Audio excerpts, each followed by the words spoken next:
Call this meeting to order. Today is the regular meeting of the Commissioners Court of Hood County, Texas. It's Tuesday, July 14, 2026, 9 a.m. and we're in the central jury room of the Ralph H. Walton Jr. Justice Center at 1200 West Pearl Street in Granbury, Texas. We have with us today a very renowned pastor here to give us the invocation, Pastor Mark Morris of Lakeside Baptist Church. Let us pray. Lord, we're so grateful to live in this country as we celebrate another year of independence, Lord. We're so grateful to live in this community. And we're grateful for the gift of prayer that you allow us to come before the altar and just to plead for your will to be done and for the decisions made today. Lord, we pray that as a result of the decisions made today, that our community would be stronger and safer and more peaceful and prosperous. And certainly we pray for the wisdom of everyone making decisions today, Lord, that you would give them discernment, that you would just allow them to make judgments without being judgmental, Lord, that people would be held accountable. We're so grateful to live in a country where our forefathers helped us to establish liberty of conscience and all those kinds of things and the balance of power. So, Lord, thank you for all those things. We pray for each person involved today that has to be a part of these decisions, Lord, and that you would just give them a peace that passes understanding. We pray all these things in Christ's name. Amen. Amen. If you would, please join me for the pledge of allegiance. I pledge allegiance to the flag of the United States of America and to the republic for which it stands, one nation, under God, indivisible, with liberty and justice for all. Now the pledge to the great state of Texas. Honor the Texas flag. I pledge allegiance to thee, Texas, one state, under God, one and indivisible.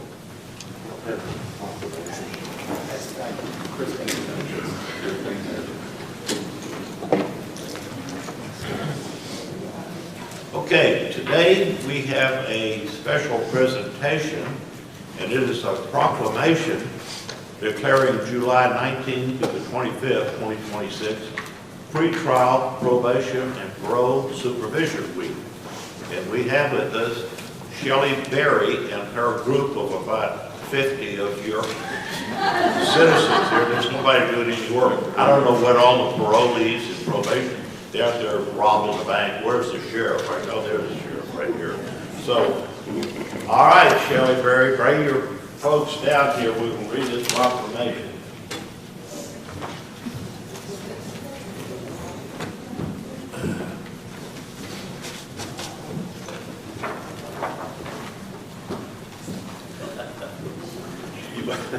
Look at this. I've seen most of these. They were officers of the court, though, when they were in front of me. They were not probations or parole people, were they? Why don't y'all kind of get around here so that we're going to have a picture taken? Y'all don't have any outstanding warrants or anything? No. Yeah. Go, how are you? How you doing? Good to see you.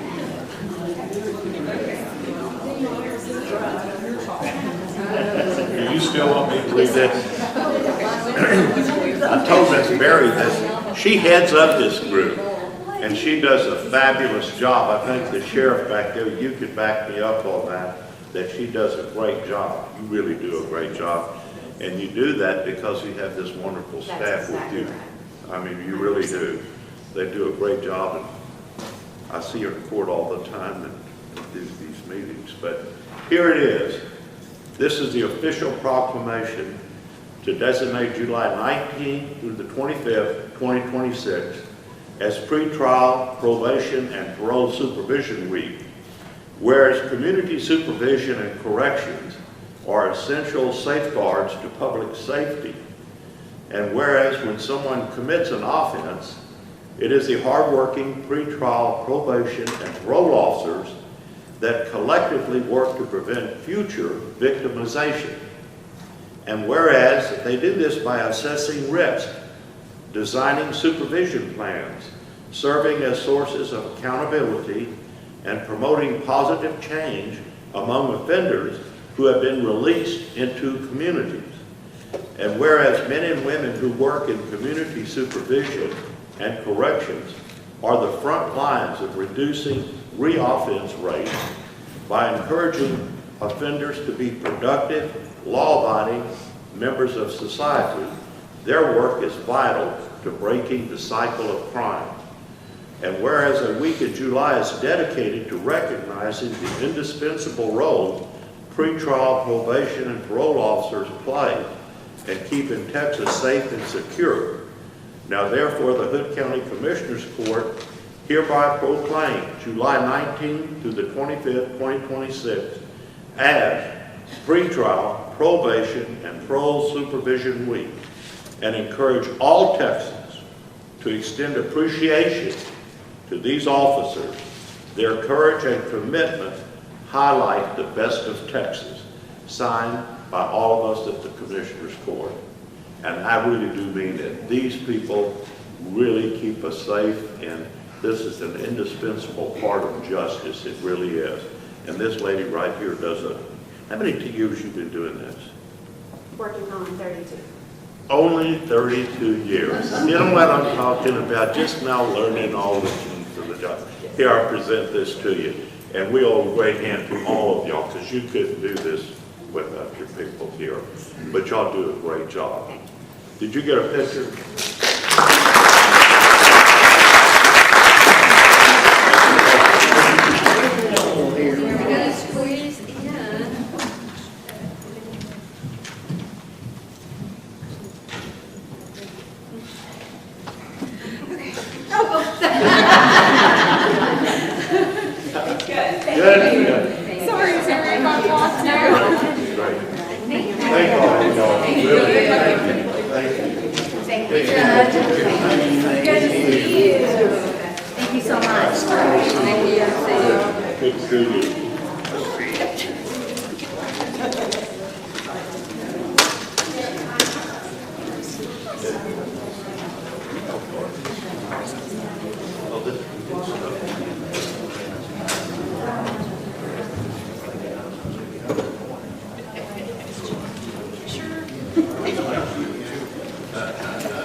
That emptied out the courthouse. But Jeff, you want to go ahead and do the safety briefing here? There you go. Well, we've reduced the crowd by almost half. But that said, just so y'all know, in the event of an emergency, there are 2 additional exits outside of the one that you came in. You go out these doors towards the back of the building. There are exits there. If for whatever reason we do have to evacuate the building, we will let you know when it's clear to return. Please do not come back in until you've been given notice to do so. In the event of a medical emergency, we do have AEDs located throughout the building. If you find that your person sitting next to you is in need, please alert one of the staff members here. We'd be happy to get that. Not to mention we have a paramedic in the back of the room. So anyway, notify us in the event of an emergency. We will get the AED, and those are your exits. Thank you. Good job. Thank you. Okay. All right. No service award. The first item then is citizens' comments at large. What is there, 8 of them? With Yes. limited to 30 minutes, so how many minutes is that per speaker? Let's see. Christine, 8 to 30 is what? 4? 3 minutes, 45 seconds. Okay, got that? And if you, I hope I looked at this, but you can't speak on the open agenda to something that's on the agenda items. If you want to speak on that, you will have to get given an opportunity to speak on agenda item, and there's 23 of them. Richard. The first speaker is Jennifer Craig.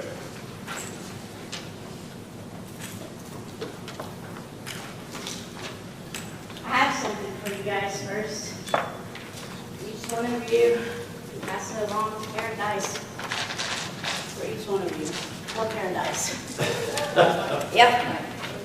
Because I have a friend, and his name is Ray Zemko.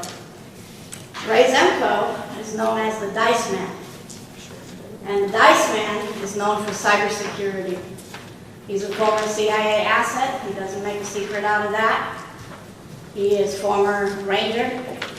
He's now retired at 77 years old. He used to hold dice briefs for the DOD, and he wrote the book on cybersecurity for the DOD.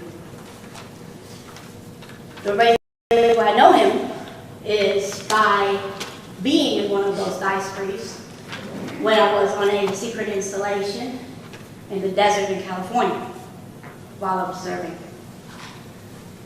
And that was in 2012. I have never forgotten that brief until now. Every time I see a pair of dice, every time I hear cybersecurity, I think of that man.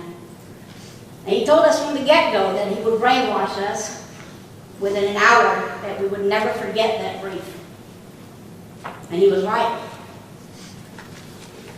So I gave you a pair of dice for the Dice Man. You can look him up online. And he used to do that for corporate entities too. I spoke to him a couple of weeks ago because I was worried about the best units. I was worried about the components. I was worried about all of it. And I was worried about that they're hooked up to the Texas power grid and whether the CCP would have access to the Texas power grid. And he said, you know, it doesn't matter what anybody says, what their handouts are, what they're telling you, what inspections they did. Doesn't matter, the CCP has access. And that's because he's an expert on that. He's an expert on the CCP because that was his bread and butter at the CIA. His bread and butter was cybersecurity. His bread and butter was the CCP, espionage. That was his bread and butter. And all I'm asking you to do now is think about that if you want to roll those dice. Think about the components. Think about SunGrow. Because SunGrow is a Chinese company. They're Chinese owned. Where they're telling you that they're U.S. corporate, they are a Chinese CCP owned company. Any company in China is CCP owned. That's the CCP for you. And if they have access to the Texas power grid, and you're opening the door by allowing that, by not doing that due diligence, by not servicing those areas, by allowing them to, we inspected ourselves and we found no wrongdoing. You know how that goes. Like, hey, we ran the test. Here's our paper. We showed you that they don't have access. You trust that? Doesn't matter who runs the test. You trust the CCP? Do you trust SunGrow? Do you trust all of that? Who do you trust? Or do you want to roll the dice? That's all I gotta say.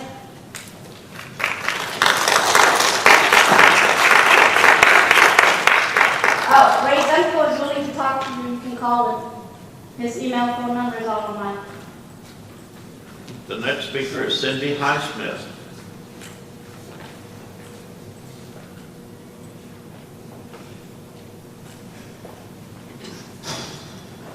My name is Cindy Highsmith, and I live in Plantation.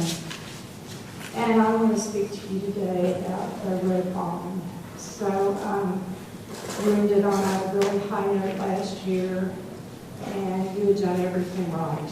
Everything right in evaluating the roads that needed to go in our county. It was a long process, and you had many workshops, and it was talked about many times in court. And then we voted, and the people said, yes. The people said, those are the needed roads. So I was listening, and Mr. Polster was up here speaking. It was very discouraging to me to hear that the Fall Creek Relief Road was not going to be built, and instead they were looking at extending the road that exists today to 3 lanes. It is a dangerous road. It needs relief, and I don't know why the county is paying to do a feasibility study when the people said The people want a relief road. They don't want that road to be the way it is. And the reason is my neighbors last October were hit in head on. And it took the jaws of life to bring out Mario. And then his wife was severely hurt. Her sternum was broken, her arms were broken, and that's how she got to spend Christmas. And that she's not the only person I know that have been in accidents on that road. My family travels on that road to visit us every week, and I pray the whole time they're driving and driving back. If it's raining, I say, don't come. We'll see you next week. That's how dangerous it is. So please do what the people asked you to do. They want a relief road. They don't want a 3-lane road there. There's no room for shoulders. And you're not going to be able to take out all the curves and the ups and downs in that road.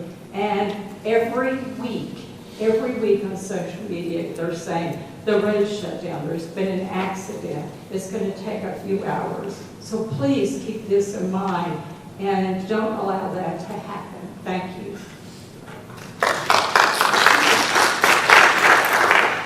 The next speaker is Jessica Hall.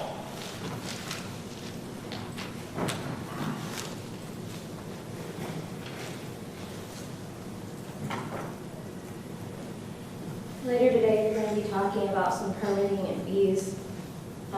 This is relating to kind of what Travis County is doing. So, developing endangered species habitat is illegal without applying for an ESA 10A1B permit through the U.S. Fish and Wildlife Service. Currently, that's not happening here with these industrial developments because, in my opinion, certain developers have lied to the U.S. Fish and Wildlife Service, basically stating no sufficient habitat, no presence of endangered species like golden sheep warbler. So, unlike Cook County, in Travis County, a developer may be eligible to mitigate impacts to endangered species with developing permits, also known as conservation plan, incidental take permit, to help developers comply with ESA requirements and to help with mitigation. These fees are as follows. Golden sheep warbler zone confirmed habitat is $5,500. This is per acre. The second one is golden sheep warbler habitat unconfirmed, so they're not even sure if they have them there. This is $2,750 per acre. They have protected cave zones down there for the invertebrate species. This is $1,000 per acre. These fees and development impact fees are managed by the county to acquire, manage, and monitor endangered species habitat. The excessive funds go towards further implementation of the regional conservation plan for habitat land acquisition, ongoing maintenance, preserve monitoring, and biological management. So I just want you to keep those prices in mind for later when you get to, I believe it's item 15, or when you're discussing your fees. It's costly, and they're forcing them to at least do something. Make a choice. Either go through the U.S. Fish and Wildlife Service or get a permit, fast track their development, which I'm not in favor of, but at least they're paying. At least they're paying, and it's going to the county so they can help to buy other habitat areas and support that. Thank you.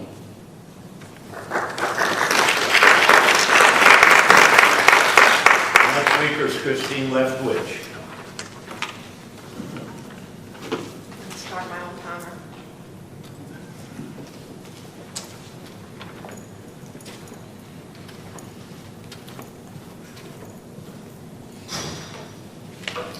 Judge, Commissioners. In last week's special called meeting, it was mentioned that there were text messages going on between Ryan Hughes and our county attorney. These text messages were shared with me, and what they show is a continuous pattern of communication with Mr. Hughes demanding a meeting with our outside counsel, Deborah Merkel. It's my understanding that meeting hasn't taken place.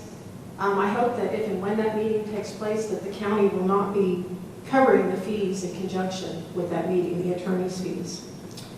In those text messages, Mr. Hughes wants to be treated the same as AWS Project Spectrum, demanding that his concept plans be approved.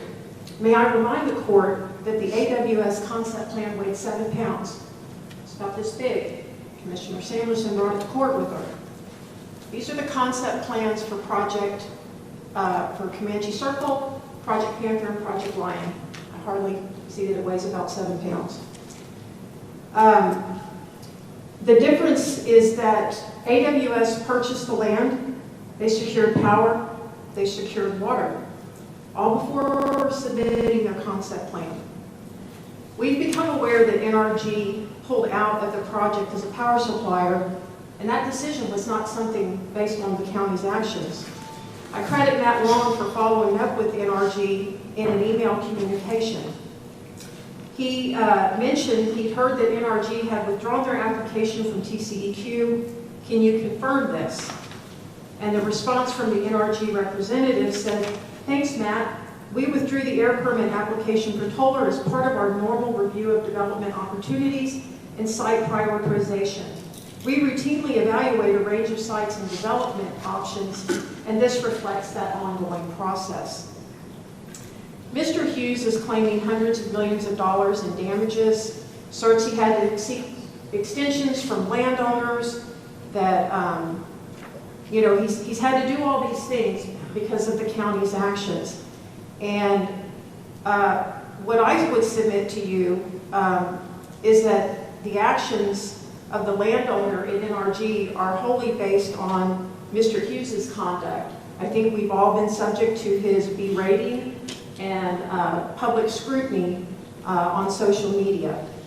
So I just want to remind the court that we denied or reversed Pacifico's conditional approval based on a lack of water.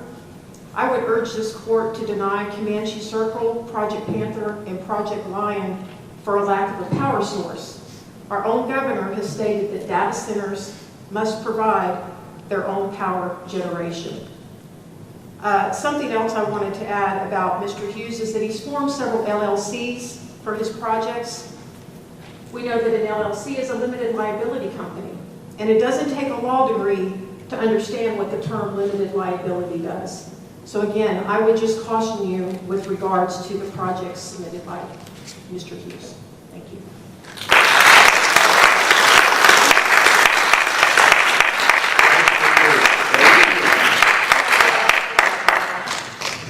Dave Eagle.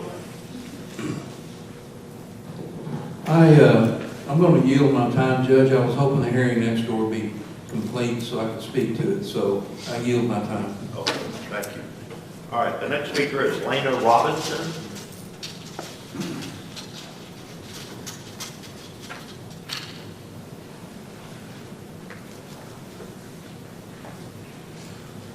Good morning. Thank you for allowing me to speak. Lana Robinson, the Plantation. I had sent the commissioners and county judge an email over the weekend. You may or may not have had a chance to read it, but I just wanted to draw a parallel between what's going on with data centers and the Superconducting Super Collider hole in the ground over in Ellis County. I think that some people say history repeats itself, but I know it certainly we can learn things from history. And so here's a history lesson we shouldn't forget, because I can see the possibility, just like Christine said, LLC, something similar happening here. The abandoned Superconducting Super Collider, the Desertron in Waxahachie, is a blight even today on the Blackland Prairie. And it serves as a stark example of a colossal boondoggle, one of the most significant and expensive larks in the history of science. The project required a total of approximately 16,600 to 16,700 acres of land because it was backed by the Department of Energy. Much of this land spanning across Ellis County was acquired from local farmers and homeowners throughout eminent domain, is how they did it. The footprint of the project was so massive, it affected roughly 800 different property owners. Between 250 and 300 families were completely displaced or had significant portions of their property seized. And I would say that at the time this happened, I was the field editor for the Texas Farm Bureau State Office.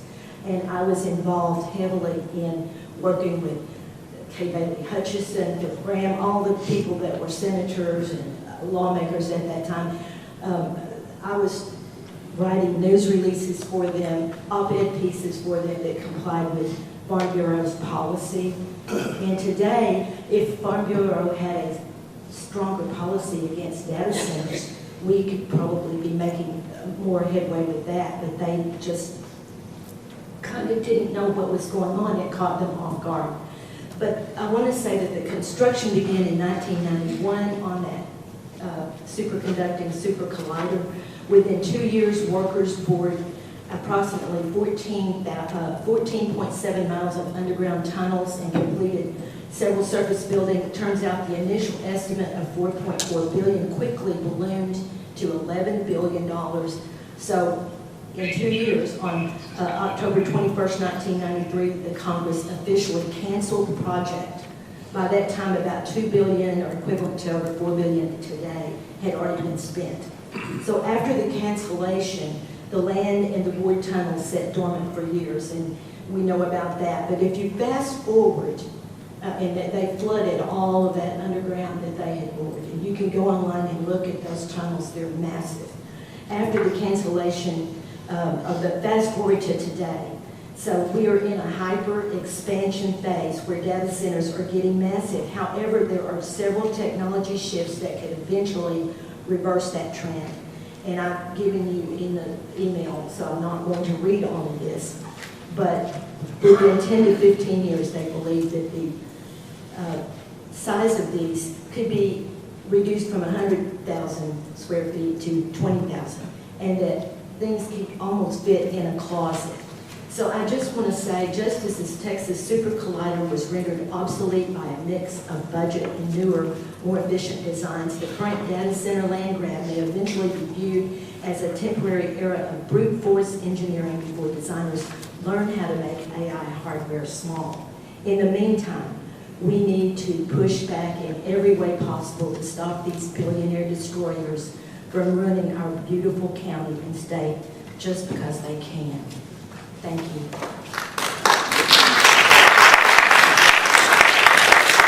The next speaker is Mark Lowry.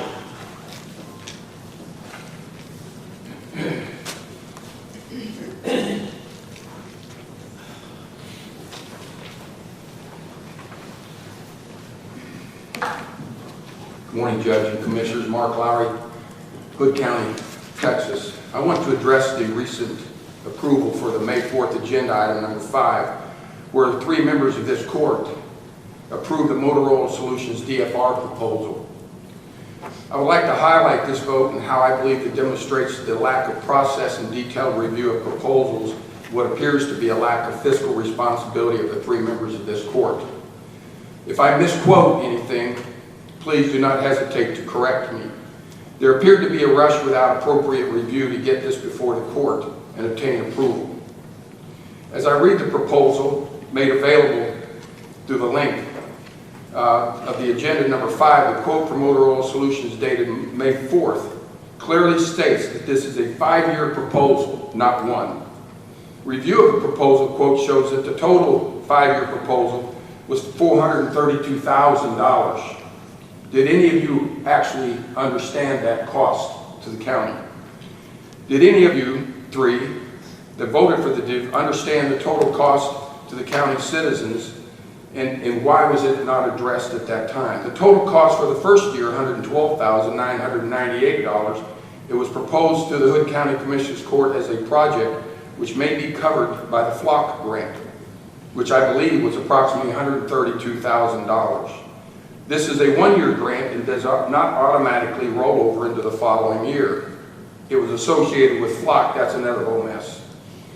My understanding, the 2026 grant may, in fact, cover the fiscal year of the DFR, the first fiscal year of the DFR.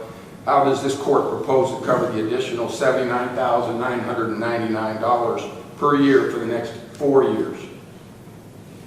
You're creating an unnecessary challenge for the future budget of this county. Let's talk operational.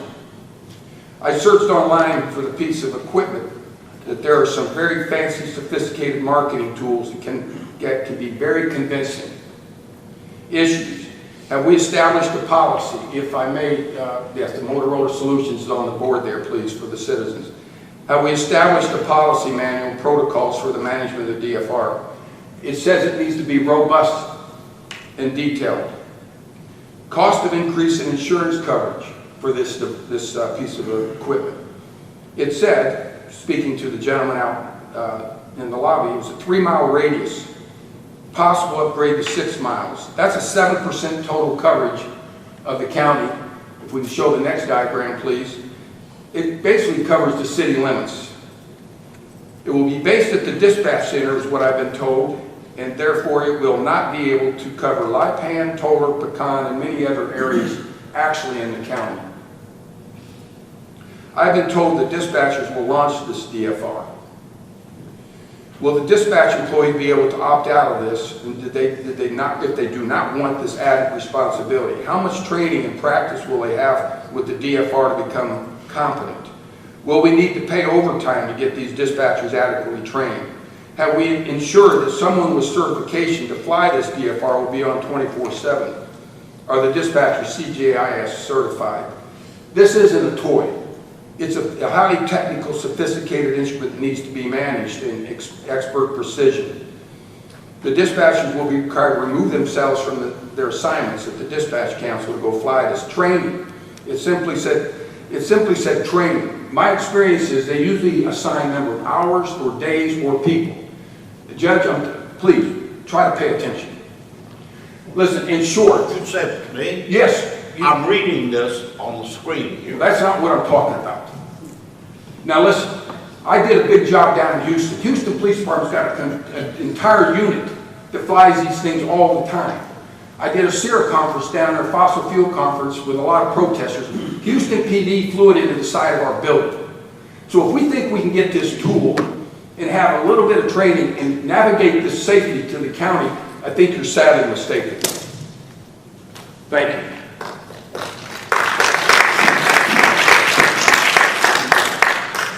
The next speaker is Kurt Keski.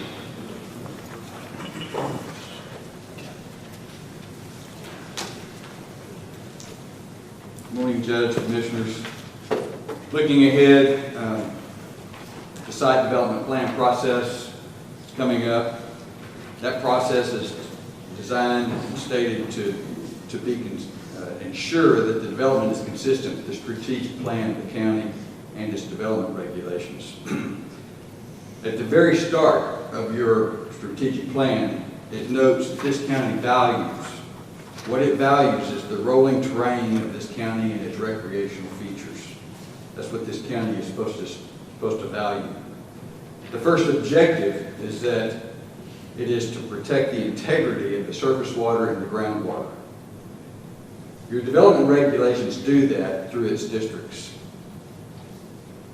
The strategic plan states that the county is to avoid haphazard development of the county so that it does not create adverse impact on its water resources.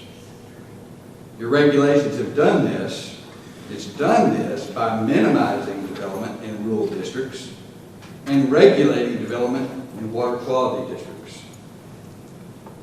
You've heard me state this before, you know it. The definition of your rural districts is supposed to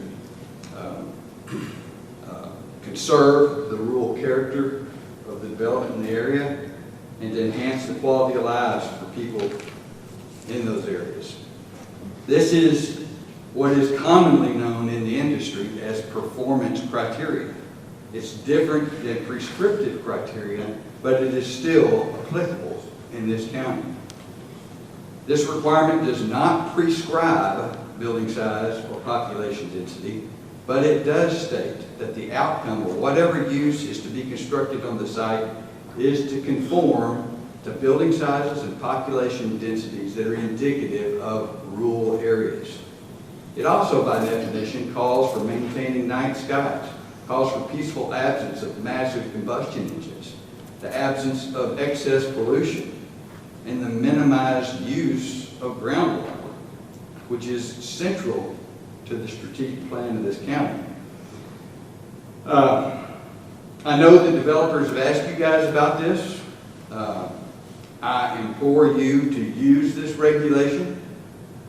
This is a regulation that this county has adopted, and it seems appropriate that you enforce it, change it, or let the courts decide if you don't think it's legal. One other item that I want to bring to your attention is that your regulations from the very start have stated that there is an application process if someone changes a concept plan. If someone changes a concept plan, it is considered a new application. I will assure you that the cartoons that most of these companies have presented are going to have radical changes to them. You have the ability in your regulations to require them to start over. I would ask you to enforce that. Once again, this is a regulation that this court has adopted. I request that you adopt it, change it, or let the court decide. Thank you.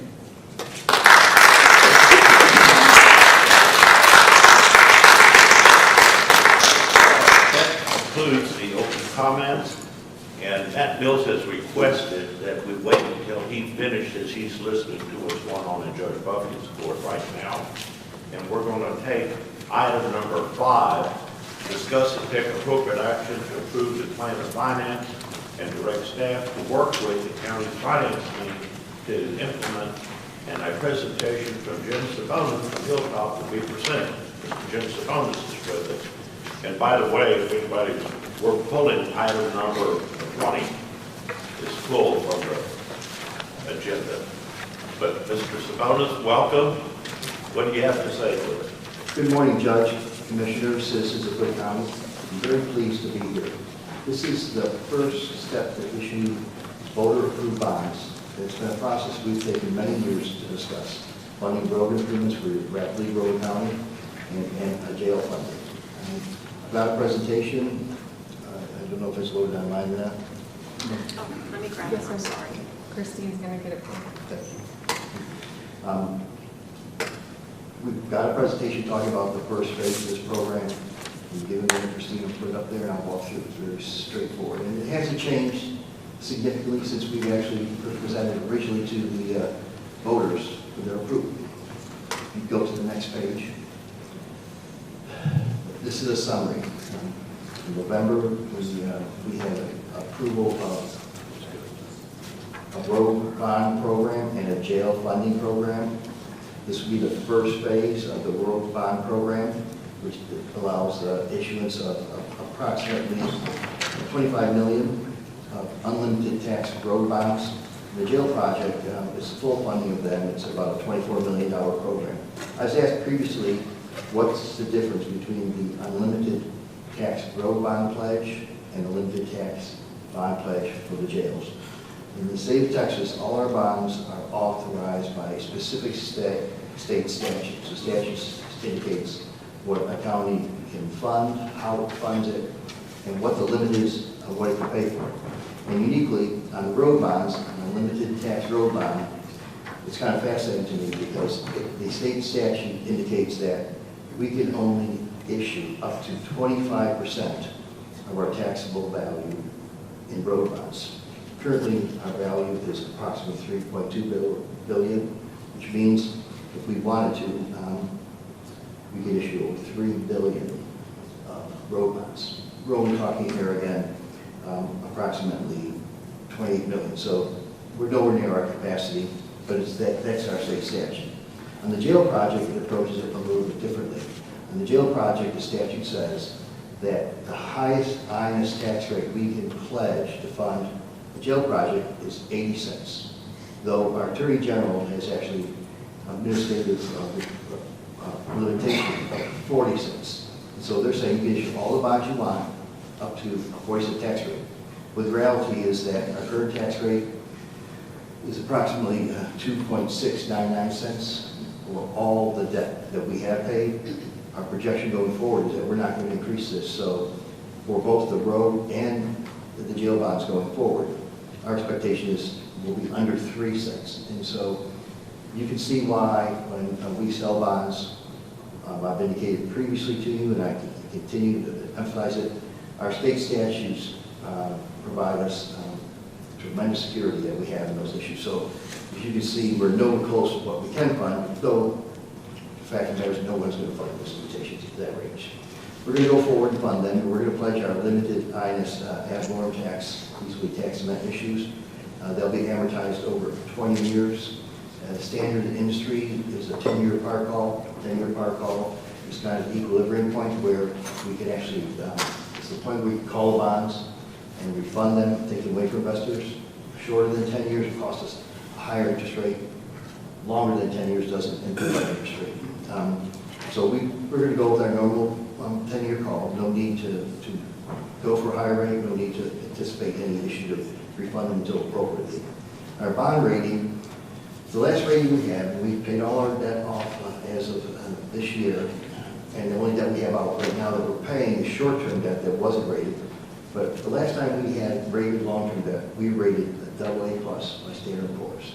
Over the years, we've been rated by both Moody's, Fitch, and Standard & Poor's. And the important reason why we, as your financial advisor, are recommending going forward with Standard & Poor's is, one, they gave us the highest rating. We were AA+ with them, equal to the state of Texas, one notch below AAA, which in our last few rating reports, they actually gave us an indication that we might become AAA. We have all the actual criteria, individual components that might come to AAA, but sometimes they have, constraints on first-time issuers or issuers of our size. But we are very well done. All the rating agencies are approximately the same cost. And the way they actually charge for the bond ratings, it's not negotiated. It's actually, at the beginning of the year, they actually publish a matrix. And so they say, anyone that issues ad valorem tax bonds from 5 to 10 million, here's what your cost is, from 10 to 20 million. And each of their matrices are within a few $100s based on the actual bond size. And so they apply those matrices, and right now, when we talk about our project, and I'll talk to you a minute about the total amount of it, we're talking a little over 50 million. It's approximately $40,000 in that range. And it would be about $40,000 for any of them. And so we're recommending the AA+ rating because one, and S&P, because S&P had rated the highest before, we expect a very positive AA+ rating, potentially better.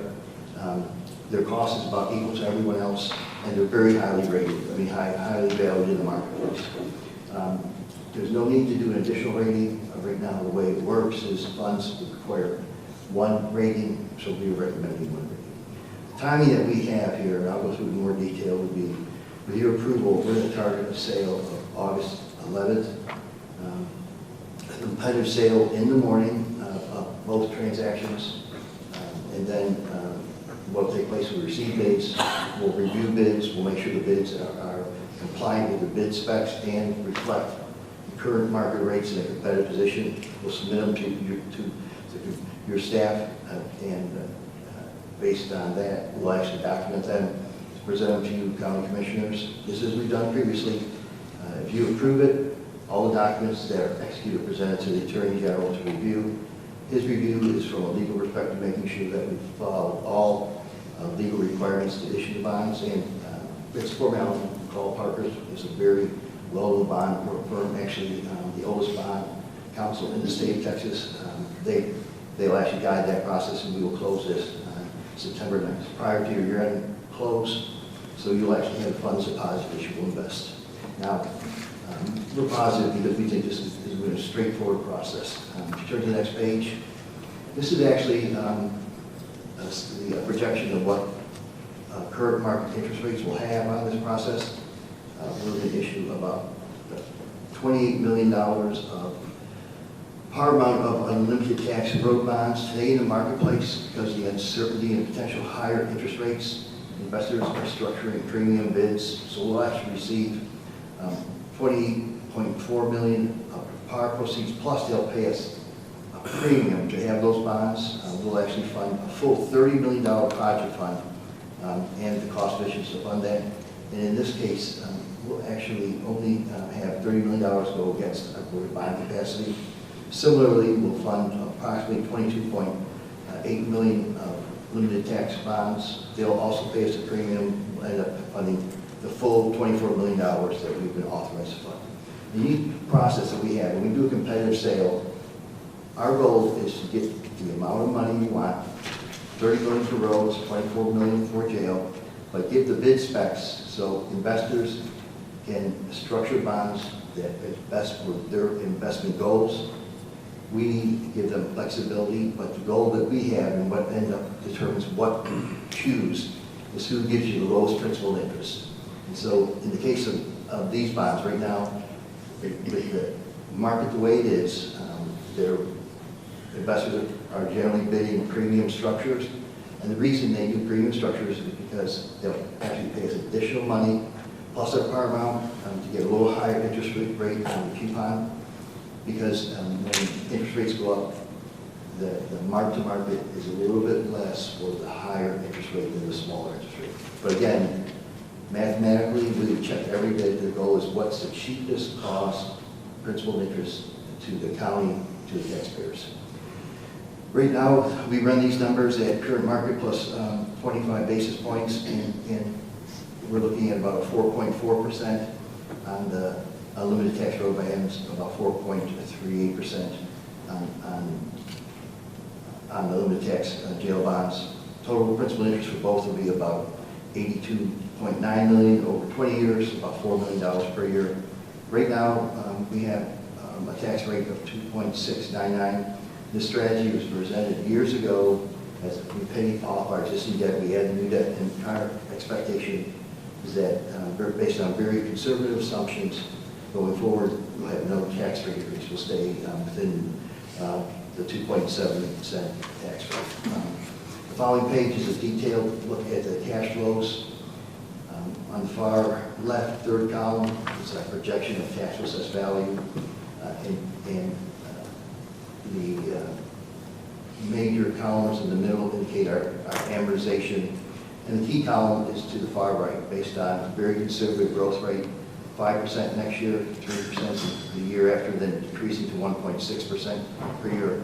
And compared to what we've been growing at double digits for the last 10 years on an annual basis, the far right shows that we're not going to increase the tax rate above the 2.699%. Now, a key point about this, and I'll turn to the next page, is the timing of this. One reason we picked August 11th, working with your staff and your input, commissioners, is an important time is July 25th. In the state of Texas, July 25th is the date that taxable assessed values are certified. We issue after that, so we'll know exactly what the value is for next year, and we can structure the first payment to actually match, make sure that we have that target tax rate, increase it or decrease it based on what takes place. And we're actually issuing on August 11th by state statute. We have the bonds issued before the end of the year to be able to levy that INS tax rate and to coordinate when you actually approve your budget and levy your INS tax rate.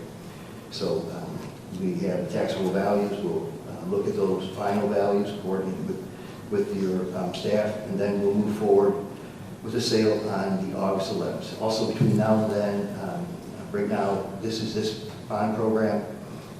I'm become aware that you may have some minor capital needs to fund some rolling stock or other items over the next couple of years. We're going to work with the auditor to make sure that our debt structure will both fund these items and allow in the future for you to fund any smaller capital items that you're asked to require for our fire protection of the county rolling stock. In summary, after the bonds are issued, executed, and approved, they'll actually deposit into project funds for each project. Right now, the last Fed Open Market Committee meeting, it indicated that there was no cut in rate, and it's unlikely there is going to be a cut rate. And right now, that our Fed is actually challenged by continued inflation above their target rate of 2%.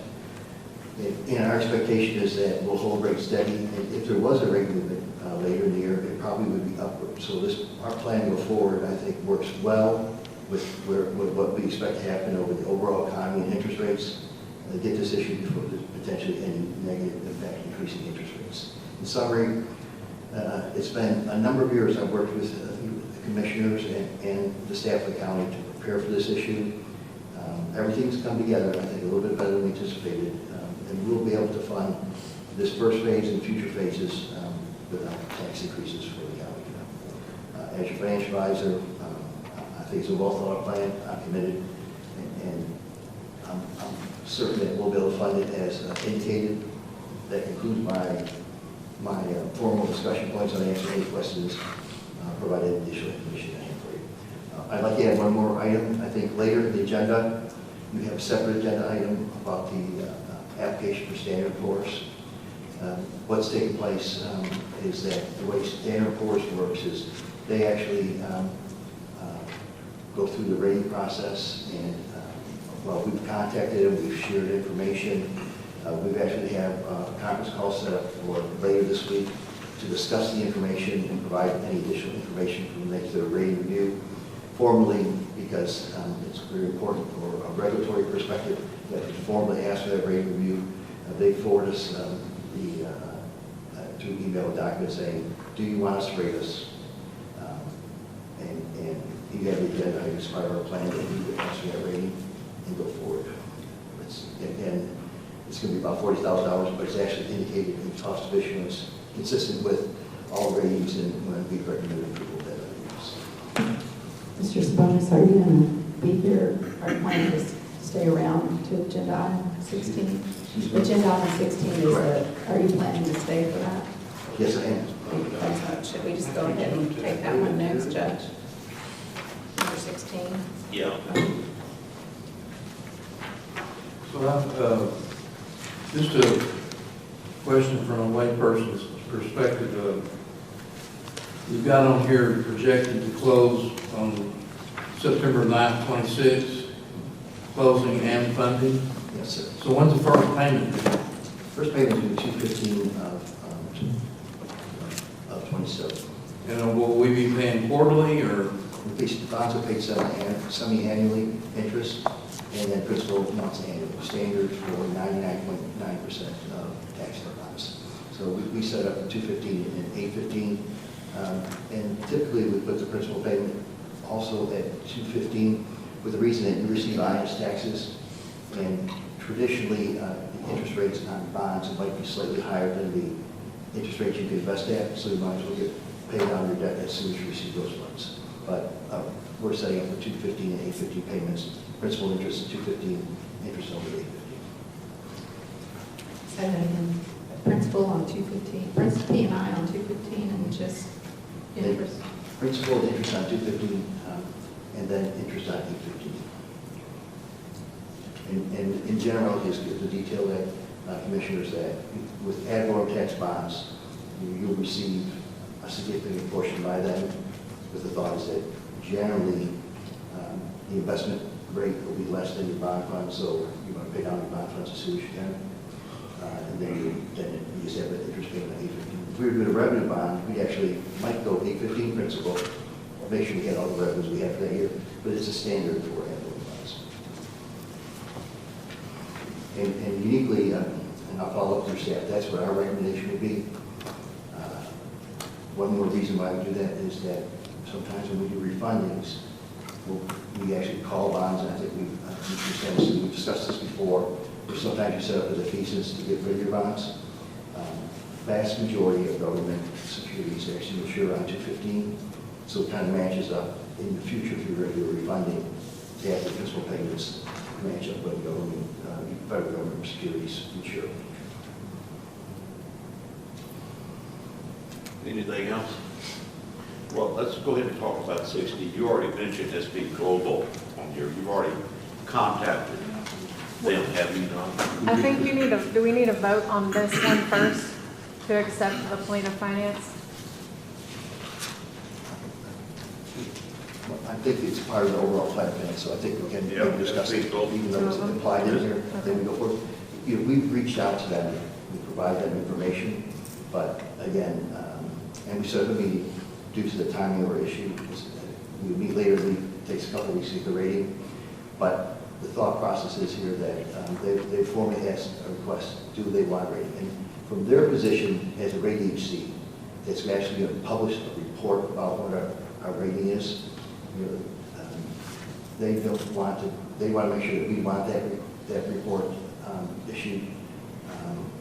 They don't know about this otherwise. It would be inappropriate for them to, without our actually written request, to do a rating unless it's by us. I got one question on the presentation. If you'll go back to, sorry. No, you're fine. It's the slide, unlimited tax road bonds, projected transaction numbers, debt service, et cetera. No, not that one. That Page one. slide 3. So maybe I'm just splitting hairs here, I don't know. But we talked about a AA plus rating in the previous slide, but you got a note on this one that we're looking at a AA rated. I mean, is that a significant difference or just a? That would be typical. Our expectation would be AA plus. Period. Okay. You all get that? Yeah, so Okay. footnote number 2 at the bottom should say Should have double A plus. plus. And Apologies for there's, that. so the potential on getting the S&P rating could be that if it does. I did a detailed review. The part of this term, you have to be looking at your overall credit criteria and where you rate. We're stronger than we were when we were previously rated AA plus. And the main things they look at is positive operations. Do we fund? Do we consistently generate work within our budget? Do we have cash balances? Do we score outstanding on that? Our economy is growing, and so we score well on the economy. Overall, this is a very minor part of that, even with this amount of debt outstanding. We're going to be very low in debt amounts. All those will be the highest rated. Though here in this portion of Texas, and I represent some of the individual communities and nearby counties, our statistics are, demographics are slightly above the national, maybe slightly below the national average, which we can't control, but it's just a fact. But what's taking place is, and I've gone through this recently with a number of your peer entities, that there's, and it's one of my pet peeves for my entire career, is that depending on the size of the issuer, and how often the market sometimes affects how they look at you. And so I believe we've had an issue that recently went through a process where when you looked at the score, what they'll do is they'll go from 1 to 5 on each criteria point, with 1 being the best score, 5 being the worst. And there's 5 points, there's 10, and if you get to a 10, in this case, you would be considered AAA by matrix scoring. And a couple of my clients recently, some of you have really well managed, and they actually score a 10, but they make an adjustment to the rating based on subjective thoughts and what it is, the size and how often you enter the market, and being the first time come this rating. So my expectation is we get to AA plus, and you'll see when you score it, you think we should be AAA, but it's a first rating. They want to see how the county goes forward. And continues to grow. But again, I've vindicated this. I think, Judge, previously you asked me specifically when we issued that what the rating was. And I indicated when we did have outstanding ratings, we were reviewed a number of years ago, that we were AA plus. But when you looked at those reports, if you set aside any subjective involved input from the agency, the scoring alone gave us a AAA. But So the chance of the 4.38 or the 4.41 going down based on the outcome of the S&P scoring is probably pretty small.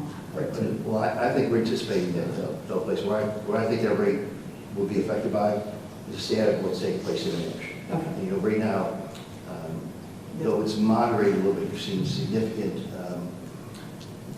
variances almost on a daily and weekly basis based on we had finding a police plan and oil impact. And so right now, these rates itself, to give you a feel, these rates were from 4 weeks ago. We ran this.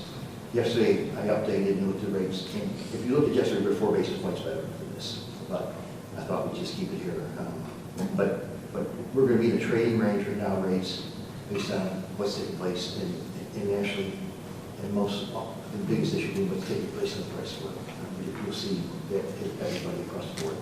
And my expectation is based on my current understanding of events. I think this would be a big goal that we get.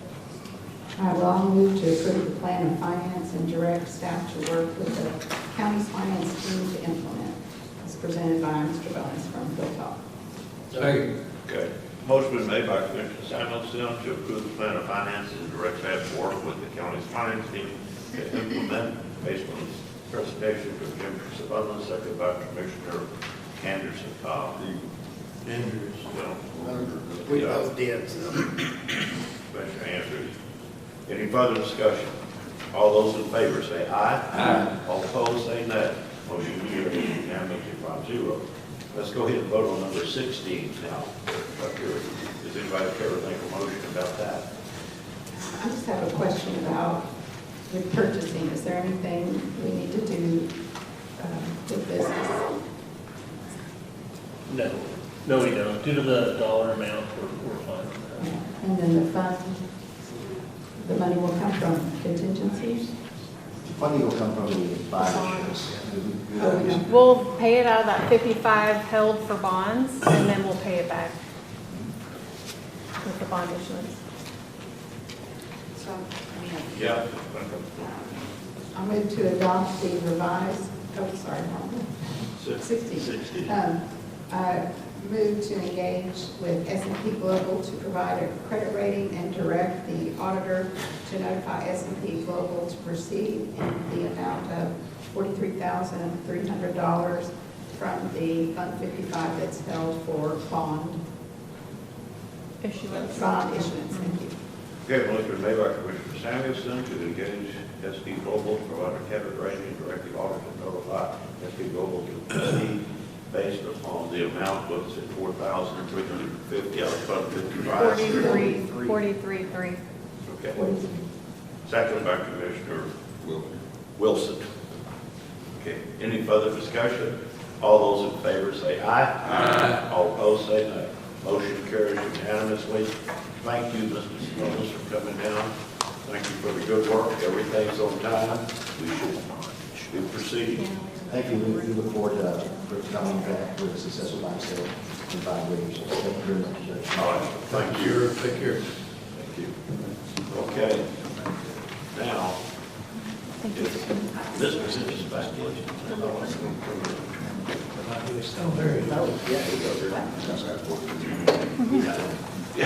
Yeah. Well, Mr. Mills, you want to come up here to discuss item number 1?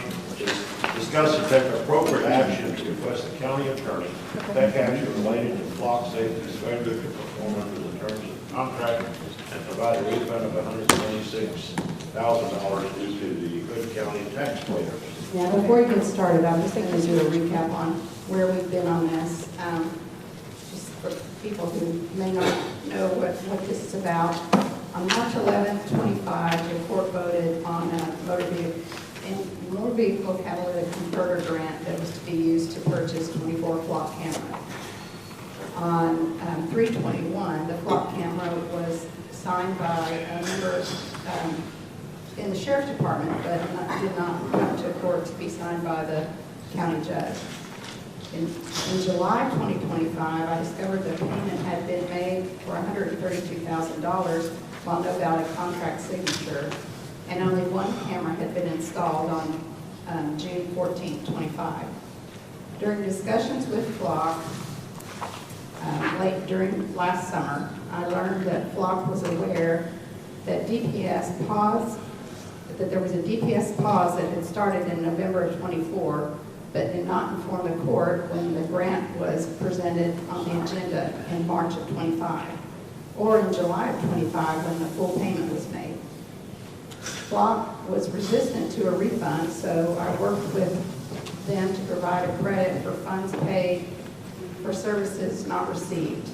So on October 28, 2025, an amendment for credit was signed. On March 16, 2026, Ashley Shambo at Flock, I asked her for a status, and she stated the best estimated time frame for installation for the rest of the cameras would be late summer. This would be after the end of the contract term, which would have ended 6/13/26. On April 14th, there was an agenda item on the court to cancel the contract. So since then, the county attorney and I have worked with Flock to get the, been going on for 3 months now, to work with them to provide some type of refund for services not rendered and for equipment that was not installed. As I stated during the April contract cancellation vote, and at various courts earlier, Flock has not shown they are capable of upholding the contract obligations. Additionally, withholding information regarding the hold on installation from DPS, not getting appropriate signatures, does not bode well for the company that asks for the public's trust. No matter who the vendor is, this experience is unacceptable. The current offer, well, I'll go ahead and hand it over to Matt now if you want to talk about what the current offer is. Well, you probably have that. I just brought what I sent in the email last night, but. Well, the current offer is to provide, since we had a meeting with the attorney, Matt and I did, sometime in June 24th maybe, to talk about what the status was, and the attorney for Flock was saying, well, what if we provided some other type of equipment that you might be able to use? And I said, well, not if it's $130 worth of boat anchors that the county doesn't need or the taxpayers don't need. That was a little, I was being a little facetious, but I think this is a products looking for, there's funding there, so it appears that they're just trying to fill that with some other products, but I also said I don't want the other thing that I would think that would be not acceptable, at least to me, the court, only one vote, but would be to create a liability that we're going to give you these products, but then you have to pay service, which is going to add up to more money from the credit that they already owe us. So the current offer is to provide additional products for the first year, and then that would go, the credit would go towards the cost of that. But then each year there would be an additional charge if you were to keep the equipment. This appears to be, let's find another set of tools that nobody's asked for and continue to charge the county year after year. So based on the last 15 months, I have little confidence in the vendor. Just as I mentioned before, we've been, it took 3 or 4 months to get to an amendment that would provide credit, and then again, it's taken us another 3 months to get to this point. So, do you have the email of what they've offered, or I know that was the other email in there somewhere. Yes. But that would have been much later than March 17th. Yeah. This would have been the last week or two. I don't even know what it is, trailers and Yeah. that's. Well, we forwarded that. Hopefully everybody on the court got that. So, I mean, if y'all can find it. Flock OS Essentials, which I'm not sure what that is, but it's $24,000 a year. And then mobility security trailers, $25,000 a year each, times 4 trailers would be $100,000, for a total value of $124,000.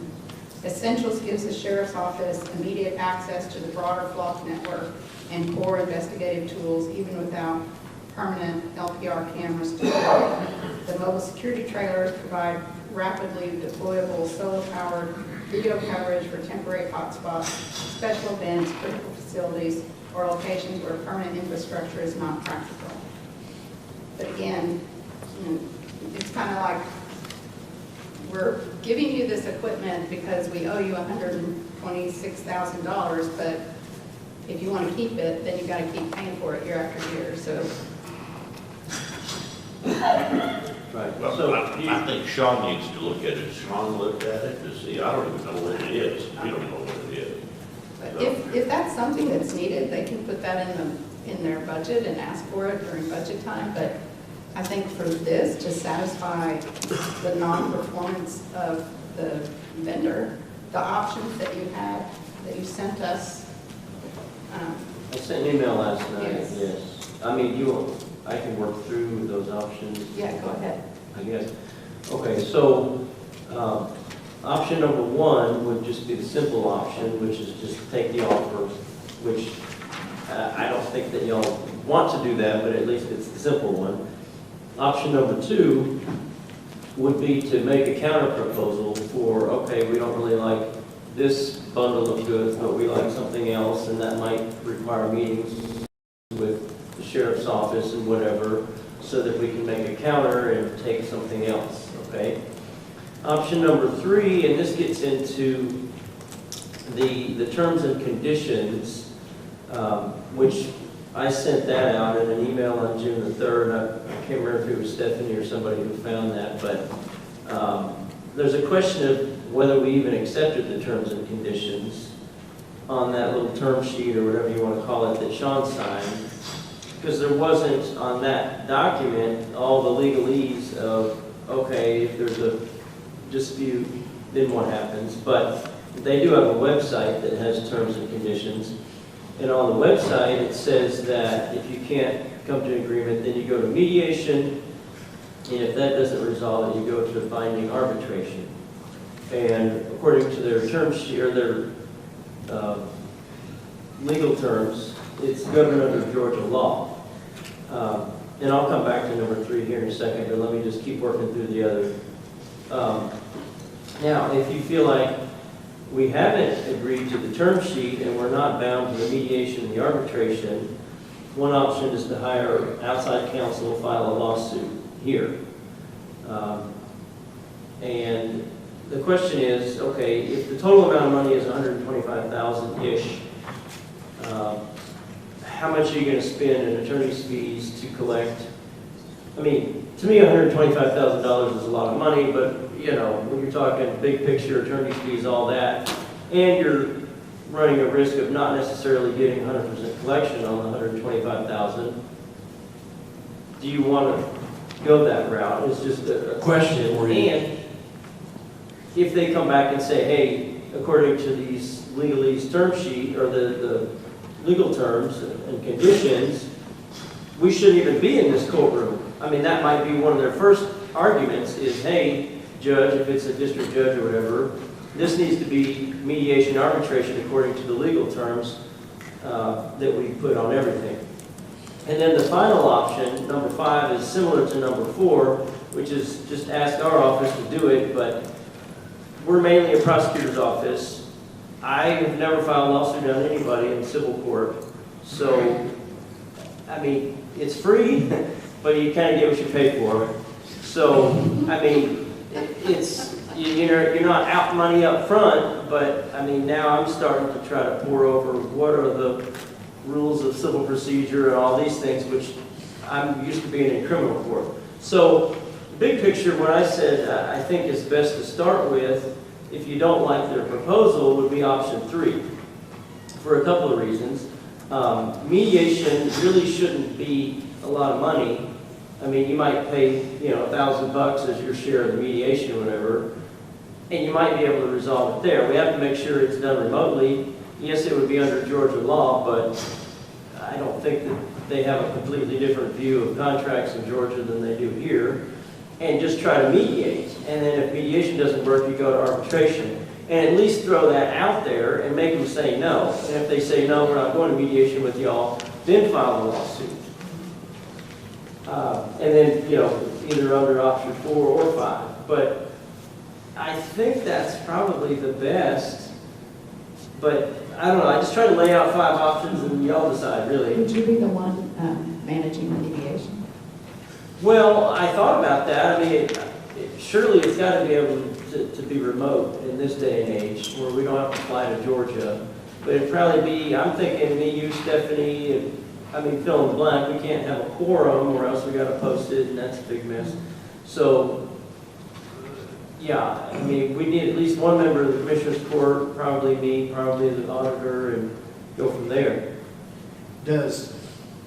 Would taking that step toward mediation kind of acknowledge the contract? Does that kind of say we're agreeing to the terms expressed in the contract, but we're saying we're not in the contract?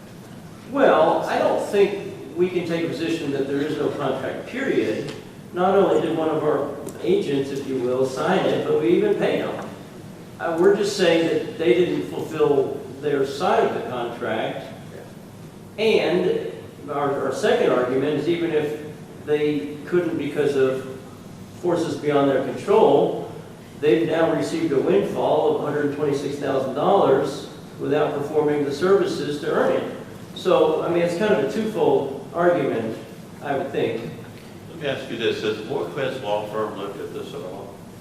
We have not sent this to Borquez. I mean, they're kind of the land development, whatever, firm. So, I mean, we could and see what they think. They do other things, don't they? Scott, This is just, it's a contract.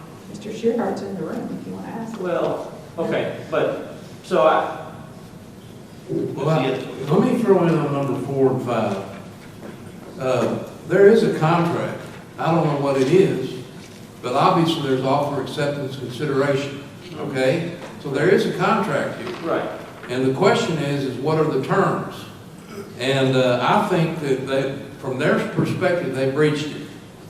And because they didn't deliver when they were supposed to deliver. So under that circumstance, you got attorney's fees recoverable in a breach of contract case. So I'm not sure that, I think we need to consider taking a further look at this and even talking to the Borquez Law Firm about it and get another opinion on that. Mediation is non-binding. I mean, we can mediate it and both parties walk away and nothing happens. You know that, right? Right. I would be, but the way they're trying to bring their terms in from online, some of their terms, I don't think we signed up for that. So this is really a mess. You and I are saying the same thing. We need to get an opinion from a civil lawyer about the contract. Let him look at it and write us just a brief. Look at what's happened. We've got a quantitative deal here. It's not that complicated. It's looking at the contract and what they've done and what we've done and explain the windfall. And before we do anything, is get a legal opinion. That would be probably, I would think, 4 or 5 hours of an attorney, then you'd have an opinion to go for. Then based upon that, whether you're going to go to mediation or try to work out something. That's what you have to have first. All right. I'll move to request that the Borquez Law Firm review this contract and provide a legal opinion. Did y'all have speakers already on this? We had 3 speakers. No, we didn't. You already did? Or? No, we haven't. Okay, because I was sitting here thinking, surely somebody signed up. Yeah. Surely somebody. So surely they did. No, we do have 4. Sorry to cut y'all off. But. Yeah, no, but that is right. We have 3 speakers. We've got Mr. Shearhart here too, the attorney can he? Yeah, well, come on up here. Come on up, sir.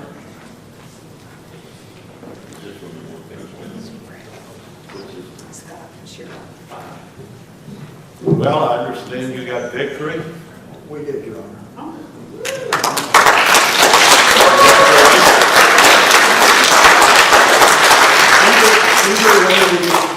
It's going to go to the Court of Appeals.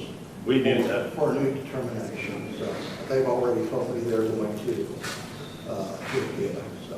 And then from that, probably to the Supreme Court too. You're sitting on the agenda, so we need to stick with the agenda item, please. The Borquez Law Firm, just for clarification, isn't just a land law firm. Deborah is a land lawyer. I do civil litigation in courts all over this state. Can you get the microphone closer there? I apologize. Okay. I do civil litigation on all things that involve counties and municipalities all over the state. Most of my work is defending police use of force cases, but we do all kinds of development and other kinds of lawsuits for counties and cities as well. So I don't know anything about this particular thing, but we're happy to take a look at it if the court so decides. Good, perfect. That's what I mean. Thank you for coming up. Thank you, Your Honor. Good job. Yeah. Appreciate it.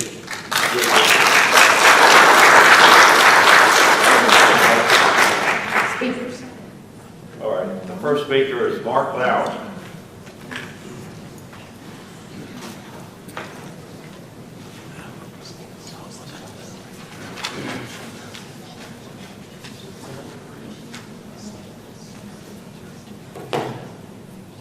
Good morning, Judge and Commissioners. Judge, I want to apologize for my rudeness. I don't like rudeness in a man, I won't tolerate it, and I don't expect me to be rude. And I hope it didn't distract from my point being made. I hope you accept my apology. Right. Clearly, I believe this is a failure to perform by Flock. I agree wholeheartedly with Commissioner Samuelson and Commissioner Eagle. I don't think we can allow a vendor to bully us into any type of agreement. I had a prepared statement, but it's pretty much been covered. I think we need to get our money back from Flock. If there's something the Sheriff's Department needs, they need to start and make a proposal for the Commissioners to look at this. I do suggest that we keep the sheriffs out of this discussion, office out of this discussion now, and let the attorneys deal with this with Flock. I think it would only add to confusion. As someone said, it's a mess. It started out as a mess, and we've tried to correct it along the way by amending the contract. But I do believe this is a failure to perform, and we need to get this vendor to return our money to the taxpayers, which is taxpayers' money. It's not a grant money. So I wholeheartedly agree with having the county attorney and maybe an outside attorney fight for our money back. Thank you for your time.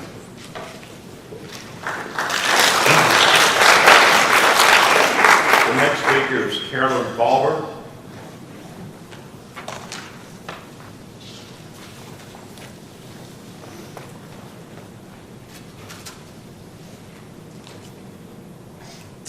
Carolyn Fauber, 2516 Hoodwood Road. I am not an expert on this. I am a basic Luddite, John Hughes citizen. This is what I hear on the street, the concerns that I want to bring before you guys. Have the flock cameras been removed is the question. There are sightings of cameras on poles, you know, telephone poles, whatever, street poles. And so people are concerned, they're suspicious. With the recent Nancy Guthrie case of the Ring cameras, you know, we found out that the footage is retained. And so unless those cameras are removed, I don't believe that the citizens have confidence that that we're not actually giving away all of this data and information to be stored in perpetuity at taxpayer expense. To verify that, I would ask if this is a possibility, if any security camera, and I'm not against security cameras. Traditionally, it has been a rotating tape that then would be recorded over, and if there was no crime committed in the last week or so, then that tape would be reused and the information was gone. I think that if somebody, you know, were a victim of a crime, I think that within a few days that should be brought to the attention of law enforcement, and then that footage would be immediately collected. So I don't see why we need to have a coordinated computer system and also retain this in data centers, which of course has a cost. Everything has a cost. So we need to know what cameras are on public poles, and can they be identified as to the owner of the camera and where that information is, so that that could be visible from the ground. That would do two things. that would prevent, say, maybe I could just go up and take my game camera and just put it up on a pole. I mean, can I do that? I don't know. Can anybody do that? Also, if somebody did know of a crime that was committed, let's say at the courthouse, I think on the, the courthouse is a high risk for crime, vandalism of statues, things like that. So I think that surveillance is appropriate there. But if there were a crime there, then somebody would know who owns that camera and where can we get that video footage. Also, I think it might discourage vandalism. I believe that some people in the name of patriotism have vandalized the camera, and so I would not want for us to lose that property before we're able to return it to the flock system. Also, we need to consider, there was the news article about DPS placing their cameras on public poles. Is that allowed? Can DPS just go around on our highways and streets and place their cameras if they want to? We also need to know, is this a traffic control demand light? Those are legitimate. So we don't want those vandalized by people with patriotic tendencies. So in the future, there may be RFID monitoring devices or anything else that I can't even think of right now.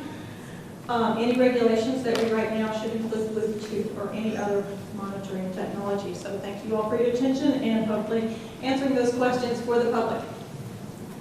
There were a lot of questions there, so I'm not sure I remember all of them. So you might want to just send an email, probably most likely to the Sheriff's Department to ask those questions. But I can tell you that the majority of cameras that you see around Granbury were installed by the city of Granbury.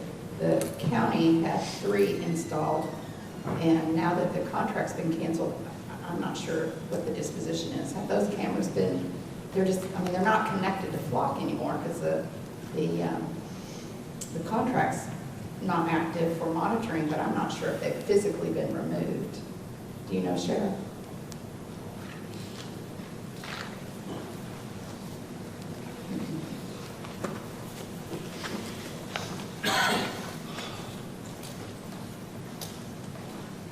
The ones that did get put up, I'm not sure if they've been shut off as far as we can't get into them or anything like that.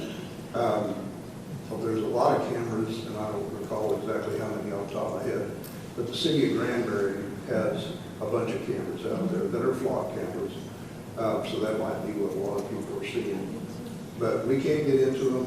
I don't think they're turned on at all, and it's their property, so I guess they'll be coming out to take them down at some point in time if they haven't already.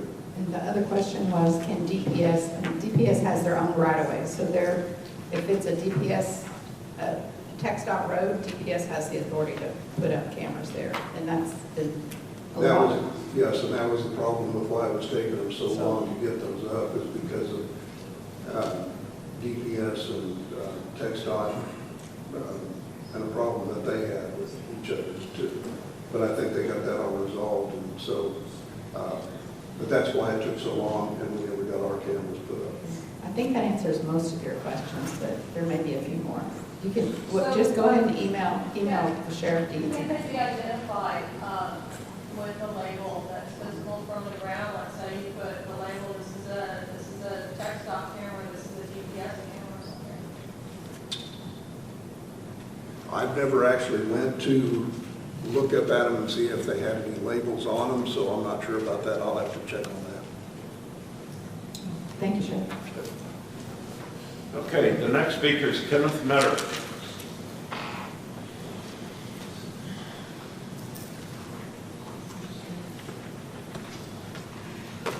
Good, Commissioners. My name is Kenneth Metter, Board of Biloxi. And when we're talking about the flock cameras, I used to be a police officer in the city of Cleveland for the first 2 years. Prior to my retirement, we had installed license plate readers on some of our police vehicles. The company that we contracted with was not Flock, but that's not their only business. And I don't know about Flock, but when they attach these license plate readers, they retain a portion of the ability to access some of that information. We had our reasons for doing it, and we had systems in place that they were not able to access, but they would utilize those cameras and the data that they were able to access to serve other purposes. Financial institutions, one of the big things was recovering not stolen vehicles, but vehicles that were behind on payments. So financial institutions would pay to be able to recover property that they had financed that was not being paid for. I do not know for sure if Flock does the same type of things where they have multiple uses of the data that they are able to retrieve from these cameras, which would be different than the purposes for law enforcement. If this contract, obviously the sheriff's department is not able to access the information from those cameras, but my understanding is there was one camera installed. I think the sheriff just said that there had been a total of 3 installed.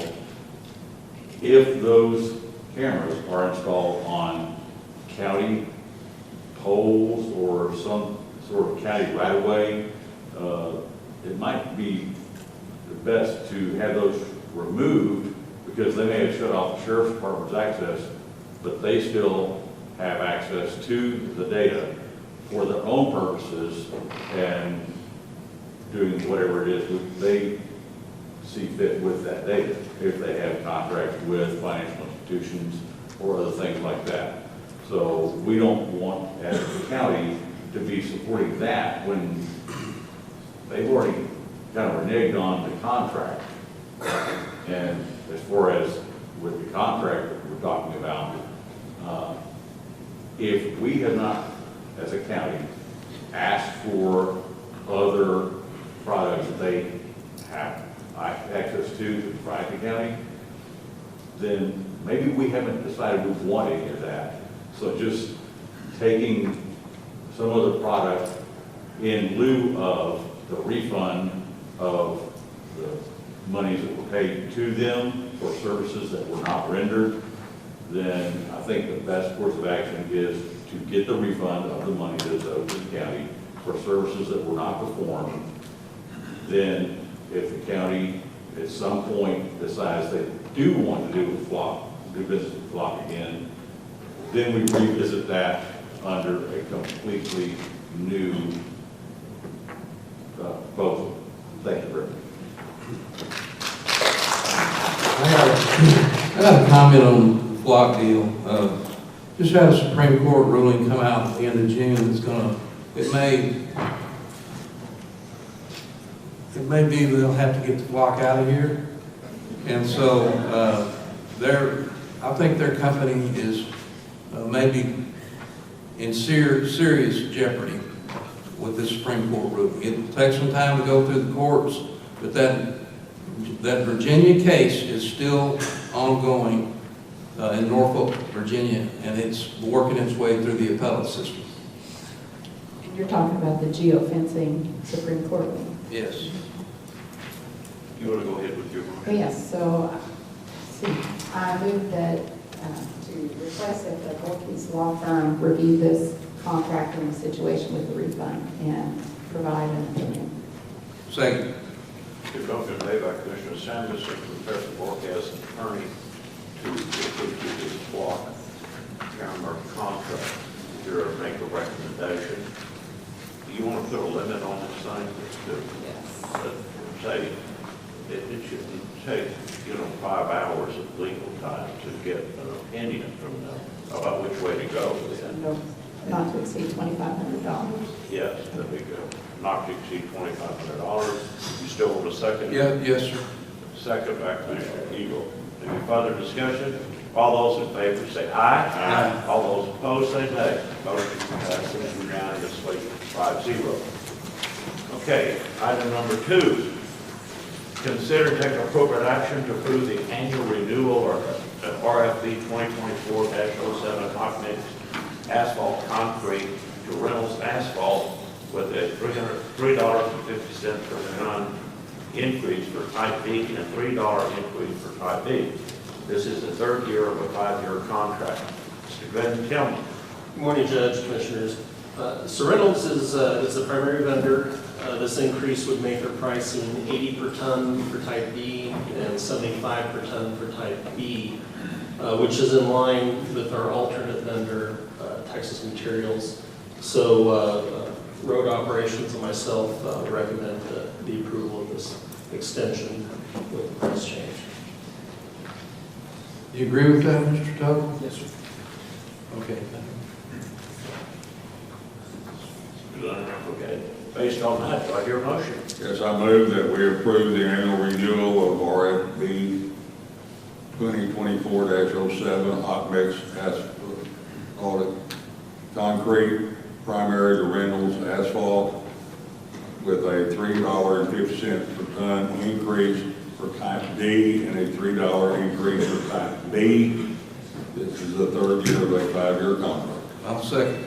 Okay, motion made by Commissioner Wilson to approve the annual renewal of RFP 2024-07 regarding the concrete as stated by Commissioner Wilson and second by Commissioner Eagle. Any further discussion? All those in favor say aye. Aye. All opposed say nay. Motion passes unanimously 5-0. Thank you. 4, but Andrews is. Oh, 4-0. I didn't see him walking out. 4-0. All right. Item number 3, discuss and take appropriate action to approve the 2026-2027 Hood County holiday schedule. HR, you want to, but we got it all. I guess we have it. Yes, sir. You should have a copy. Okay, everybody has a copy of the proposed holiday schedules. We don't get enough of those holidays. We're very grateful for our holidays. This is very generous. Thank you. Okay. All right, it's a supplement in our deal. You want to put it up on the deal. It's right there. Okay. Everybody had it. Do I hear a motion? Yes, I move that we approve the 2026-2027 Hood County holiday schedule as presented. Second. Motion made by Commissioner Wilson to approve the 2026-27 Hood County holiday schedule as presented. Second by Commissioner Eagle. Any further discussion? All those in favor say aye. Aye. All opposed say nay. Motion carries 5-0. Thank you for the good work you always do this well, sir. Okay. Number 4, discuss and take appropriate action with the Development Department, Flint Head from Acton Annex to Annex 3, and move the county GPS office currently in Annex 3 to the Acton Annex vacated by Development Department and allow for Texas DPS Licensing Department currently located in Toller to move in that location. Also other possible considerations. Okay, that's yours, Mr. Wilson. The DPS facility at Toller, which is a full-service DPS facility, by contract has to be out of that facility end of August of this year. And what we're doing is trying to maintain and keep a full-fledged driver's license office in Hood County. And, you know, there's a couple of possible suggestions. One is to move the development back to Annex 3. Another one would be possibly moving Commissioner Precinct 2 and Constable JP2 to Annex 3. That would put him closer to his JP office, number 1. And the other requirement is that DPS, because the state statute requires they require 2 restrooms. One would be for public, one would be for private for employees. And so the only suite in Acton Annex that has 2 restrooms is 106, which Commissioner Precinct 2 is in at this point. There's other options, but we're trying to maintain and retain a full-service driver's license office in Hood County. And right now, that's the only viable. There's not any other space available in county operations, to locate them at this point. And again, they have to be out of that end of August of this year, so that is critical, okay? Everything that I handed out to you You'll have to was, step up a little bit. everything that I handed out was to show the profits that have come in from having DPS financially. So it's a transparency on it. Profits? Well, Fees? fees, the 911, how much the addresses have been for the county to grow. How much from the time we opened till now of how many of our certificates that we have helped bring in. How much, only the $5 fees, that's the money that is on there, is only the $5 fees for what we bring in too, for us, not for what DPS gets. So all of that is just for the county. Do you have a speaker? Yes. Yeah, we do have a speaker, one speaker, Jack Autry. Any relation to Gene Autry? I wish. I know he sings Rudolph the Red-Nosed Reindeer, that's all I know. But good morning. My name is Jack Autry, and I'm representing Standards Companies in Allentown Shopping Center. I drove 90 miles from Frisco this morning because I'm passionate about this opportunity for the DPS. I would like to relocate the DPS out of Toller and putting it right where it belongs in the true heart of Granbury, on Highway 377. We have a turnkey space available at 1030 Highway 377. That's perfectly tailored for the DPS.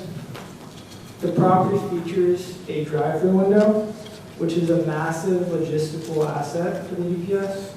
They can utilize it for document drop-offs, disabled citizen services, quick turnaround pickings of credentials, and it would significantly reduce indoor wait times. Second, the location offers premier top position monument signage, giving the Hood County DPS maximum public visibility. And geographically, Granbury sits right at the center of Hood County, as you all know. And Highway 377 is a central artery for Hood County. And moving the office here ensures the absolute shortest and most convenient drive for the entire community. And we understand the state may have budget constraints, which is why we're prepared to make a win-win solution for everyone. We're willing to match the DPS's lease rates today, keeping the monthly rate for the DPS at the exactly same amount that they're paying currently until the proper state funding can be secured for it to be a win-win deal for Standards Companies and the DPS. And again, the space is ready to go and the location is unbelievable for DPS. Again, my name is Jack Autry, and you can reach me at 469-714-8464. I look forward to partnering with Hood County, and thank you. Okay. You said you got pictures. Do you have any pictures of this? I emailed y'all about 30 minutes ago with some pictures. I emailed every single one to y'all. They pay zero at least right now. They do? Yeah. Wow. Hard deal to beat. But I don't think they want. It's easy to match that, right?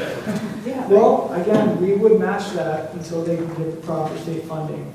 But again, I mean, you cannot beat that location for the county because, highway, y'all know it better than me, I'm from Frisco. But Highway 377 connects every single city in Hood County, and it would be a complete home run, slam dunk for the DPS if they moved there. And we'd be willing to work with them on the lease rate. So you realize DPS is the state of Texas, right? Yes, sir. Not the county. Yes, sir. So that's where my heartburn comes in on this. This is another, and I hate to use this term, but we've used it before. It's an unfunded mandate handed down to us from the state of Texas, and the state of Texas has a whole lot more money than we've got. That is true. Now, we've gotten a lot of information today that I hadn't had a chance to look at any of it. So, anyway, that's what I've got to say at this point. Thanks. That's a very nice building, but your company's not going to want to. You know what the square footage is and what the normal rate that your company would charge? Yeah. What is it? What would it be? So the rate, that the current tenant used to pay was $9,000 a month. And that was for all expenses and the actual rent charge. And it's about 3,800 square feet, which is a little bit bigger than the Toller location right now. But if they're looking to expand, it's perfect for them. I love the idea, I'm all in favor of it, but you gotta go talk to the state into paying that rent. That's gonna be the tricky part. I don't, Who can I contact them? There's a young lady right there, and, yeah. So I thought the last time, a few months ago, that you were up here, you said you had some funds available for rent. So technically. Can you come up here to the mic, please? And also state your name when you get up there. Yeah, absolutely. And we do have one other speaker, Christine, after this. My name is Rebecca Perez. Put the mic up and I'm really speak. tall, so I'm gonna get quiet. Tall. Got it. My name is Rebecca Perez. I'm the field operations manager for this area, Tarrant County, Johnson, Ellis, everybody in the county. I can't speak for rent because I have to have my leasing specialist with us because she has to do the real estate market and everything. We temporarily extended the toller so we get opportunity to talk to you all about it. And so that's what we're doing right now. Only. And it was only a 6-month agreement until we decide where to move. But you extended for 6 months until, you had asked about extending it 1 more month for the budget. We haven't done that yet until we got clarification, but for right now, it's end of August, like Mr. Wilson said. for still zero rent? Or? Yeah. We're giving the asking price for the total. But they only agreed for us to do it, I believe it was $2,500. $2,500 a month? Yes. So, and I've said this before, is that similar to Commissioner Eagle, this is a state function. The state has a $32 billion surplus. I don't think it's right to ask the Hood County taxpayers to fund an office for the state. There's plenty of places, that's a perfect example, there might be other places around Hood County for the state to rent to house DPS, which is a state function. I don't think that the Hood County taxpayers should be subsidizing this function of the state. So that's where I am. So I don't know, you guys can talk. Maybe there's some happy medium there, but I think that's a good option. Well, to my knowledge, that DPS never pays any rent for their stations that they put up for the public. Is that correct? Because of the benefit that it serves.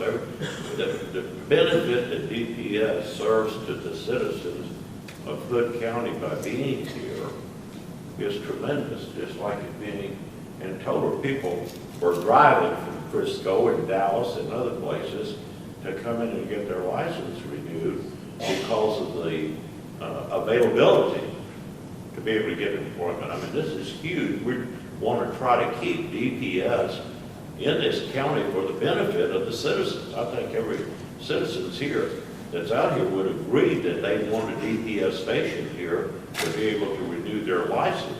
Wouldn't you? I mean, is that? Yes. Yeah. So, and I understand that DPS does not have to pay any rent because of the benefits that having a DPS station in the county location benefits that county. Am I wrong in that? No, that's correct, sir. We originally were located in Toller for that reason, is that the judge wished us to be there because a lot of the citizens of that area in the county wanted us there. That's correct. And then we're also currently funding county employees to do driver's license renewals. That is the state's responsibility. That was also a request from the county as well, to have the county employees. The problem that you have is if you put it, so being in Hood County for the citizens is wonderful, but if you want to look at logistically, if the state wants to actually open up an office, it wouldn't be in Hood County for the population growth. So out of a courtesy too, because it would be a long amount of time, I mean, like, the closest would be Cleveland, correct? Weatherford. In Weatherford. So Hood County is in between it. Have we had other counties ask for a location for DPS? Absolutely. But we would love it because this has the highest population in this area that's in between. And we've been a resident of Hood County for a long time. So that was something that we had kind of discussed, is you guys taking those county employees over on the state side? Is that still? It's still a discussion. I talked to the chairman, our chief and everything, and talked about it. I mean, it's definitely a possibility, but it's something like once we make a decision to sit down and look what it looks like. I mean, 2 salaries alone, and then they also have to agree to become state employees. So, you know, it's a little bit different than being a county employee. I'm thinking about both sides, you know what I mean? Like, can I say that we're gonna have positions available? We could, in my region alone, in the Tarrant County area, I could probably find those, but again, you're having to agree to these county employees that want to switch over. Because they're going from like doing renewals and duplicates to an entire road testing and everything. Well, I tell you, that office in Annex 3, it's full all the time with people. I mean, it's all the time. Because if we don't have it, the wait You time don't- to get come on, into another, Andy. the wait time to get into a stateside office is anywhere from 3 to 4 months. So to get a driver's license and having it here, that kind of helps them come. We set the appointments if we can't handle it here like CDLs, and then we help them get them set up over into a state office. It could be up to 3 to 4 months because everybody is splitting to go to these different offices because they don't have the coverage. And it's not uncommon for DPS, you know, state people and county people be in the same office place. That is true. There's another county that has a DPS office in it. I reached out to him. He was the one that helped me get them here because there was only one other one. And we have people coming from all over to come here to set up an appointment because we are more available, which brings in more time for us and more money in the wait time and everything. And we take the walk-ins for them, which helps them out. So, you know, we do have a lot of that. I get my personal, as a citizen of Hood County as well, as a taxpayer as well, I don't want to see DPS leave because then you have to wait 3 to 4 months to get into Cleveland, 4 or 5 months to get into Weatherford, Stephenville. It's a long wait time. I had to wait 3 months to get here. Yep, because there's a lot of it here. We do take walk-ins here though. I would say in Fort Worth alone, we process probably 1,100 to 1,200 a day. And I don't think it's off the table for us to ask in this legislative session for some rent. I don't think that that's completely off the table. They tell us no. But, you know. Could I ask, would you come back up, please? You handed us a stack of spreadsheets today. And I'm just trying to get my hands around what is what. If you look at I'm looking at the newest one, 2025, 2026. And you've got, and I'm just looking at the first page, it's January. It's got the date and then it's got cash. So that cash is what the $5 fee that we brought in. well, I'm talking about the $80. The first column, $80. What is that for? If you look at it right here. Credit card. This one here, this is January 2nd, we brought in $80 of cash and $80 of credit card. And then the next one, the second is the second, the third for each day what we brought in. What does that mean? That we paid the $5, they paid us a $5 fee for the convenience to come to our office. So that would offset the salaries of the people that are in this. it's $3,045 in the county funds. Okay. Down there's the bottom. So that's net to the county, that doesn't, This does. Well, it's not, I mean, it's going against the salaries of the people that are there. yes. So that's, if you add it for 12 months, I'm not sure it equals one person's salary. No, I don't think it would. Well, okay, so this is a lot of information to digest. And what I would like to do is, and I'm gonna do it, I'm gonna make a motion to table this to the next. I have signed as a speaker because I'd like to address something. Okay, well, we got one more speaker. Yeah, Christine Lethbridge. Sorry.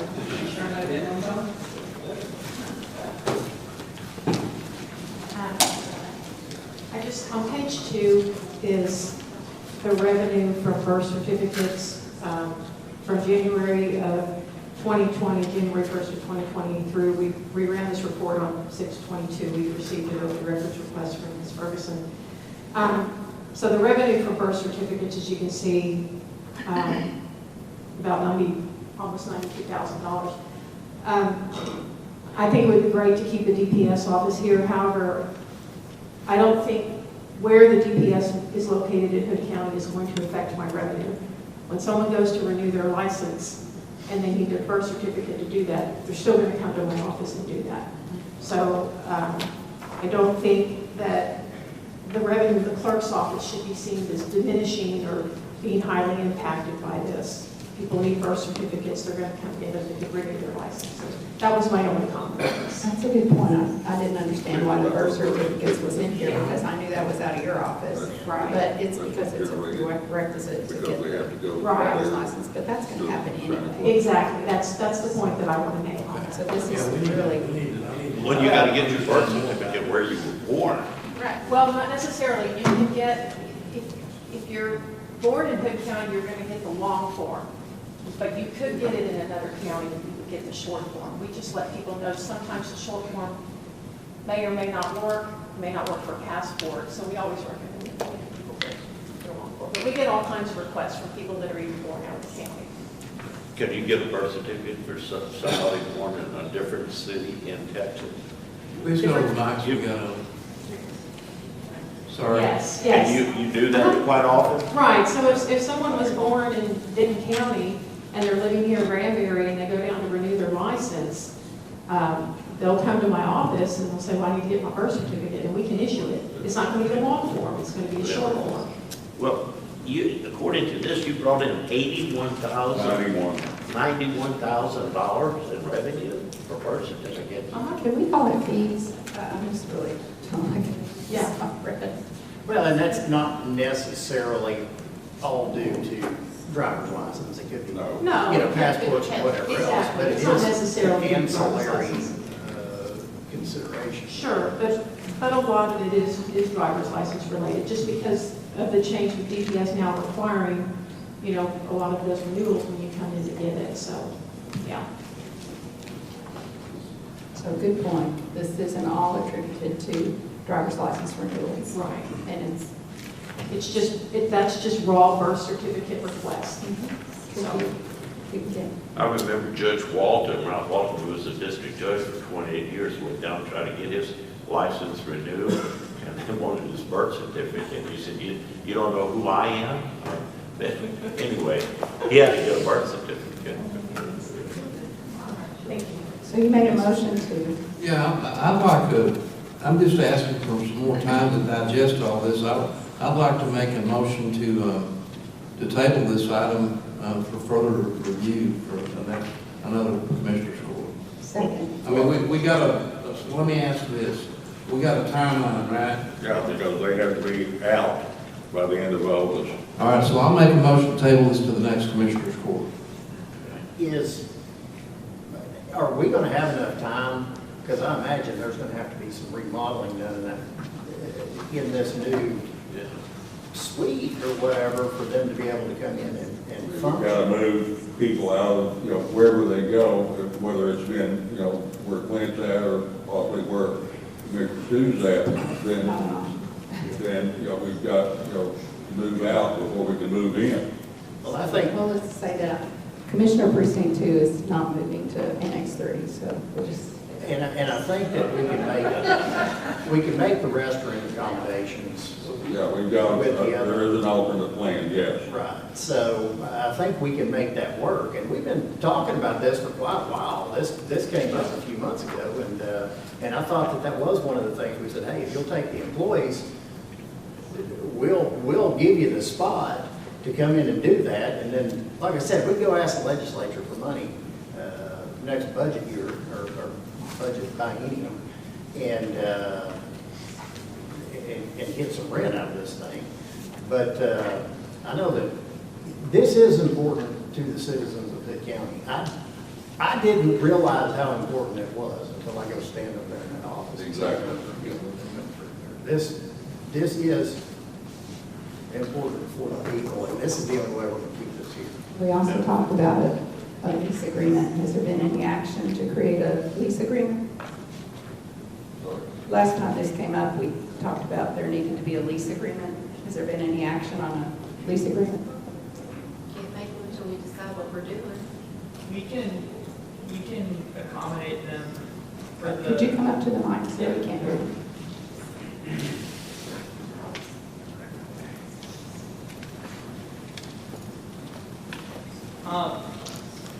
I know it's a very quick turnaround, and I've dealt with a lot of things, a lot of deals exactly like this one, and we'd be willing to let them start moving in today if they needed it, because it is kind of a turnaround to go build out their space, and I mean, it could take 2 or 3 months, and if they need to be out by August, I mean, we'd allow them to come inside the space right now and move in some of their equipment or even tour it just to see how they feel about it.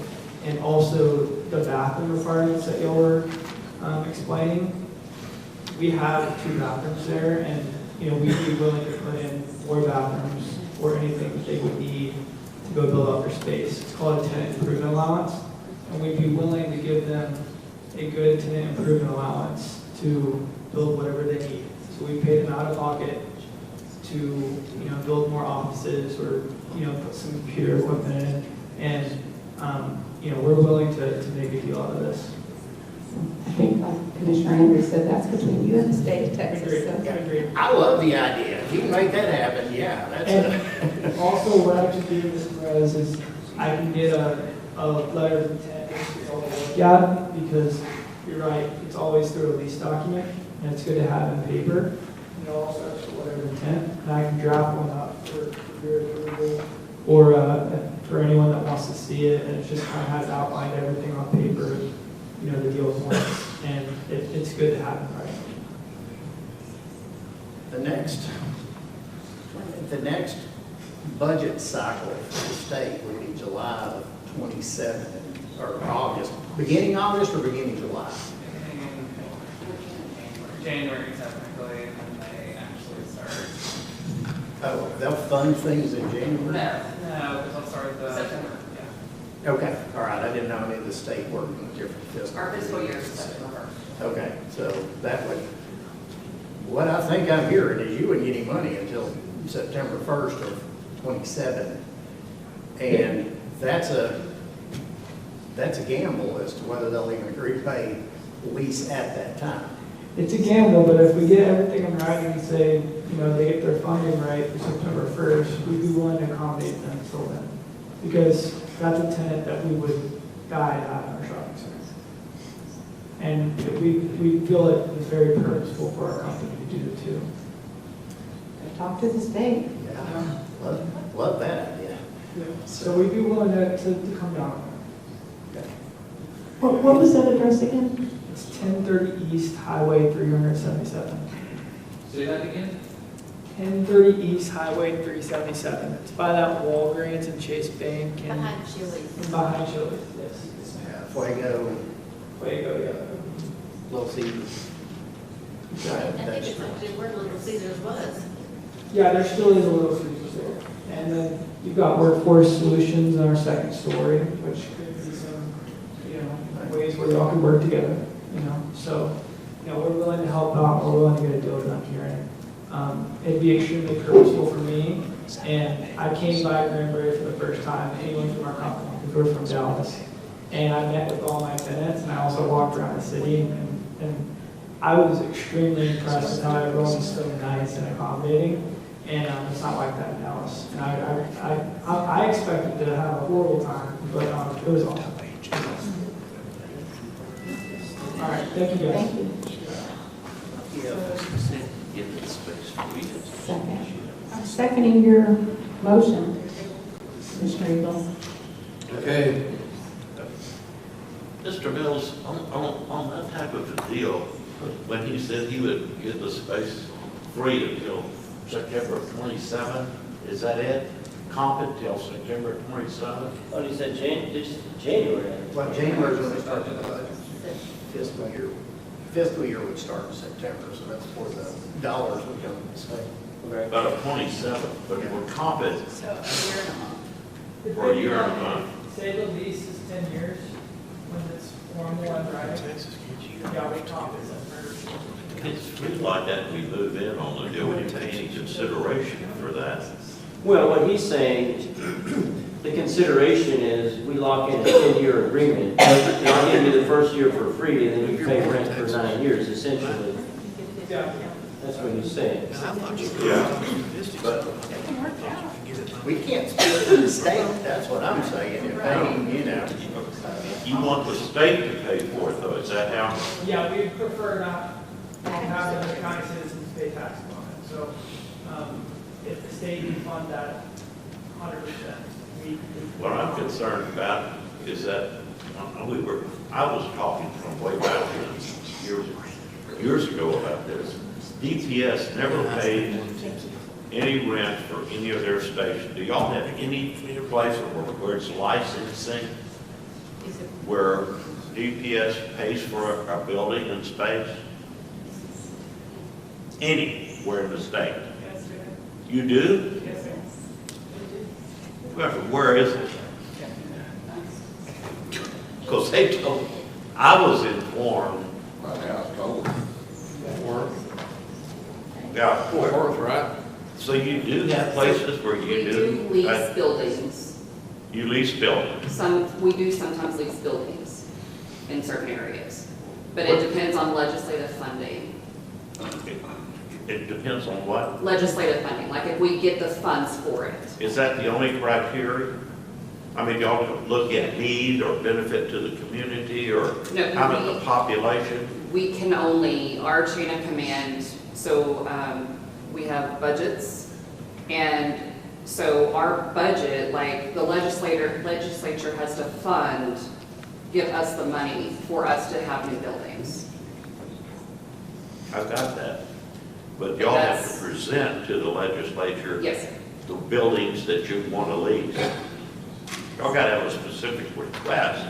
Y'all don't just say, give me X dollars for the building. You come in there with a specific request, like for this one, you would have a specific request to pay the rent for 9 years on this specific building. And to get the funding for that, along with maybe other projects, right? It's like a special item. We ask for a certain county that it has to do with population growth. That's what I was talking about earlier, about the fact that if the state has the choice in it, they're going to go with an area that's highly populated. I.e., I'm not saying that Hood County is not, but I'm saying i.e., when you're looking at DFW as a whole, Hood County may not be on the top priority. So when it comes to an actual request from a county, that's why the judge 10 years ago made that request, right? Because there was an issue with Cleburne being separated from, Cleburne and Stephenville in the distance. And so Hood County was created to be like a gap in between. What do you think the chances are getting funded for this building here? Am I on record? I didn't ask you to swear, you didn't take an oath. For 9,000, absolutely not. I don't have tons of experience with the leasing situation because I just was promoted last year. But I know from my current experience, 9,000 is an extreme amount that the state would not pay. And I know people feel like we have a lot of budget, but we have a lot of budget constraints as well.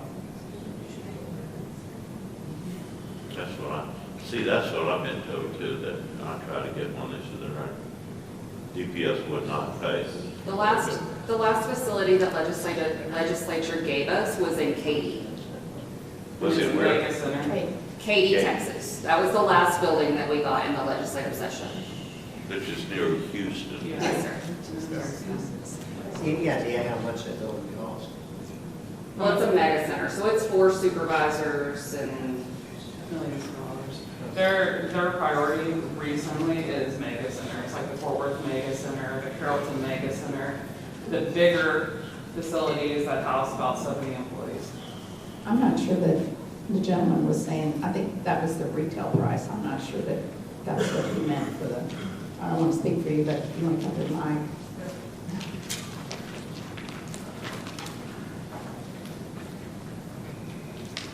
I mean, it's all up for negotiation, but I'd imagine it would be very hard for all parties, or it wouldn't be hard for DPS, but for my party to agree to something like that, because if we give them a full free year of rent, that's already a hit for us. But we'd be willing to do that type of thing if you guys came in at our asking price, which is, $9,000 a month, which it's, it's about $3,000 in expenses and then $6,000 in base rent. So you'd be essentially paying $6,000 for rent, and then we'd be taking care of your expenses for the center. So you guys wouldn't have to be paying for your electricity, your water, your trash, and that's kind of the deal point. But it is up for negotiation. It could go down. So, let me ask you this, are you willing to let them move in there, and you don't have an answer whether you're gonna have a lease until early 27? I mean, the answer may be no. Mhm. Well, we would not be willing to do anything unless we had it in writing. So say we had a, document, say a lease document, where their rent commenced on September 1st of 2027, and then you had your 9 years after when they were gonna be supposed to be paying rent from the state. If we had that in writing, we'd be willing to, move them in tomorrow. I'd be willing to drop whatever I'm doing and move them in tomorrow. It's gonna take action from the legislature to approve this funding, that's what I'm saying. So you're not getting an answer until early next year, and I think that answer is likely no. That's, I think as far as this situation goes, we have a much shorter term need than that because this deal is falling apart at the end of August. Do you know how long would it take to move out, remodel, do everything that you need to do to make this new, if we did agree to this new suite, how long would you have to make that happen? Remodel included? Yeah, I mean, if we say go, how long is it going to take you to get over to Acre? I mean, it would be a minimum of 2 weeks. Our part's going to be moving all the files out of development. No, I don't disagree. But that's kind of where I'm looking is what is our time frame? If we table this now, how big a pickle does that put us in on the backside if we do agree to allow this thing to real fast? Can I speak? Sure. What I can do before y'all's next commissioner's meeting is I can talk to our leasing specialist, get some more specifics for y'all. I can also work with what we can offer, if anything. Time frame with moving, maybe I misunderstood the last time we spoke, but I thought that the county was going to pay for the remodeling. Am I incorrect? Yeah, I didn't know anything about that. Because we were talking about like the in-house, that you had someone in-house that was able to do the construction on the office. Well, that area is pretty much real close to being set up as it is, other than dropping the electronics in. Okay, furniture and stuff, we can do that over a weekend. If we move, It's not, if we move development out, that particular suite is pretty much ready to occupy. And I think it was just that wall that was separated. It was the wall that was separated and split for that office. Other than that, equipment and stuff, we do this a lot in the sense of having to move equipment and stuff like that, so that can be done quite easily under 2 weeks. That all needs to be stated in the lease agreement. Yeah. Which party's doing what, at what cost. So Like I if this said, I'll comes get more back on the information. agenda, I expect that there would be a lease for us to review. Well, that, okay, I'm good with giving the 2 weeks to get some of these ducks in a row, and let's get it all figured out. So that was, I guess that was the question, is are we pushing this so late that you're gonna not be able to operate for a little while you're setting the new office up? But I think this, it sounds like 2 weeks is. Yeah, we spoke to the leasing specialist, and she was willing to talk to Toller to extend us when y'all asked for that to do with the budget. And so I did ask, because that's what y'all requested last time. And so the reason we don't have a lease available is because there wasn't a definite decision on anything. We can't vote on anything today because there's no lease. Right, yeah, bring a, let's get a lease together, and figure out some kind of agreement there. Like I said, the consideration for our employees, if that's, let's make that go. And of course, we can ask the legislature for some lease funds there in the future. But Do y'all have a standard lease that y'all use, that y'all require? Yes, you can submit certain things. I'll work on that for y'all, definitely. And I'll get our leasing specialist actually to come up here, because that will help a lot. She's from Austin. And so actually come here and everything's legal to go. Right, and look at the space and then Absolutely. do the lease and do an attachment to it, right? I bet you, Leland is awful good about doing the remodeling, knocking out a wall and doing that. That's our building maintenance guy. We've already visited the location. It's great, guys. I mean, no problem, square footage and everything, and we've already talked to them about it. It was just we're waiting for it's more definite. So look at it. Can I call a question, please? Can we do one thing though? Can we go ahead and move development out of there? Is that? Yeah. Yeah. Because I think that might need to There's a happen. motion, you had a motion and a second To table that, yeah, I was asking if we could split that particular. Commissioner Eagle. Can we split off the development question? Because there's 2 questions here. One is to allow them to come in, the other one is to move development. Can we go ahead and move development? Yes, y'all gonna withdraw your motion so we can move development. I'll withdraw the motion, y'all do what you want. How do you move development? Where are you going to move to? There's people in there. Yeah. Back at the Annex 3, right? Yeah, they're gonna go, he would go where the current county DPS people are. Right, but they're in there. Yeah, it has to be done at the same time. I was kind of expecting to go back to that little office. Well, that There's one not room enough, there's not enough room in that one office to put all of this stuff. Or put all the development stuff. All right. Then let's just go ahead and get all this thing decided in 2 weeks. Let's get all these things figured out. Would you like to make your motion again, Commissioner Eagle? Sorry. What? Sorry. Let's go with yours. Okay, so I'm gonna try this again then. Make a motion to table this until July the 28th. Second. Yeah, motion been made by Commissioner Eagle to table item number 4 until the next meeting on July 28th, is from 24th. 28th. Second by Commissioner Samuelson. Any further discussion? All those in favor say aye. Aye. Aye. Can you come off this one, please? All in favor say aye. Aye. Opposed? All right, motion passed unanimously. I'm gonna make a motion, we take a 5-minute break, please. Okay. At this time, we're going to take a 5-minute break, 11:30, 15. Hey.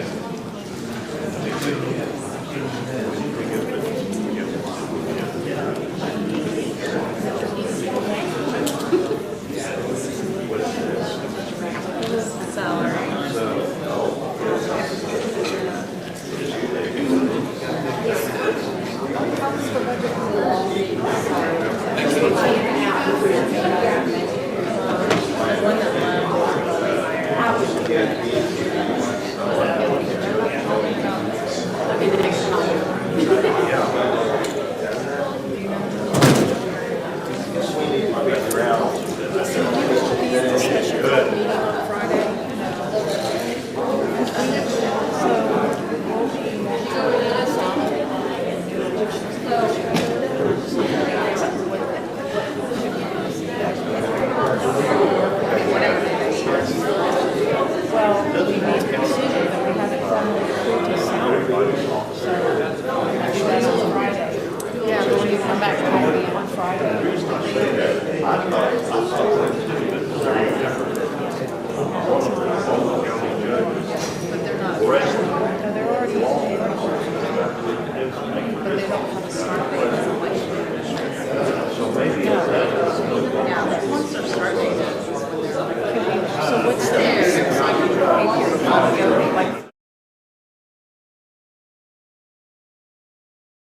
the recipient agreement with Texas EMS for the Rural Ambulance Service Grant.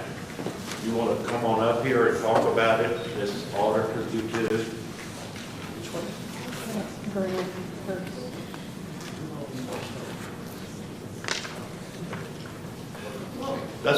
This is a dynamic duo. How can you vote against this duo here? Okay, go ahead. Who wants to start? You want to start? Auditor? I will start with just what the grant is, who it's from, and Okay. then if you have questions, you can ask those specific questions to our EMS director, executive director. Okay, so we were awarded the ambulance grant from the state of Texas, which is a pass-through grant to our primary ambulatory provider, and for Hood County, that is Texas EMS. So the amount of funds was $350,000. There's two codes that are related to the proper use of funds. The primary one that's the easiest to find is for purchasing an ambulance within a 5-year period, but there's also a secondary area that says you can use it for modifications or refurb for current ambulances, which I had asked Ricky, I asked him specifically, he was on the board to help create this legislative act, and he did find them, and we did confirm them. So would you share that part of it? Because one of the commissioners did want that to be on record. So we got, this last session, we got House Bill 3000 passed, which allocated funding for the purchase of EMS ambulances. We tried to mimic Senate Bill 22, which is the law enforcement, where the sheriffs get lots of stuff. So this would only allow us to purchase ambulances. It has a population limit, and we're just barely under that limit this year.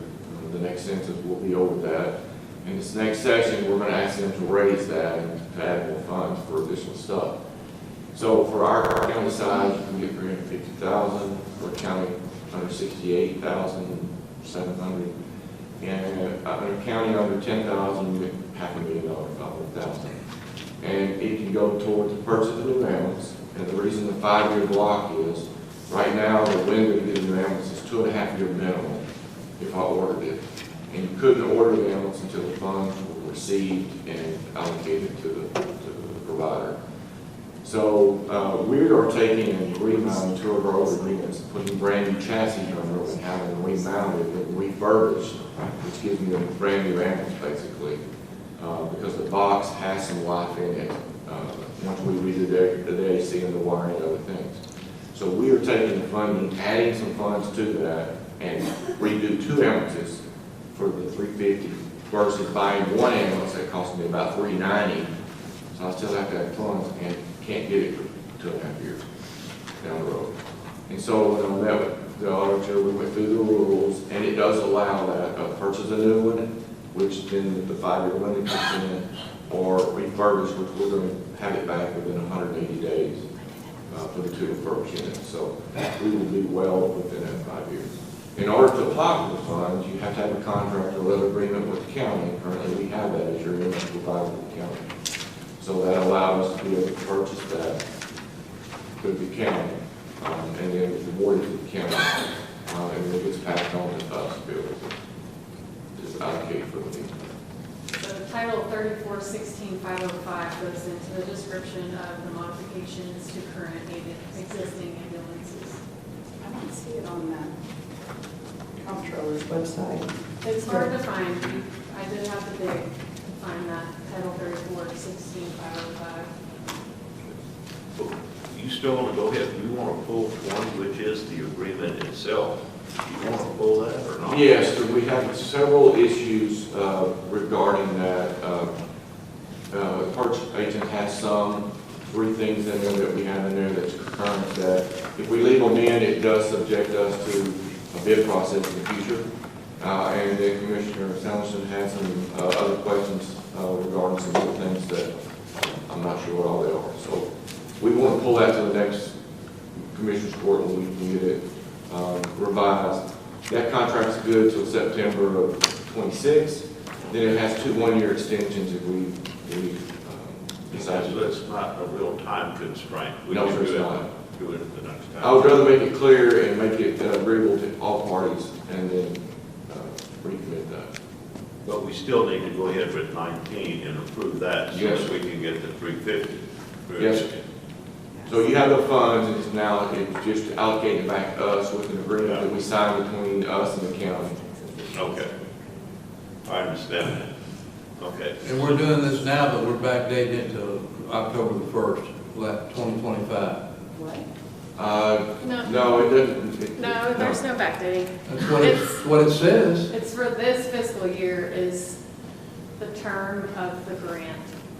But they can use it for up to 5 years. They have up to 5 years to spend the funds. But the grant is awarded annually for this fiscal year. That's all I'm saying. Which is October. Which 1st, our fiscal year 2025. started, yes, that time. I'm sorry, you're handing me this. So again, this grant allows October 1, we can submit again for the same grant if there's funding allowed. Wow. So it's Get another per each 350. county Say fiscal what year. it says, that just points you to where it is. Okay. So this is, so we really got to approve 19 to be the sub-recipient so that you can do that. Yes, sir. I'm still having problems with this grant agreement because it says in here, authorized use of funds. Funds provided to Texas EMS may only be used to purchase additional ambulances. And then in acquisition, it says Texas EMS shall purchase and take possession of an ambulance. So that's what you're asking us to approve today, but that's not what you're planning to do. So I have a problem. I have one speaker who signed up. Are you still here? So we can add, it says accessories, including accessories and Was it modifications, Sandy? which is what the. Yes. You want to speak on that? I just wanted to make sure pecan was somewhere in this. So that, she asked, so I have Y'all asked that needed an question. ambulance? Asked that question as well, because we have 2 ambulance services in the county, but the state only allows for 1 grant funded per county. Is that what I was told? So you can do multiple services, but you have to have a contract with the county to be able to do it. The county doesn't have a contract with the county.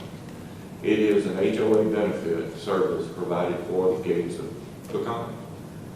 We are the county provider by contract, including Pecan. We just don't go in the gate because we have a service there. And that's part of the stipulation of HB 3000. Last year, when we, for the first time, gave a subsidy to Pecan, we did write up it wasn't a contract like you have in agenda item 20, but we do have a That was contract just with all the funds. yeah, it was just the same thing you did with me. It's for it's a one time for that particular thing only. It's not a contract to run the rest. And that's what the state requires. Does that answer the questions? I see a couple people here from Pecan, EMS, VFD. Does that answer your questions, or do you have? Is there any speaker for item number 19, Christine? Well, it was Sandy. But I think she said she's going to pass. All right. 1 speaker and you're not going to do it, okay. So we don't have it. All right. So we need to pass this in order to get the grant. We've already been awarded this grant. The money is here at the county. There's not any time frame that we have to do this today if we're uncomfortable with it. I was going to look up the specific words used in that section 16505 because it's, written in the law where it's very vague intentionally, I think. But I believe the words are including accessories and modifications. So you can use it either for the purchase or for accessories and modifications to existing. Okay, so The way- there be an or in there? The way I read it is including accessories and modifications having to do with the purchase. That's the way I read it. Funds provided to Texas EMS may only be used to purchase additional ambulances, including accessories or modifications, because you have those when you buy an ambulance. That's what it sounds like to me, but I just think we need to be very clear that this is going to be to refurb existing ambulances, because over here in the insurance, it talks about Texas EMS agrees to obtain and maintain for the term of this agreement adequate insurance coverage sufficient to protect Hood County from all claims and liability for injuries to persons and damage of property arising from the agreement. So you already have that. So I'm required by the state of Texas to have quite a large insurance policy to cover that period. Just have the license operate. It's like 3 million, million, 3 million. It's a million each, 3 million. I think we need to be clear that it's for, that he's not going to use it to purchase an ambulance. Okay, it's 7 minutes. You want to pull it, you said time is, it's not our time constraint. If you'll pull it in 20, might as well pull this one and let's look at it, okay? And wait, I think there's, this is just minor, but I think there's a typo on the third line. In the second paragraph of grant, it says, these funds were awarded to support the state purpose. I don't think that's supposed to say stated purpose, but, so if you're going to change it, you might as well update it. Is that all right? It's not going to, if we pull it until the next 19 and 20, you'll do that until the next meeting? We can do that and make sure that. What is it, the 28th? All parties. Yes, sir. Okay. I'll move to table. We made a motion. Yes, I'll move to table 19 until July 28th. 19 and 20. Okay, I'll second. All right. You think it just go 19? 19, I thought we already Okay. pulled 20 then. We can He's already announced full employment. Yeah, okay. Motion made by Commissioner Samuelson to pull item number 19, subrecipient agreement until the next commissioner report on July 28th, second by Commissioner Eagle. Any further discussion? All those in favor say aye. Aye. Aye. Opposed, say no. Motion carries unanimously 5-0. So we got that out of the way. Now, let's go back to item number 10. This is for Cindy Hines. Receive update from Fire Marshal regarding Apache Hill vest compliance with NFPA 855. Discuss FM procedure regarding notification requirements of non-compliance or compliance. Take appropriate action if needed. Where's the Fire Marshal? So we can. We skipped 6, 7, 8. I know. Okay. We're going to do the best. Come on up here. Welcome to the fire pit. Grove Hall. Okay. All right, are you compliant? Okay, so where we're at right now, I'm going to digest this piece by piece. Receive update from the fire marshal regarding Apache Hill compliance. So one of their requirements was to install a hydrant. They did that. If you drive by it today, it's going to be kind of hard to find because it's grown up with grass, but we know where it's at. It is a constant, reliable water source. To my knowledge, it is a hydrant from AMUD. The other part of that is their hazard mitigation analysis. They did submit a hazard mitigation analysis. I looked at it, and just so you know, you guys hired a fire marshal, not an engineer. So I wasn't able to pick it apart. However, Dr. Wolford was able to do that. And he provided a document with some questions and concerns about some testing results and whatnot. I emailed that document to my contact, who is the plant or the project manager there now. And when I spoke to him on the phone, he said he will get with the company that they hired to do the hazard mitigation analysis and address it with them and his corporate office. So I have sent it to them. I have asked for them to review that and give comments or resolution. So that's where we're at with that. I think that was a two-part question. Procedure regarding notification requirements for compliance or non-compliance. There again, my one contact is the project manager, and ordinarily if I have issues, comments, concerns, or whichever, I will either email him or talk to him on the phone to let him know kind of where we stand. So he is my main point of contact, and then from there, he works it up the chain, either to corporate or to Summit or whoever. That compliance is, the certificate of occupancy is dependent on the compliance, is that correct? Correct, and there are still other steps that they're not prepared for. So a couple of the steps that I've still got to review, I've told them that we want to be present when they do all of the alarm testing. So when they get that portion of it ready and they get ready to test that system, we will be there present to ensure that the system works as designed. Another one of those requirements is the fire departments, who will be the primary responders to that location, will also need to be brought on site to do a site visit to show them the things they should and shouldn't touch, or the things that should or should not have water sprayed upon them. Whatever their response criteria would be, the company needs to give them an on-site tour and go over response with them. And so primarily what I would do with most of these, anything that's in the county, I will call the primary three departments as the three departments that have received that training. I can kind of address 11 at the same time if you want, because I think that question is kind of along those same lines. I just wonder if, as we go through this process, this is the second best that we have, should we, once they reach all of those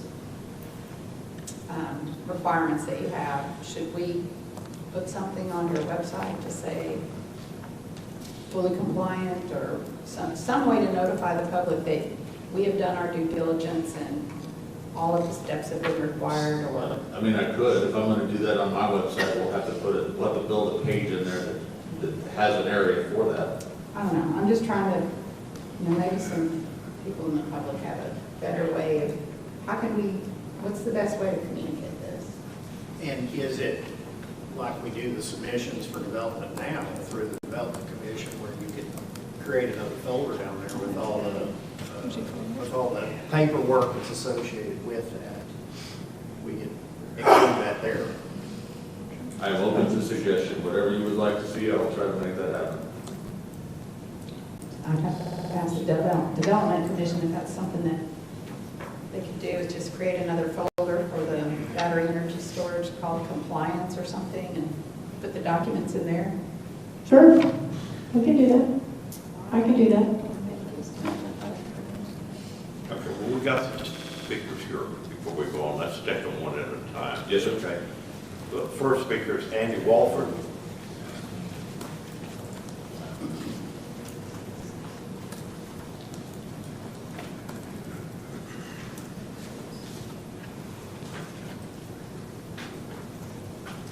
Good afternoon, Judge, Commissioners. I signed up for a slot because I was referred to as far as providing the documentation. And I'm here to answer questions. I can give a very, very brief summary. This is a technical review. It wouldn't be containable in 5 minutes. But summary, I would say they got a D on their work. So the report's not good. And I expect that there will be a response back from their consultant to me through the chain of command, and we'll address some of these things. But all of my findings are referenceable or backed up technically. So I think it's important we understand this. This was a pretty poor effort in terms of meeting compliance with NFPA 855. And when we say that, there's actually multiple standards being met here. 855 then also requires testing under another standard called UL 9540A. It prescribes destructive testing of the battery cells, measurement of gases coming off of them, measurement of the timing and temperatures and these kinds of things. That was done in a lab over in China. It was supervised by a Dutch company, and they're a reputable company, but there were flaws in that report as well. And those are usually combined with, say you go and buy a BESS unit to install it. The report comes along with the unit as part of the satisfaction of the standards. So I wouldn't be surprised if this report's making its rounds to a lot of other BESS facilities. The other two requirements are called out in the standard. 855 requires you to do either NFPA 9068 or 69 and some people do both. And that's an analysis if you have the best container, and we want to try and prevent the escalation of fire. So the best container can be equipped with fire detection methods and a ventilation system that triggers off of that in order to keep the concentration of gas within the containment below flammability. And so that's an engineered safeguard that has to be designed around the specifics of the gas that's evolving from the cells and the dimensions of the building, the flow rate of the air. That assessment is pretty complicated. They use high-end software to do that. The 69 analysis is similar. It requires them to design blowout panels on the building so that instead of the building just splitting its sides and escalating to the neighboring buildings, there are actually hatches on the top that are designed to open at a certain pressure and relieve it in a controlled manner instead of a fully catastrophic loss to the building. So all those things were reviewed and analyzed. And I guess I would just say, there's another agenda item where I'd like to bring this up. So I'm going to end that and give you guys a chance to ask questions about the compliance if you want. I don't know how much this technical expertise would have cost us to go out to an outside I was told source. by one of the guys that wrote that was the primary standard writer of 855, there's a committee, so no one guy writes it, but the one who wrote a lot of the sections that are new, that require the hazard mitigation analysis, he said he has 3 engagements with counties in Texas to support them in a consultative role, and his engagements average between 300 and 400 hours. 300 and 400 hours, at what cost per hour? $250, maybe. So we're just really $250 per hour. Well, I think we owe you a big debt of gratitude. But yeah, that's it. Maybe lunch sometime, that's it. I did want to acknowledge that this is of great value to the county. Yeah, it's very specialized too. And I guess one of the things that I've discussed this with a couple of you already. This is creating a new industry. The firms that are traditionally hired to show compliance of your design to fire code are largely built around dimensioning of sprinkler systems, making sure enough water gets put into place, making sure basic fire codes are met, like fireproofing, fireproof walls, meeting UL code approvals for the construction of walls. So to ask a standard fire consultant to do a NFPA 855 compliance is stepping into an entirely different area. And generally the folks that know what they're doing in this are more associated with the process industry, chemical processes, petrochemical facilities and refining. And we know how to do hazard mitigation analyses. It's a standard part of the design program. This is very well done, and thank you. I mean, we're blessed to have so many talented people in Hood County that are willing to use their time, talent, and resources for the benefit of the taxpayers. Well, there were a lot of words about retiring my family, and I thought I was, but this would fill that blank spot. So we'll find out. Because we're just, when we get a response at some point from the Apache Hill, and then we'll go on from there. Yes. Okay. Thank you.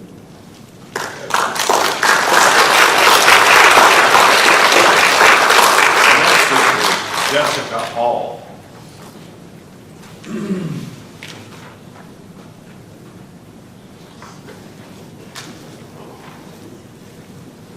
So after listening to the risk analysis of Apache Hill provided to the Development Commission by Dr. Wolford, I cannot believe that we are still here again, a year and a half later, still talking about NFPA 855 and compliance issues, specifically with Apache Hill.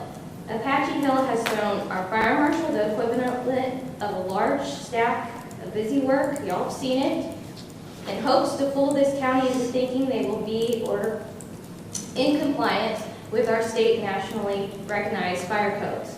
The county has had a year to plan and to hire an appropriate consultant to review these Apache Hill documents And likewise, the De Cordova vest, which I'm sure needs to be reviewed as well, to ensure compliance and ensure the public's safety and the safety of our volunteer firefighters.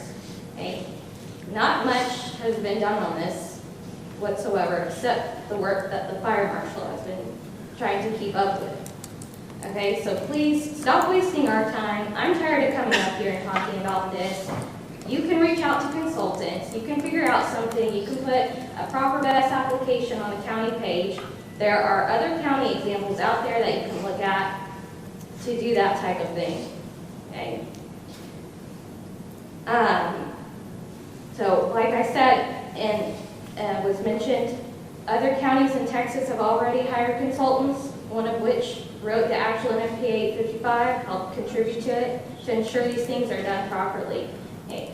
First, we need a temporary restraining order and injunction placed on Apache Hill until you can hire someone to appropriately address these safety concerns and to follow through and make sure they are going to be in compliance.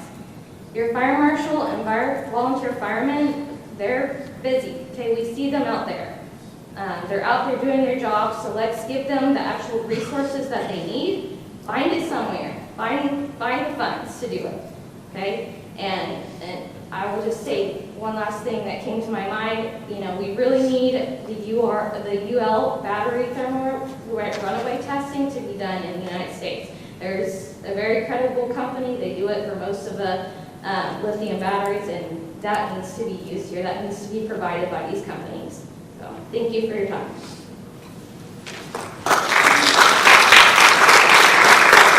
The next speaker is Robert Slater.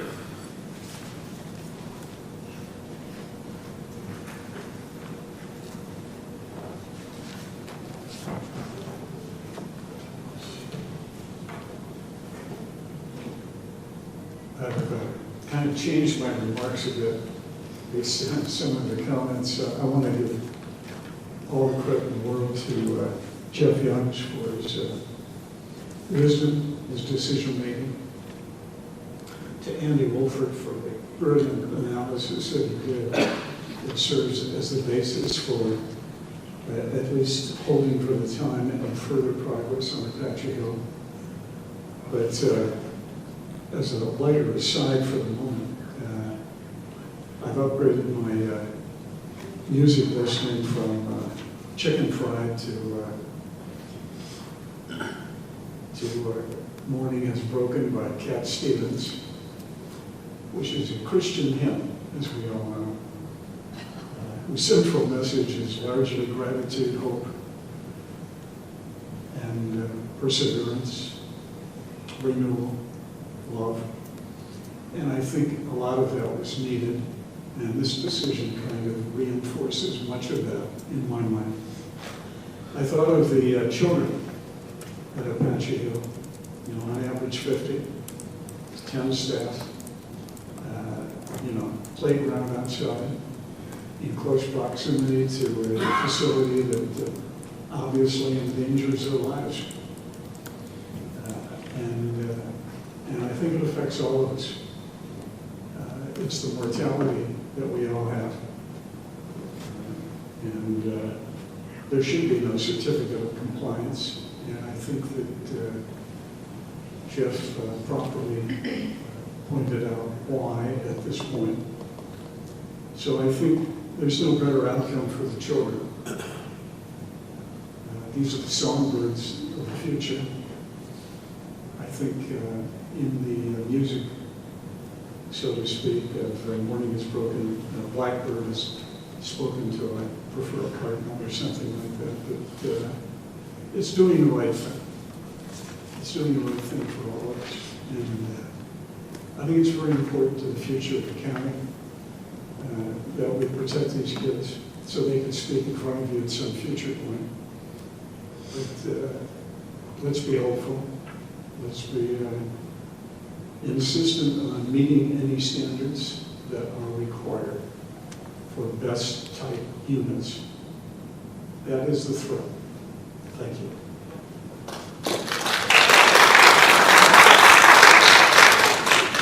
Let me ask, you know, the things that Andy Walford said about needs to be at this facility. He's saying that is not there right now, right? Which part you talking about?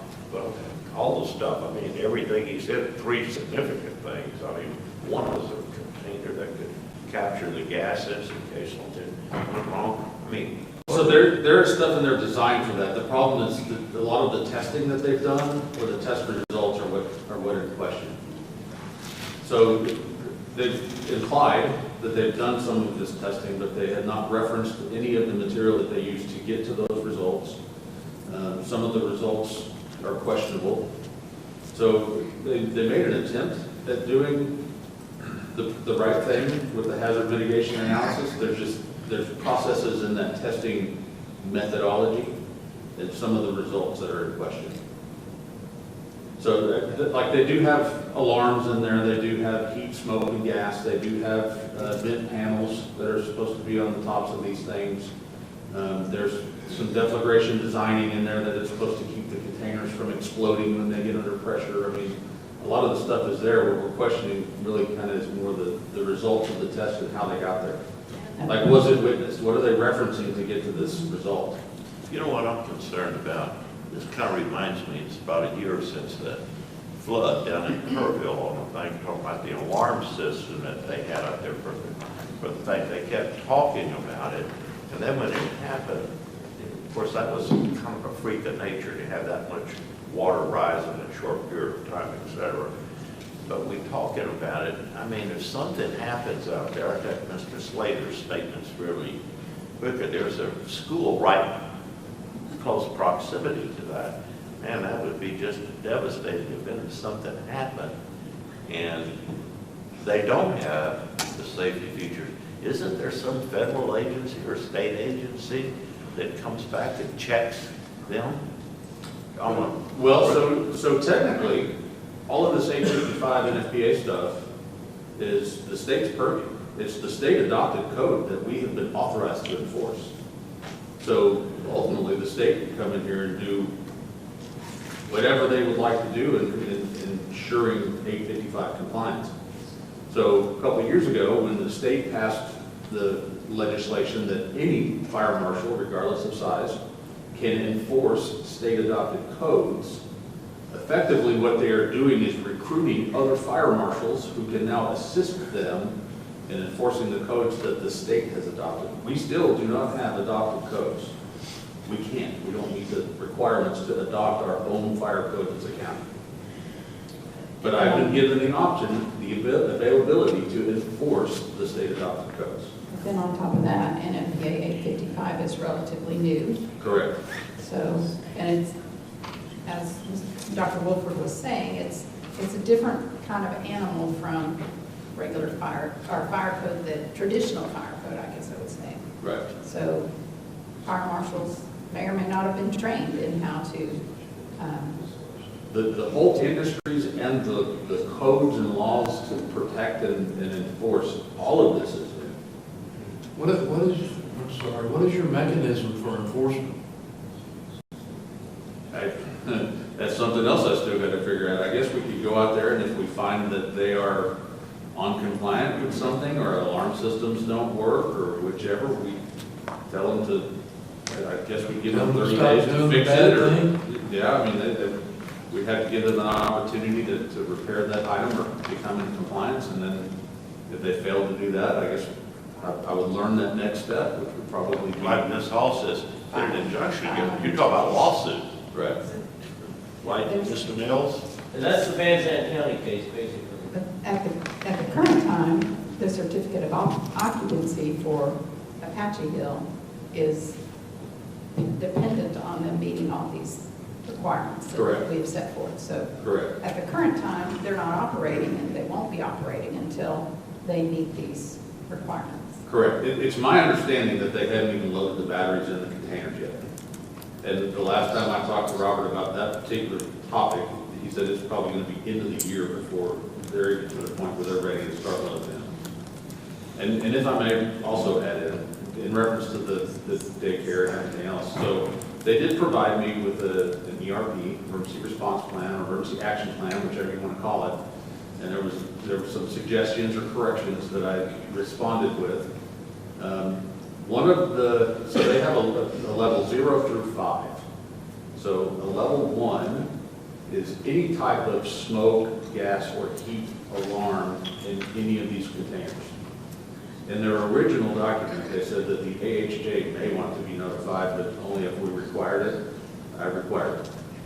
The other thing that I wrote in there is that at a level 1, I also want the daycare to be notified. Now, one of the issues with that is, and I've talked to the other best facility at Acre, is that has the possibility of creating what they call nuisance alarms. So if you have 5 heads, 6 heads, 4 heads in each one of these containers, and one of them goes off, they then have to go and investigate and figure out what's causing this alarm to go off. That would be one of the things they would consider a nuisance alarm, because it could just be that there's dust in the detector or whatever. I've asked them to put the daycare on a level 1 alert, which could create nuisance alarms. I've also been over and talked to the owner of the daycare and told her that I had made that request, and she stated, as long as it's not happening 5, 6, 7 times a week, they're fine with that. They would rather have early notice and call it a fire drill than to wait until it's actually on fire and off-gassing before they get notified. So we may get down the road, and they may decide, we maybe don't need 3 alarms a quarter or 3 alarms a month if it's just a nuisance alarm, and we can adjust that. But in the time being, I've asked that the daycare and my office or the county be notified at any alert at Apache Hill. Now, talking to Acre, they have systems in theirs that are so sensitive that if they're cutting grass 500 yards away, the dust that it kicks up gets sucked into the little sniffer thing and can cause those nuisance alarms. And they say they get several of those a month. They go out there, they look at it, they clear the alarm. It's not on fire, it's not off-gassing, nothing's hot. So there is a potential that we could get a lot of nuisance alarms at an alert, and really they consider a 1-head alert in a container that's got 4 to 6 alarms as a pre-alarm. So basically they get pre-notice that they need to investigate something. So those are things that I have asked for in their emergency plan. That helps me a lot. We got one more speaker here. Cindy Highsmith.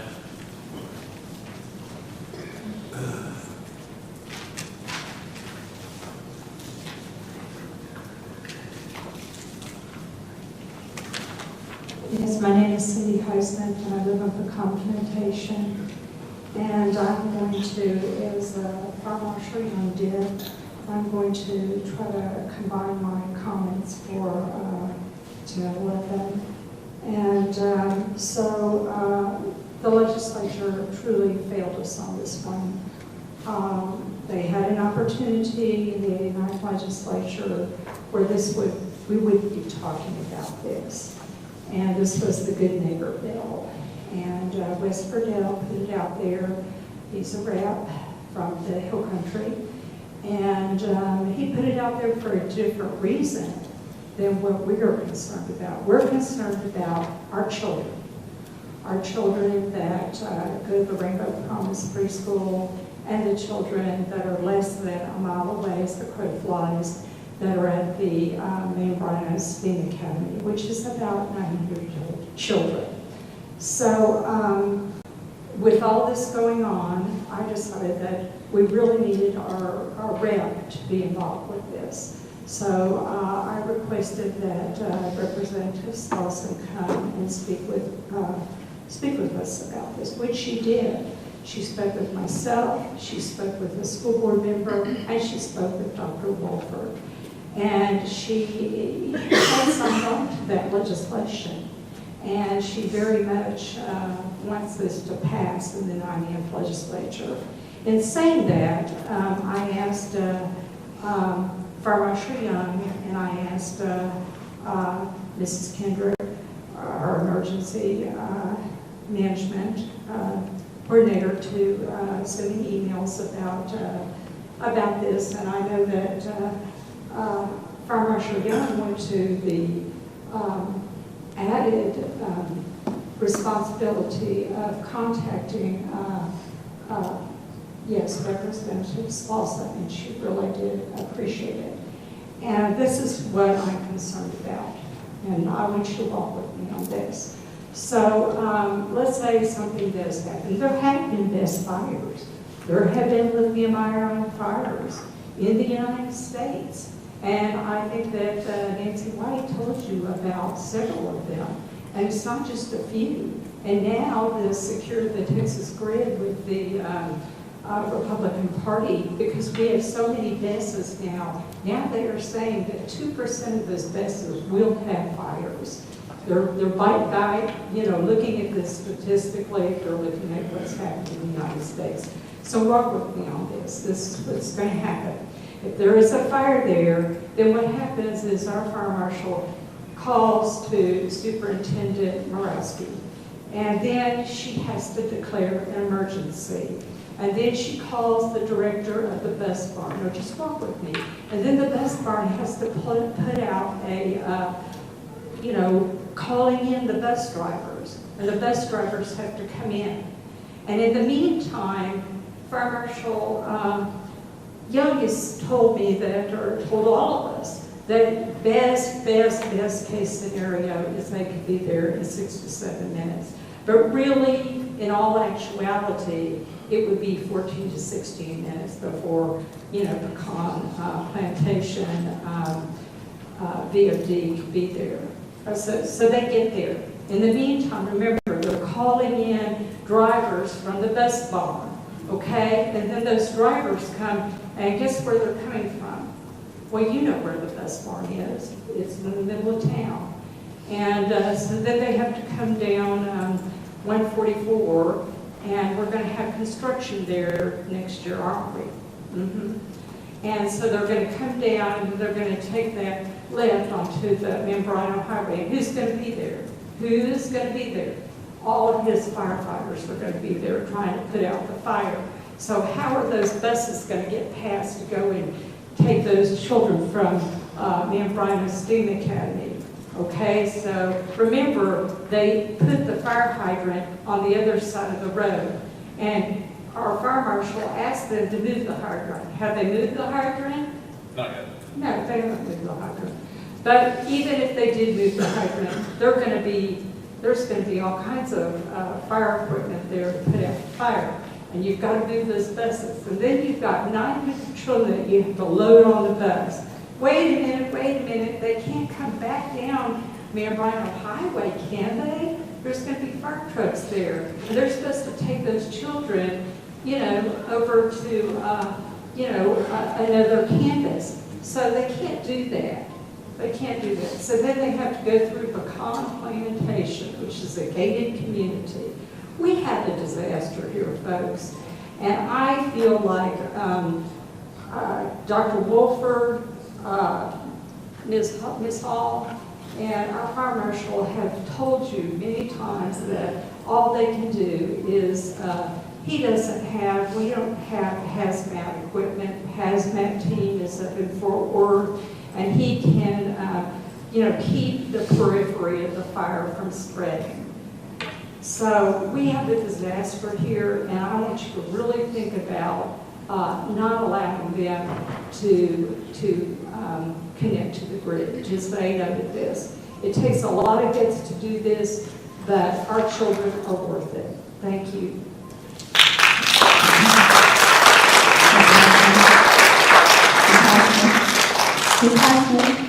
Thank you for the illustration.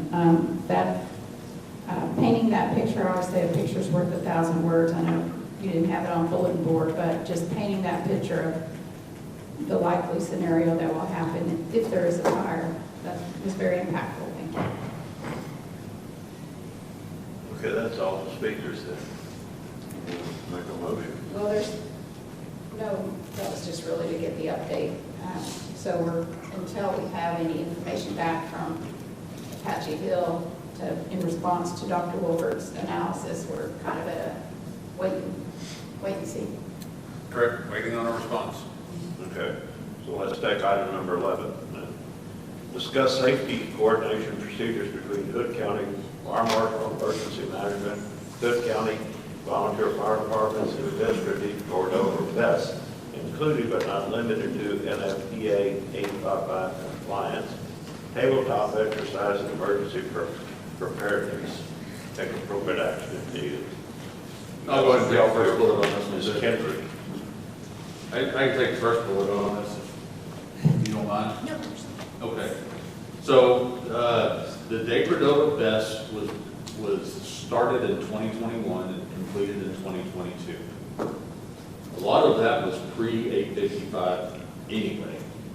And I can tell you, as an employee of the office, when they started that program, they were more than willing and overindulgent in the information that they wanted to share. In that, Day Cordova's power plant, both of the plants on Wolf Hollow, the sand plant out in Crescent, most of these industries are eager for us to come and participate in emergency drills. I can tell you the Day Cordova power plant, every year since 2002, when I started in the fire service here, has invited us out for an annual tabletop exercise to review what they have on property, how we're to respond, what to expect when we get there. They've been more than willing to participate and encourage us. And on top of that, outside of the annual drills that they ask us to attend, at any time I can call them and say, hey, I got a bunch of new guys. I'd like to bring them out and show them out. They're like, can you be here in 20 minutes? Sure. So most of them are willing and able to participate in emergency drills to help the responders have an understanding of what it is they're going to and what we can do when we get there.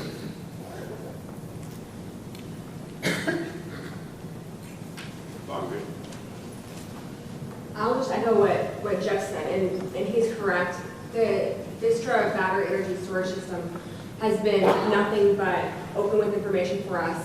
We go out, they coordinate with us, and we review their pre-fire plans, we review their emergency response plans, we do a site tour, and we typically try, Jeff always gives us the first 3 fire departments that would respond, the 3 most likely that would respond. We give them an invite first, but we've opened it up to other fire departments as well, because with all volunteer departments, you don't exactly know who you're going to get when anything happens. But we go out and discuss all kinds of scenarios. In fact, I think it was last year or 2 years ago, one of the discussions that got brought up is something really similar to what Cindy mentioned, which is depending on where the disaster or the fire is or what the emergency is, you may block access to part of the road. And should we look at an alternative route for fire departments to get to the facility, or an alternative kind of flow of response vehicles coming into the facility? And so we look at all kinds of things like that. There have been a couple of recommendations by our offices on things that we think they can improve upon. All of them have been met with willingness to correct it or to add things. So as far as what the pre-planning goes, they have been very great to work with. I'm hopeful that Apache Hill will be the same, but so far I haven't, I don't know. There's really only one way in, right? To either facility, really. To both, really, yeah. Well, Apache Hill you could get to from, well, Pecan can get there from one way and Indian Harbor from the other way. But they both go to the same gate. Oh, you're talking about. Once you're off the road. You're talking about Day Cordova. Either one. There's one gate to get into Apache Hill, and Oh, I there's see. one road to get into. When you get there, yes. Yes. But the- We do have one speaker, Andy Walford, again. And if I can add one more thing before I would like to point out that although the Day Cordova Best has been operating since 2022, we have never responded to any incident there that involved the Best. We have been there for several incidents, but none of them were the Best. They were usually the generator, fuel storage, control room, anything other than that. We've not ever been to a Best emergency at Day Cordova. Just as a, In their construction, there was no NFPA 855 at that time, and they went way over and above to protect their investment. A lot of this stuff is compartmentalized. separates, unplugs from, you know, the grid or whatever, and has fire suppression built into the system. Correct. So they've done a lot to, Has concrete containment underneath the unit, so if there were releases of, If they had to flood one of those containers to contain a thermal runaway, or I'm going to say attempt to contain a thermal runaway, once they drain that container, because they have a deluge system that distills the whole thing with water, they de-energize it, turn it off, disconnect it, flood the whole container. When they're certain that there's no more heat or fire in that container, then they open the doors, drain the water out. It goes into a containment pool that goes into a retaining tank that they then pump all that out, take it off, and have it treated, take whatever they do beyond that. But yes, they went over and above, I think, even what today's standard would require before the standard was even there. So, I mean, that is, in my opinion, a well-built facility. In reference to the NFPA 55, Commissioner Samuelson and myself and others did have a meeting at VISTRA and asked those questions about 855 compliance. We have not received those yet from them, but that would have been stuff that they would have completed in 21 or 22. So we're waiting for them to comply or to send us those documents, as well as a list of other, you guys may be surprised, Commissioner Samuelson had like 3 pages of questions. And we're waiting on the answers to all of those questions, but that 855 documentation is one of the things that we asked for. And Thanks. Can I add 2 more Yep. things? I'm sorry. One of the things that we, and not to throw more fuel on the Apache Hill problem, but one of the things that we look at is when there's an emergency is what protective actions are required and what vulnerable populations are in the area. And we hear a lot of talk about Rainbow's Promise and a lot of talk about the Membrana Steam Academy, but we also have an RV park that is within close proximity, and that is considered a vulnerable population. Now, after Kerrville, there was legislation that required that they have more robust emergency action plans that include evacuation or shelter in place. But that's going to be an added vulnerable population that we're going to have to address. And that's on the other side of Membrana Highway. So it's not, you know, we have Membrana Steam on the far side, Railroad Promise right there, and on the closer side it's town. That's going to be the RV park. So really from all sides, we're going to have to address vulnerable populations and protective actions for all of them. Now, there is another thing that I would like the court to consider. I found another county that after NFPA 55 came out, they established an emergency, an energy storage system guide in partnership with their emergency management office and their fire marshal's office. And that guide is not necessarily binding, but it's to help assist other people to know, whether it's the community or potential energy storage systems that want to come into town, what the county is looking for and what policies and procedures need to be in place, what guidance they are required to follow, what their emergency action plans need to look like, what their training for staff, for the community, for first responders needs to look like. It's displayed on the county website. I think that's something we probably ought to look at, not to make more work for you and I. But I think it's something that would be important to look at because it would provide a really clear view of what regulations are in place currently, what the county is going to require, and what needs to be addressed. The public could see it too, which I think would be maybe help ease some concerns from the public. do you remember which county? Kendall County?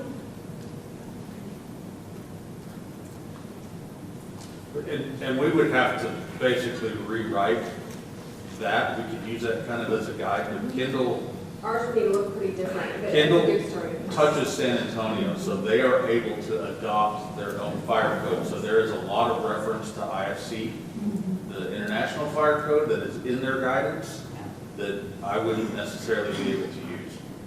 Yeah. Your I guidance get- changed a lot, but it's something I think we should probably look at. I can use everything related to NFPA codes that the state has adopted. I just can't reference IFC or any of the other fire codes as a reference. And one other tidbit I want to throw out there, just so everybody, to kind of address Cindy's concern, or one of the things that she brought up in her scenario. One of the things that I've asked the project manager to consider is for BITS, I think is what they are, to purchase a school bus for Rainbow's Promise. My understanding that when he ran that up the chain, they told him to shop for options. So whether or not that materializes, I don't know, but I have kind of, on their behalf, asked them to provide a school bus to the daycare. Good job. I don't know if they'll do it, but we'll see. We just need Okay, Mr. Walker. helicopters for the evacuated membrane. The sheriff's been asking for helicopters for 20 years. I don't know if we're going to buy one for the daycare. So I don't know anything specific about the De Cordova Bess, but I do have some comments. One, all in the way of clarification. Number one, the first edition of NFPA 855, I checked on that this morning, was published in 2020. Therefore, that facility would have had to comply. Okay. And they comply because it's in the adopted state fire code. You did make a comment about not being able to reference international fire code, but that is actually what the state adopts, IFC. So you have access, I mean, you essentially, you have the authority and requirement to adopt the state fire code, which chooses the international fire code. Okay. I think that's about all I wanted to say on Rainbow, or I mean on the De Cordova. But I think that we should perform a review of their 855 compliance, just as we've done for Apache Hill, and in the future we should do one for Rainbow as well, to ensure that they're done correctly. One of the things that I'm very, very much an advocate for, and I've mentioned it a number of times, the method that you choose to perform the hazard mitigation assessment is up to the contractor or the person paying the contractor. It just has to be good enough.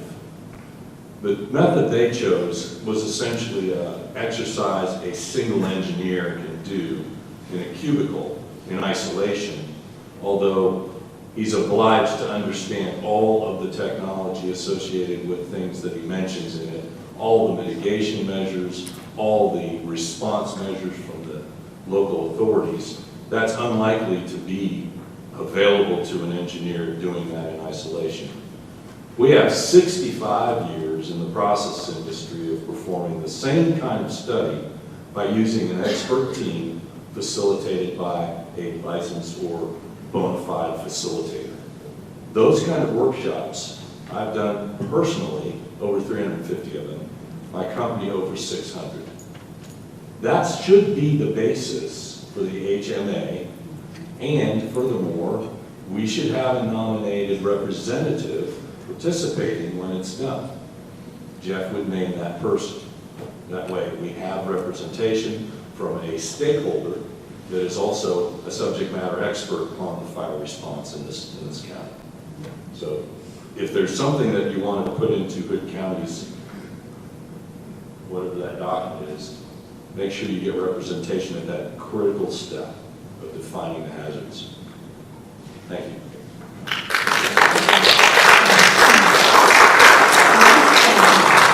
These are the outstanding questions that we're waiting for Vistra to, one, reply that they can supply it. Some of these may have proprietary information, but these are the questions that I had after they answered my other 3 pages of questions. Provide documentation of how you complied with NFPA 855, its reference standards, confirm that the documentation can be posted on the Hood County Fire Marshal's webpage. Provide the most recent UL 9548 thermal runaway test results. Who has administrative access to remote control systems? What cybersecurity framework is used? Provide documentation of the last penetration test. Provide documentation of the decommissioning bond. Then, while we were out there really mainly looking at the battery energy storage, I noticed there were some pretty large fuel tanks. So my question about the fuel tanks, fuel storage tanks, what is the capacity of each tank? Who inspects them for damage, corrosion, leakage, etc.? How often? Provide documentation of last inspection. Provide documentation of hazard mitigation plan related to these tanks. So we're waiting for response for that. And that's, unless anybody else has anything. No. Move on. All right. Let's take item number 12, discuss Lone Star Infrastructure Protection Act compliance statements received from best facilities in Hood County, determine acceptability or need for further information, determine appropriate location for public accessibility, take appropriate action if needed. So, Christine, I kind of have a method to walk through all these documents if you're, do we have any speakers? I've got the. Yes, Andy Walford again. You want to come up here and speak on this again, Mr. Walford? Sure. It would be good if Christine queued up the documents. Do you want to wait until I walk through them and then? Yeah, I think that would be better. Okay. So first is the letter to Apache Hill from Matt Mills. Okay, let me get that. This is somewhere in the backup. Yeah. This one here.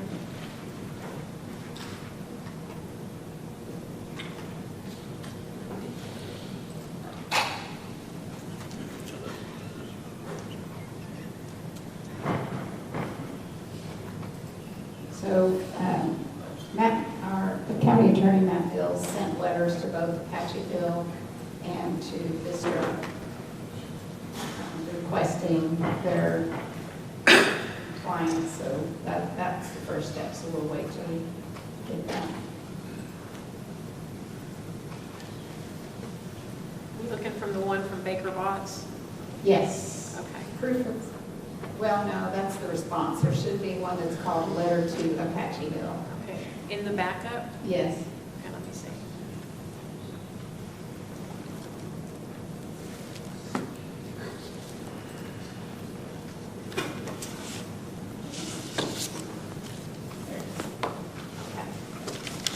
So this is the letter to, you scroll down to where it says, okay. Therefore, Hood County formally requests that Apache Hill Best within 10 business days provide proof of compliance with the act by demonstrating the sourcing of all parts, service, and software that would grant either direct or remote access or to or control of critical infrastructure. In particular, please provide proof of any agreement or contracts with contemporary and Prex technology. Okay, so then their response, that's the one from Baker Botts. All right, hold on, let me grab that one.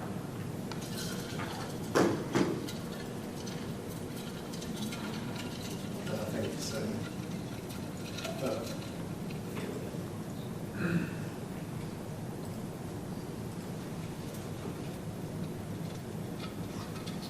So they didn't provide the detail that was asked, but they said that they have no agreements with contemporary and Prex technology cattle.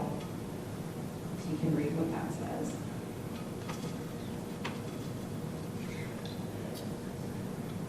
But if you go to, then that, you had a letter that had a yellow highlight on it. That, okay.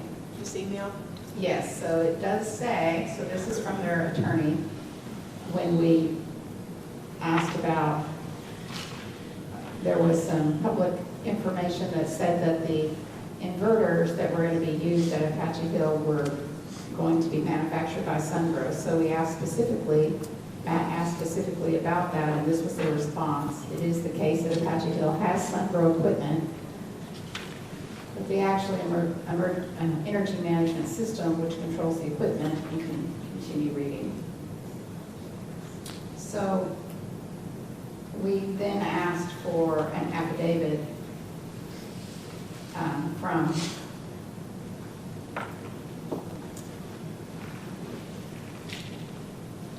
there. So that is the affidavit from the vice president.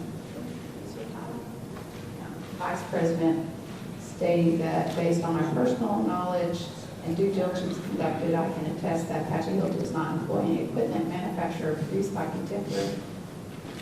Okay, you can read that. Yeah, or who's citizen, okay. So, if you look at one of the documents you had up that is from, The letter from the attorney said they do have it. they do have it, yes. And if you look at, we had it called up, it was their, It was a letter from the attorney, yeah, not our attorney. but Yeah, their I'm boss. gonna pull it back up. the one with the yellow highlight. Yes. Yeah, I think it's already on your, maybe your second tab. Is that it? Oh, Yes, so sorry. they do have sun-grow equipment. So if there, then I sent you an email link that shows where sun grow. Yeah, so cattle signed strategic cooperation agreement with Sungrow. So contemporary, I don't know if I'm pronouncing that right, but contemporary Amperex, is that how you pronounce it if someone knows? Technology signed a strategic cooperation agreement with Sungrow Power Supply. And it says that they're headquartered in, how do you pronounce that? F5? I don't know. So if you look over at your first tab, that is in China. So,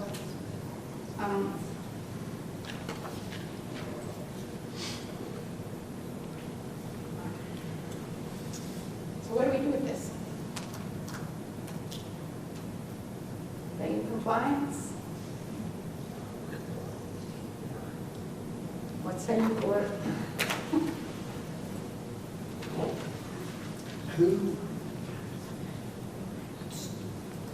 Who enforces this?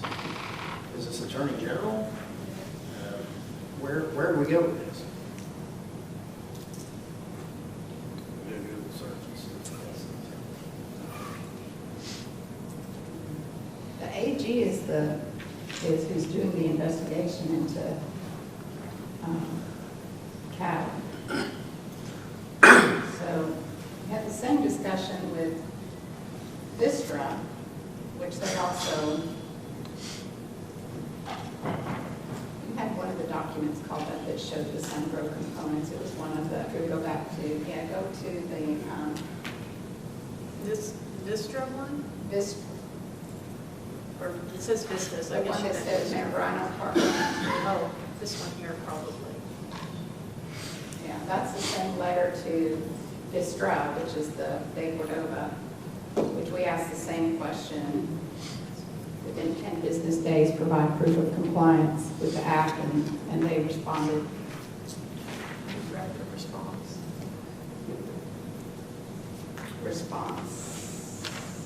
Vistra response.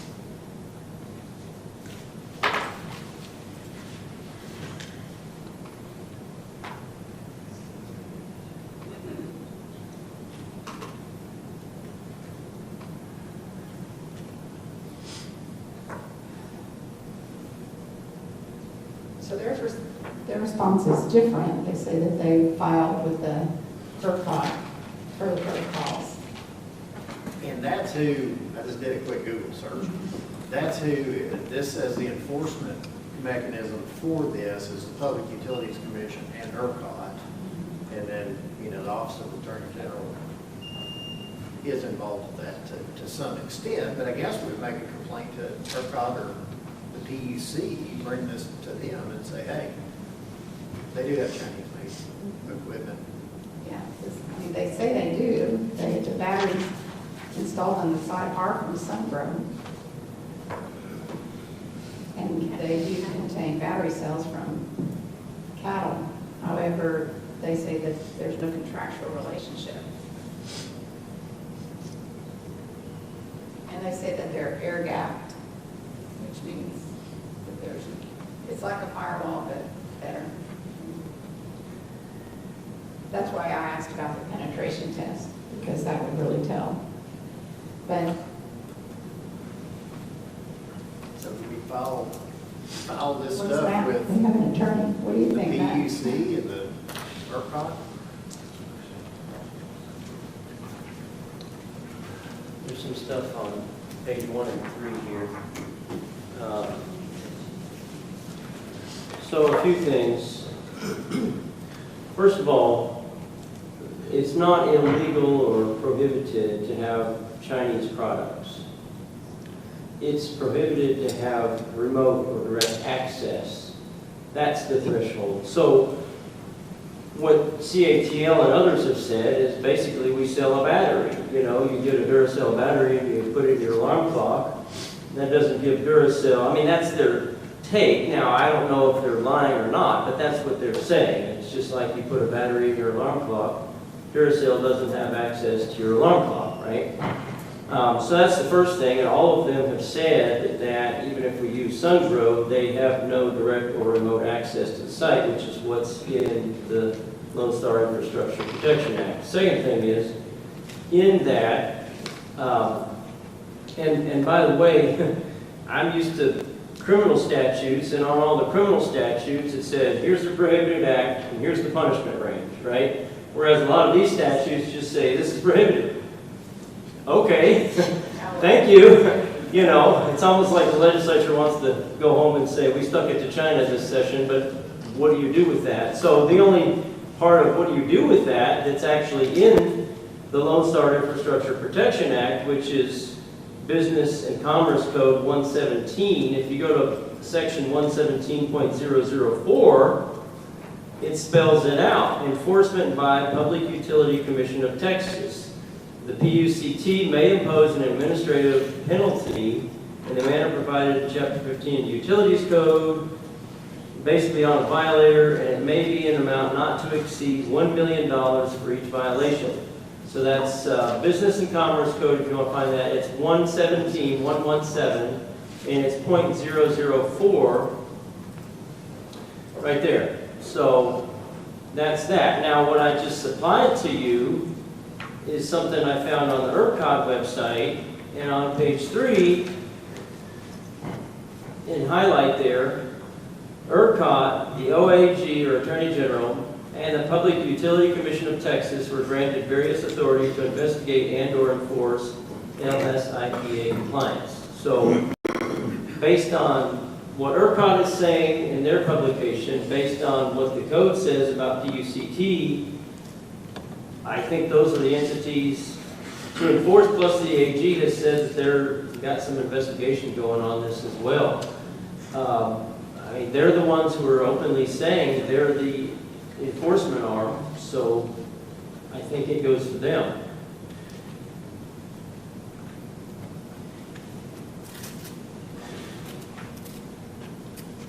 I don't even think we need court action on this. If you just put this stuff together and send it to the PEC or ERCOT both, Attorney General, load it up and send it to them and say, hey, we have potential compliance questions. Let's see you. Right, yeah. I mean, they've said they're compliant, obviously. They could lie, maybe, but send it on to these entities would be my thought. So would it be coming from the county attorney or just? Well, I don't really have any proof beyond what everybody else has.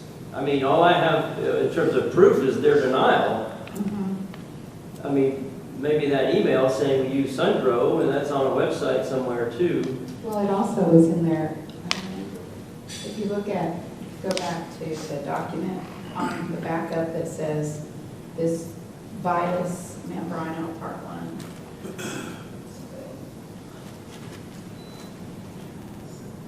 Part 1 Or Part 2, either one. Part 2. Yeah, if you look at, just page down on this. There you go. It's in there. It's in their documentation, so.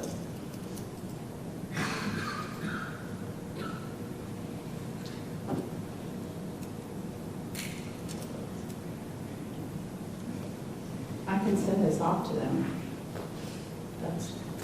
Because like you have said, the county doesn't have, other than doing what Van Zandt County did and filing an injunction, we don't have any regulatory authority over Lone Star Infrastructure Protection Act.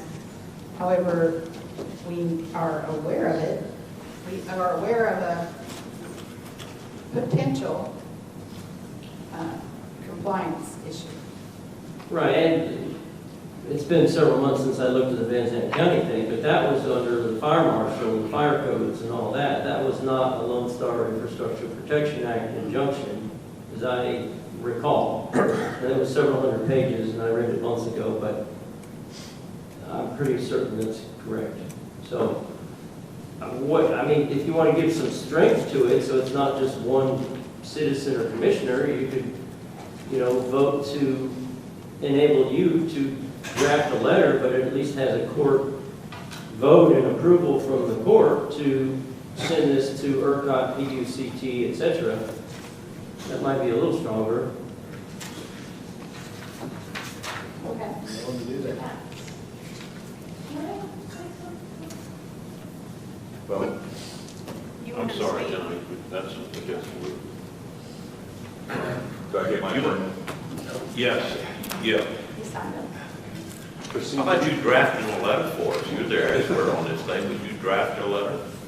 Just expressing that you have concerns about On behalf of vulnerability. Sure. Okay. Would you do that? Give us a draft and let us look at it. Mr. Mills, you look at it too, see if we don't. Yeah, it becomes complicated. Attorney Mills is very correct in saying it's not buying the components and using them that's the violation of the act. It's access afterwards. How many times have we had a garage door opener guy come and fix our garage, but he's got to have our network password to make sure it gets resynced? That's what happens here. They have future turnarounds, maintenance, expansions. They're going to need a contractor to come in, enter into that pattern management system, and reprogram it in some way. The question is that contractor then linked back to China? Those are some of the questions I asked when I was there. Is what do you do when you do preventative maintenance? What do you do when you have to upgrade the computer? Exactly. Somebody's coming in into your space and accessing your system. And we all know, and I get this from a security expert, not myself, a lot of Chinese control software comes with its own set of pre-installed backdoors with the antenna mounts. Yeah, so write a draft letter. Let's pull up the junk or the affidavit. Maryville. I'll get with you. Yeah, that'd be good to have something on record that we are concerned about this and we'd take it, please assure us about this. But you write it up. Absolutely. That'd be real helpful. So I just want to add one last thing to the fragile credibility of this affidavit and the attestation that they're going to comply. This came in addition to a similar thing from the attorneys. But you can see the statement made here is, the person's name is Maribel Zambrano. She claims to be vice president of Apache Hill Energy Center, doing a complete business search in both Florida and Texas. This entity does not exist. Doing a complete search on Maribel Zambrano, she does list in LinkedIn as an employee of Vice. So I'm not an attorney, but I don't think this representation is correct.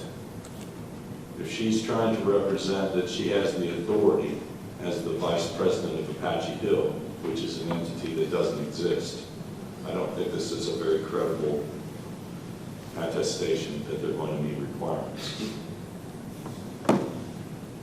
So, do you have anything else? So I'll move that we request a letter from Dr. Wolford expressing the concerns of the court regarding Apache Hill battery energy storage and De Cordova battery energy storage use of Sungrow and cattle components and its potential violation of Lone Star Infrastructure Protection Act. Then that document will be signed by the court and forwarded to the PUC and AG and ERCOT. second. Steve, second that. Yes, So a sir. motion been made by Commissioner Samuelson to get Andy Walford to draft a letter in conjunction with Matt Mills that we can send regarding the best facilities at Panther here in Acre or Dover.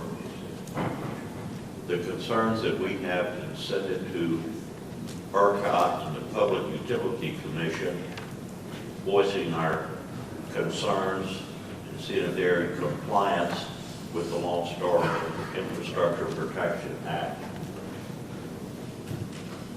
Any further discussion? All those in favor say aye. Aye. All opposed say nay. Great.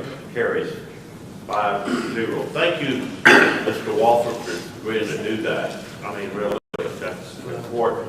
Get the technical down there. That's great. Now let's go to 6. Please, it's only 5 after 1. Pardon me, Judge. Who seconded that last motion? Me. Kevin? Yes. Okay, thank you.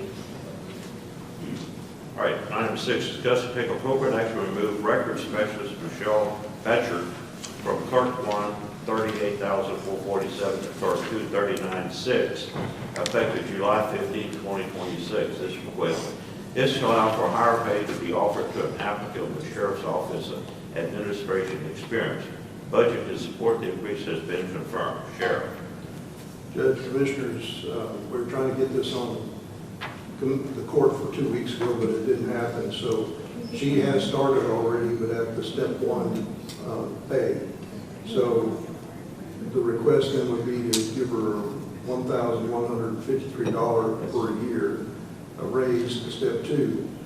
Now, the person that she's taken the place of was at $41,267 per year, so higher, so there's definitely money in there. And she also has a bachelor's degree. She's worked for Sheriff's Office out of Oregon and worked for Adult Protective Services out of California. So she comes highly qualified. And she has jumped right in and self-starter. She's going to be a great employee, so I request that you allow this change to happen effective July 15th to go from clerk 1 to clerk 2. She's actually saving money because she's doing their list of salaries. And she had many years of experience. Yeah. Do I hear a motion? Yeah, with that, I'll make a motion to move record specialist Michelle Bouchard from clerk 1 at $38,447 to clerk 2 at $39,600, effective July 15th, 26. Second. Okay, motion made by Commissioner Andrews to move the record specialist Michelle Betcher, clerk 1 to clerk 2, with the appropriate pay as stated, second by Commissioner Wilson. Any further discussion? All those in favor say aye. Aye. All opposed say nay. Motion carries unanimously 5-0. Thank you, Sheriff. All right, item 7, discuss and take appropriate action to approve the use of parking spaces on the north and east side of the historical courthouse on Tuesday, July 28th for production vehicles used for a Granbury Kia commercial film shoot. The parking spaces will be reserved by midnight, Monday, July 27th, and through traffic will be blocked from 11 a.m. to 2:30 p.m.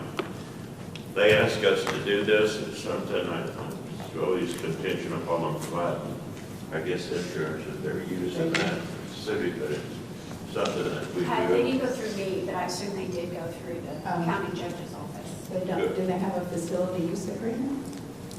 I haven't seen one.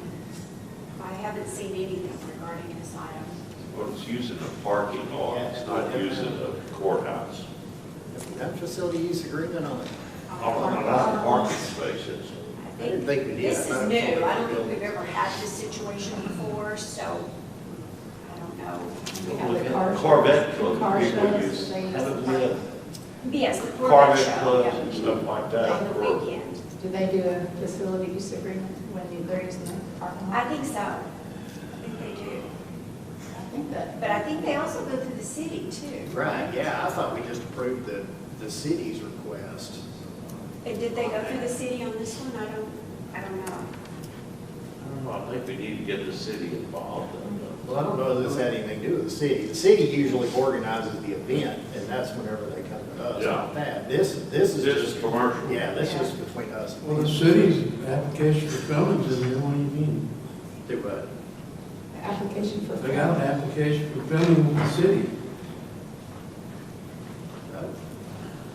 Doesn't the city have some kind of filming agreement or whatever? I'm just asking. Oh, I don't know. And not necessarily with the county, but they have something set up for like filming or whatever within Like when they the did city of takes Granbury, up there. especially like around the square and stuff.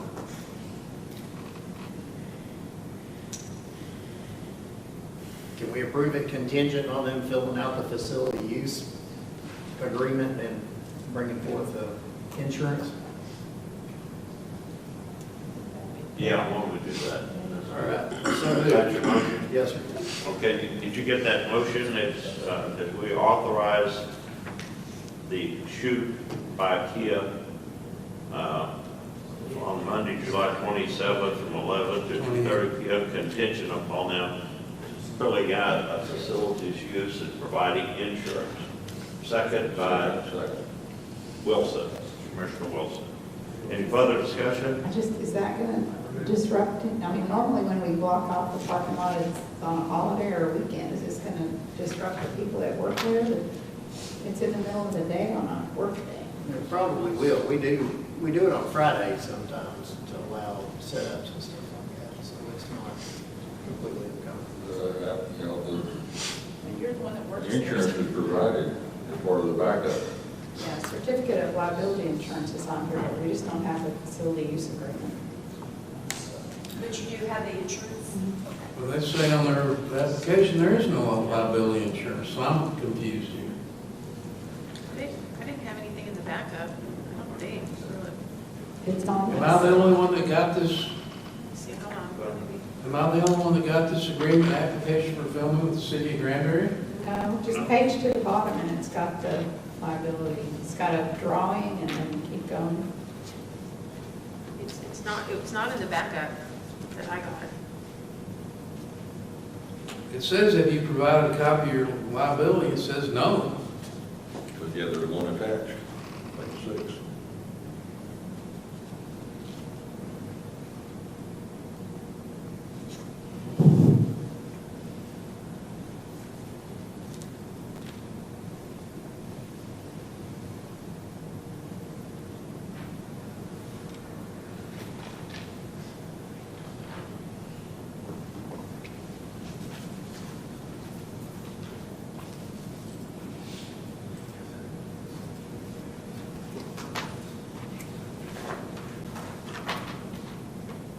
Shows that the county is their certificate holder.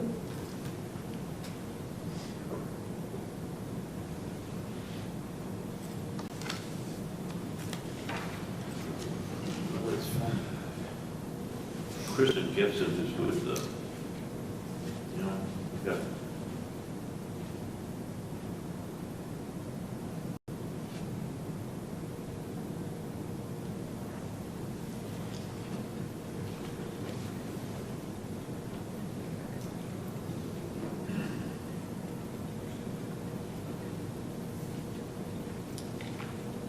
Within our facility use agreement, it has a hold harmless, doesn't it? Yes, they've got a hold harmless for the city, but they'll need to do the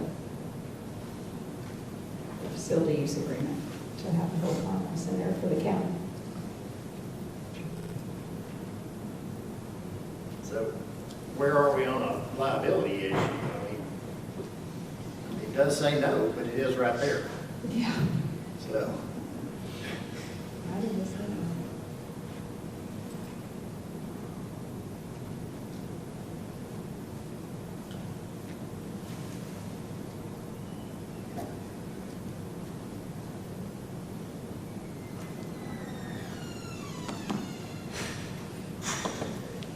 And does that change the motion? I mean, as long as they comply with the insurance requirement and the facility use agreement.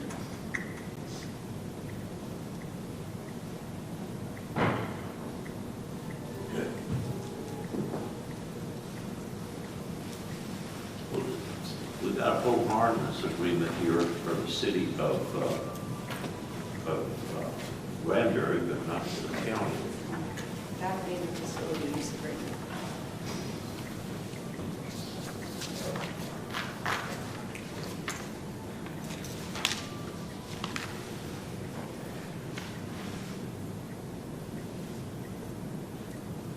Well, they got the certificate of insurance here too. So at the back, that's good county as the certificate holder.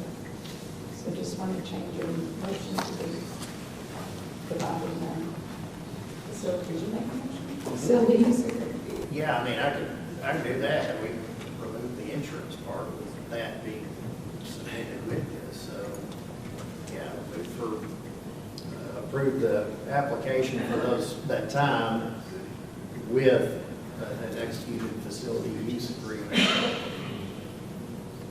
Okay. Second. Motion made by Commissioner Andrews to approve the application subject to the filling out of facilities use agreement, correct? And second by Commissioner Samuelson. Any further discussion? All those in agreement say aye. Aye. All opposed, say nay. Motion carries unanimously. And who will reach out to them to give that? I will give them some on this. All right, item 8, discuss and take appropriate action to allow election expenditures to be authorized by the Assistant Elections Administrator. Yes, ma'am. So in the absence of an elections administrator, we need someone who's authorized to sign on expenditures. There was only one person listed through the purchasing department as authorized. So that's what I'm asking today. I just put the assistant elections administrator because he's aware of the workings of the office. How much is it? There's some travel, there's some, office bills, like, I think it's a Xerox or something to that effect. I don't remember. Word on the street has it that, maybe I shouldn't say that. Well, I'm gonna shut that word on the today. street, so, yeah. It's already been out. This will be a short term issue. Right, until there's someone appointed. Okay. You can say whomever you wish to have that authorization, I just threw it Yeah, out I there. think the assistant election administrator makes sense, so I'll make a motion to allow the elections expenditures to be authorized by the assistant election administrator. Second. Okay, motion made by Commissioner Andrews to allow the election expenditures to be authorized by the Assistant Election Administrator, seconded by Commissioner Wilson. Any further discussion? All those in favor say aye. Aye. All those opposed say nay. Motion carries unanimous 5-0. Item number 13, receive update on status of open government information. Oh, never mind, number nine. I skipped. You? Hold it. Tom was already headed Todd back to the was- chair. Todd's been trying to get out of here Breaks though. since 7:30 this morning. I'm sorry. Okay. Discuss and take appropriate action to adopt the road damage and repair agreement and authorize the county auditor to make required accounting actions to accommodate the information of said agreements. Yes, sir, Mr. Todd Tuggle. Judge, Commissioners, good afternoon.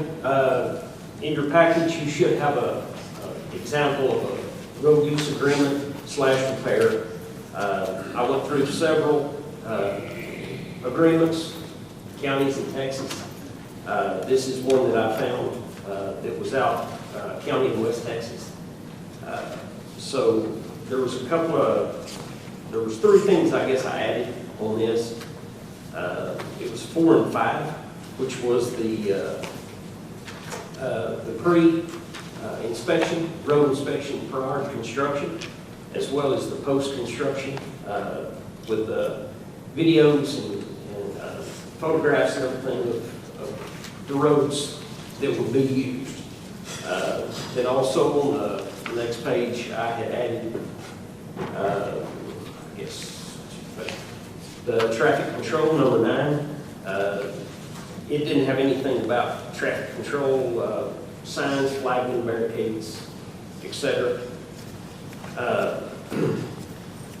So I had sent this to the county attorney. You're not in yet. Okay, he had reviewed it, made a couple of changes, cleaned it up just a little bit. I think at this time, I think I'd like to gather a little more information on this and get with some other, and maybe run this through Borges and get their input on this. So. Yeah, I think some insurance or indemnification clause in there might be a good idea. And I think they're dispute and cure, because if this is a project that's going to go on for 10 years, or they're just going to want to fix it at the end. Right. And how do we mitigate that in the center? You know, do we look at this monthly and come to a resolution and say, hey, this needs to be fixed? Let's get a law that There is another, there's a lot of different ways to do this, so it'd be good to get Borges' input, but there was another kind of idea to have a deposit made at the beginning of the project, and then as the road crews went out and spent money to repair the damage, they would debit that account. And then when it got to a certain amount, it would be refilled, but I mean, there's different ways to do this. There is, this one, they just, once the repairs are done, they reimburse the county, for the repairs. Then this one also requires $250,000 road surety bond. So, but there's other ones that, they put, say, $100,000 deposit down, cash damage deposit. You work out of that, and once that account gets down to like 30,000, then they're required to put an additional 100,000 in there and keep it going. But well, I think the attorney, what's his name, Schreiner, Shearhart. He's worked with the city of County, so I think it's a great idea to let Forecast look at it. I think it'd be Use that as a draft. to do that. Talk to you about it, see about the enforcement. We signed this and make them, yeah, that's a good idea. I would suggest that once they look at it, we make that part of the approval for the site development process. Yeah, there's a couple of ways to. Make that part of the approval process. So that'll have to be added to the regulations. Checklist. And then also one of the things that TxDOT suggested was that in driveway permits, that this would be like a prerequisite to receiving your driveway permit. So there's a couple of ways to ensure that this gets the done. driveway access permits would come through road office, just the normal, like we do now. Okay, great. So I hear a motion. So I'll move that we request road office to work with, I'm just going to say the Borges law firm to come up with a draft of the road use agreement for the county. Second. Okay, a motion been made by Commissioner Samuelson to allow road office and Archival to work with Forecast law firm coming up with the county road and use agreement. Second by Commissioner Eagle. Any further discussion? All those in favor say aye. Aye. All opposed say nay. Motion carries unanimously. Good luck. All right, number 13, receive update on the status of OpenGov information to provide background on purchase expenditures today and information is discussed to take appropriate action on path forwarding, including cost, timeline, and post information responsibility. That's a lot. Okay. Christine, I put that on there. So Christine, do you have the backup for this? It wasn't attached, but Did you send it to me? not sure if I did. I sent it to the court. Okay. Just give me a second, I'll pull it up. So this is some software that was purchased in 2024. Is that right? Yes. 2024. It's better to see. Are we still using it? No, that's the issue. Hasn't ever been.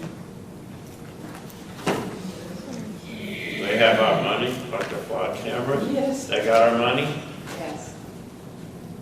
So it was purchased in 2024. The first payment was $30,000 and then another payment for $44,000. So to date, the county has spent $74,000.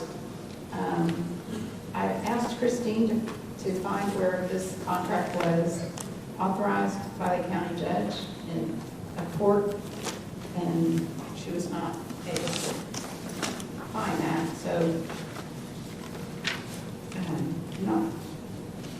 Here's the. That's one of the attachments.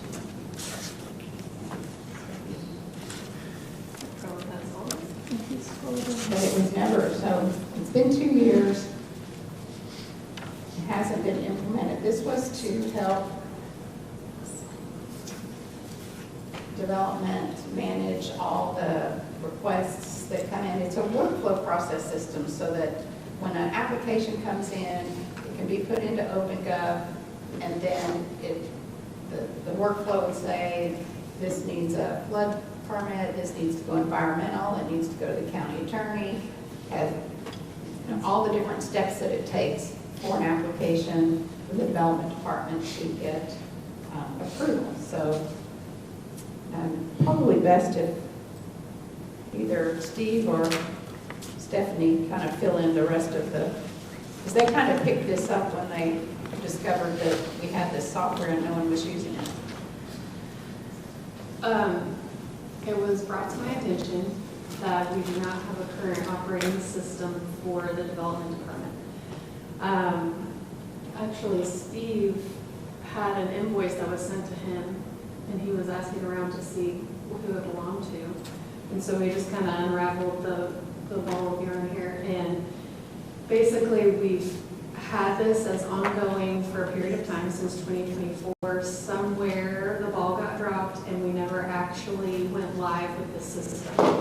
So throughout many emails and conversations, it's been determined that in order for this system to go live, there needs to be a change order paid. We just this morning got the dollars on that. It's about $6,000 additional to get this system live so that we can use it in the development department. And we're at like a stalemate. They're not going to go fully live with this system until we pay them additional money because they've had this open project for a while. I did have some additional needs for them regarding the financial aspects and reporting, which is where it was stopped, is what they told me at a meeting. So I feel like the court needs to say, yes, go forward, continue on with this, or take some other action because it's not operational. We spent all this money. They want additional money to make it operational. We have zero development system of record at this moment. So How much money do they want? We already gave them $80,000. we've paid $74,440, and they sent us a change order document this morning that said there's two paths we can take. One of them would be just to get it live with no additional training. A secondary path would be going live and then helping whomever steps into that role in the interim or however that shakes out to use the system effectively. And that more expensive option was about $6,000. What say you, Steve? Yeah, is it going to be benefit? Will it be used if we pay the additional $6,000? That's the I question. think that is the magic question. I think from an IT perspective, the system and the platform has been built out. It has not been validated, in other words, tested and confirmed that the workflows are correct. So we're at a holding pattern until we can get expertise from somebody that has that information that can tell us that. So somebody within the development department or somebody external that has that information that can tell us that. Once we confirm that the platform's built out and we pay the additional $5,000, $2,000, whatever it was, depending on the two options, then it can go live. And I would recommend that we pursue it, given the fact that we've already put so much money into it. $6,000 compared to $80,000, I think it's worth it to see if it's beneficial. Who can we get to look at it? Can Freese and Nichols look at it? I mean, You gotta have somebody in the county that's gonna be what I call a product owner, that's going to take ownership of the software, validate that the workflows are correct, and then use it on a daily basis to track all the applications. And that's when I was on the call the other day with Stephanie and Steve and the vendor, we currently don't have that person. So I'm at a kind of concern that we would spend additional money not knowing, what the status is of going forward. Didn't they also send us another invoice for $31,000? They did, when we asked for the finance review, that did not come up, so not sure what they did with that. They're only asking for the little over 2,000 without training, and it was a little over 5 with training, which I can probably recommend training. But I still think you need to have a system in place. I think you have two different problems here. We don't have a system that's in place, and we don't have a product owner. We need to solve both of those problems moving forward. Well, didn't we talk about Freese and Nichols? Don't they help out in development?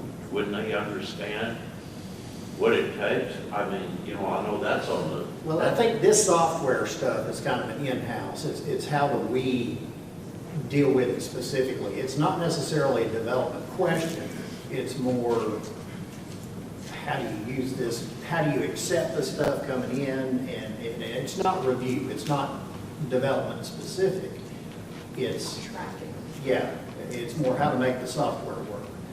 This software is super functional. You could submit online and they can kick it back and say you need additional things, and it can be shared with whomever is part of that approval process. It's very functional from what I've seen, but I don't have that development expertise. But it is leaps and bounds better than what we had in the past. But we do need that development. So what the genie's up there now, we've also paid for health and permit licensing. Okay, in the spring of '25, we reviewed OpenGov between me, my office manager, and I'm presuming development was in there. I know we reviewed it in the spring of '25, and we told them, this is not the software.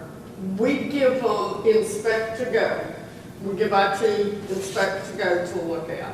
It was supposedly a software that would work for both development and environmental health. For whatever reason, they chose OpenGov. OpenGov will work very well through the development process because it can be sent to any person on the county side or even the development commission side, because you can limit what's viewed or viewable by someone will have the power to limit, because you can check off on the back side of all of the software what can be looked at. In other words, it's going to be reviewed, and RODOPS needs to review it. It's going to be reviewed, and the fire marshal's office needs to review it. Then there's no question of environmental health didn't get to review this. It would show I received it and had the chance to check off a little box that I reviewed it.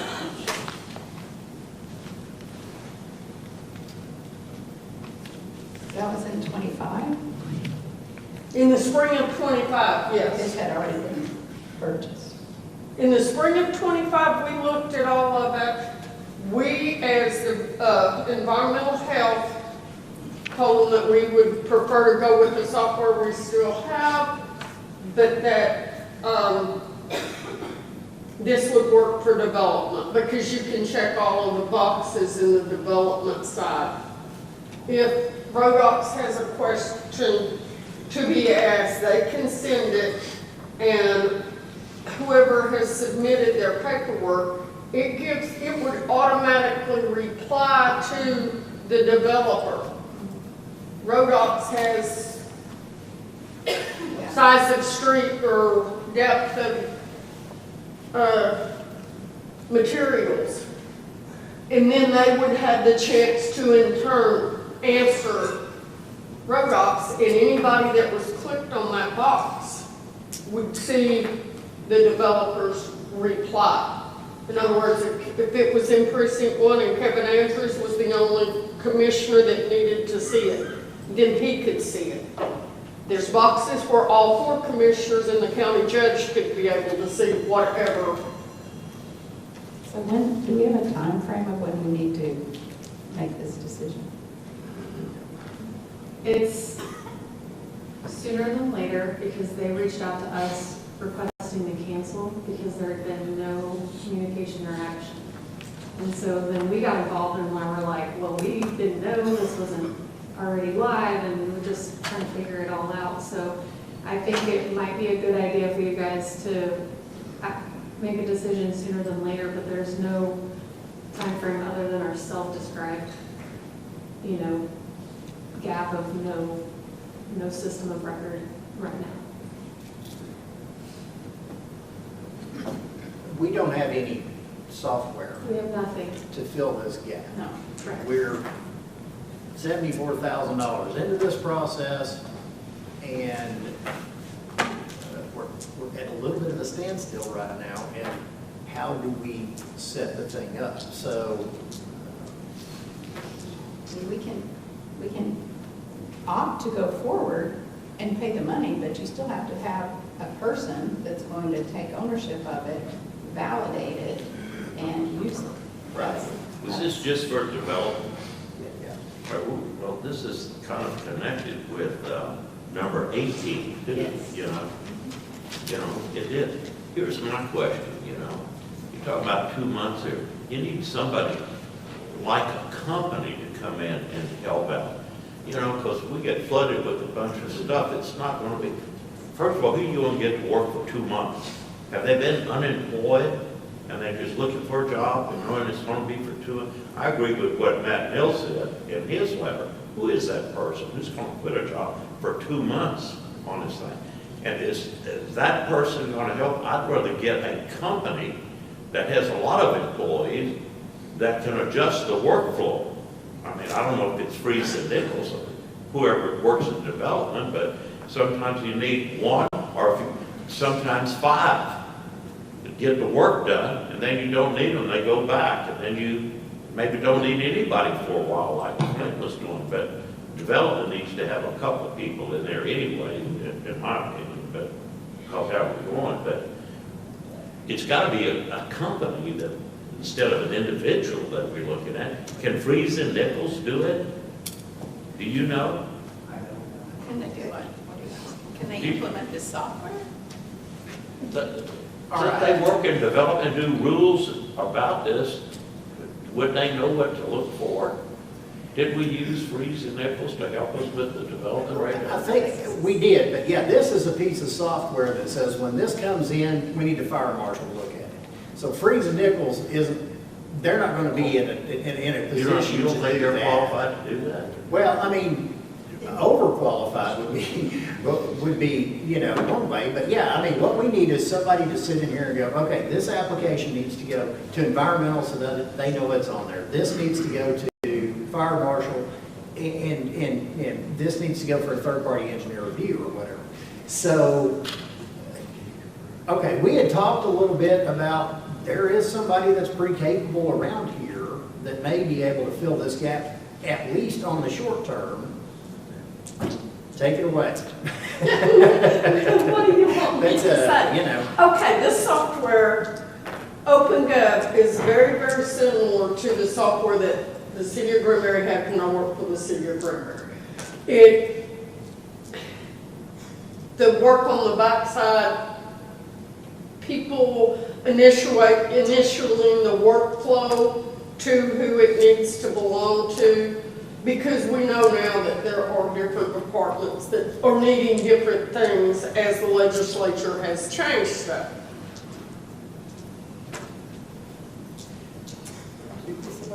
Jessica is capable and an intelligent Jessica person. is capable She knows a whole lot about of this stuff. implementing this, but one, you're asking someone that has worked in different departments of this county. You're asking her to take on more responsibility. What are you willing to compensate her for? Because if you don't, she's not going to do it. That makes sense, for sure. And you know what I told you earlier? Well, Well, if she's familiar with it and does it, that's something that we can talk about. and my thought was, let's put somebody part-time over there to take some of the load off so that she has some availability to do this, and we can work on other details later. Yeah, But for now, But that isn't this agenda. but no, I think it, well, I mean, not for the part-time, but I think it is to find somebody that can address this, that can plug the system in and start making it do what we need it to do. It has to be somebody that can read through the regulations, understand what workflows need to be built out, and validate that they're correct. I don't know what her background is, but You said Jessica could do this, she's familiar with this. Doesn't she help out she's familiar. Clint in development? Jessica? She was actually helping with development. We did sit through several of these meetings with OpenGov. She's been offered a contract with an IT company to troubleshoot basically what this situation is. She may not be here anyway. I'd like to keep her, I think she's a good employee for everything that she does. I mean, with your development, I'd like to keep her. Can you go back to the open, or the Verisoft document? Yeah, page 2.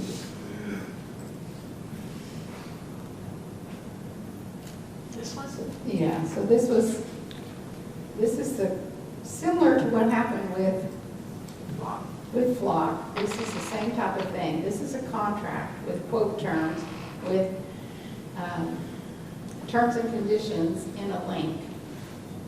And it says, and the signature of a duly authorized representative. That would be you, Judge. And I can't find that happened. So this is kind of water under the bridge, I think, with our current auditor and the contract management system that they both, the purchasing and the auditor have implemented. I'm hoping this control issue. We're still building it out, but yes, we're well on our way to help with these things. Yeah, so these payments were on the payments over $10,000, but I don't know how we would have known that payment was for a new contract that hadn't been signed by the judge, so. And I don't sign anything obligating anybody until I get approval from somebody. I will do it for $1,000, much less something like this. I remember that we had some pretty extensive discussions about this in court, but I think it was probably during the budget process. It was probably, yeah, this is something we're going to look forward, or look to implementing or whatever, and then it was kind of approved through the budget process without individually coming before the court at that time. And that's, again, back to the control issue that we're looking at. Let's go back to the deal. We need somebody that understands this process. Jessica understands the process. Does she? I don't know. Doesn't she? She understands all the workflow of all the different things that go on in the development department. Yes. Yeah, that's what she's saying. And she's worked there. She helps out Clint there. Why shouldn't she do that? She's a perfect person. I don't want to pay her and compensate her and maybe get somebody else to help out in environmental health think that we should probably put that on a future agenda. So if the decision is to go forward with this, assuming that we have a product owner that's going to implement it, then the question is, on the agenda, is to approve this change order. We can do that today. In a different board, we're going to have an agenda item to do all the things you guys said. Well, do we? Because I mean, if she's got a part-time budget and just needs to go hire somebody and assigns this duty to Jessica, are we ready to go now? Well, how does this not being connected with 18? That was for an outside resource, so we can talk about it when we get to that agenda item. I don't know what the reluctance is about not letting Jessica take over. She's already been working in development. She knows this.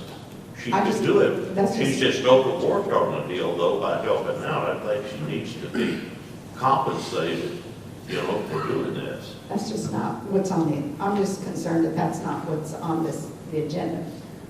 What it is on 18, it's the outside source. Well, this agenda item is to provide background and purchase expenditures to date and implementation, discuss, take appropriate action on a path forward, including cost, timeline, and post-implementation responsibilities. So if you want to say that the post-implementation responsibilities are going to be Jessica's, then that can put it down.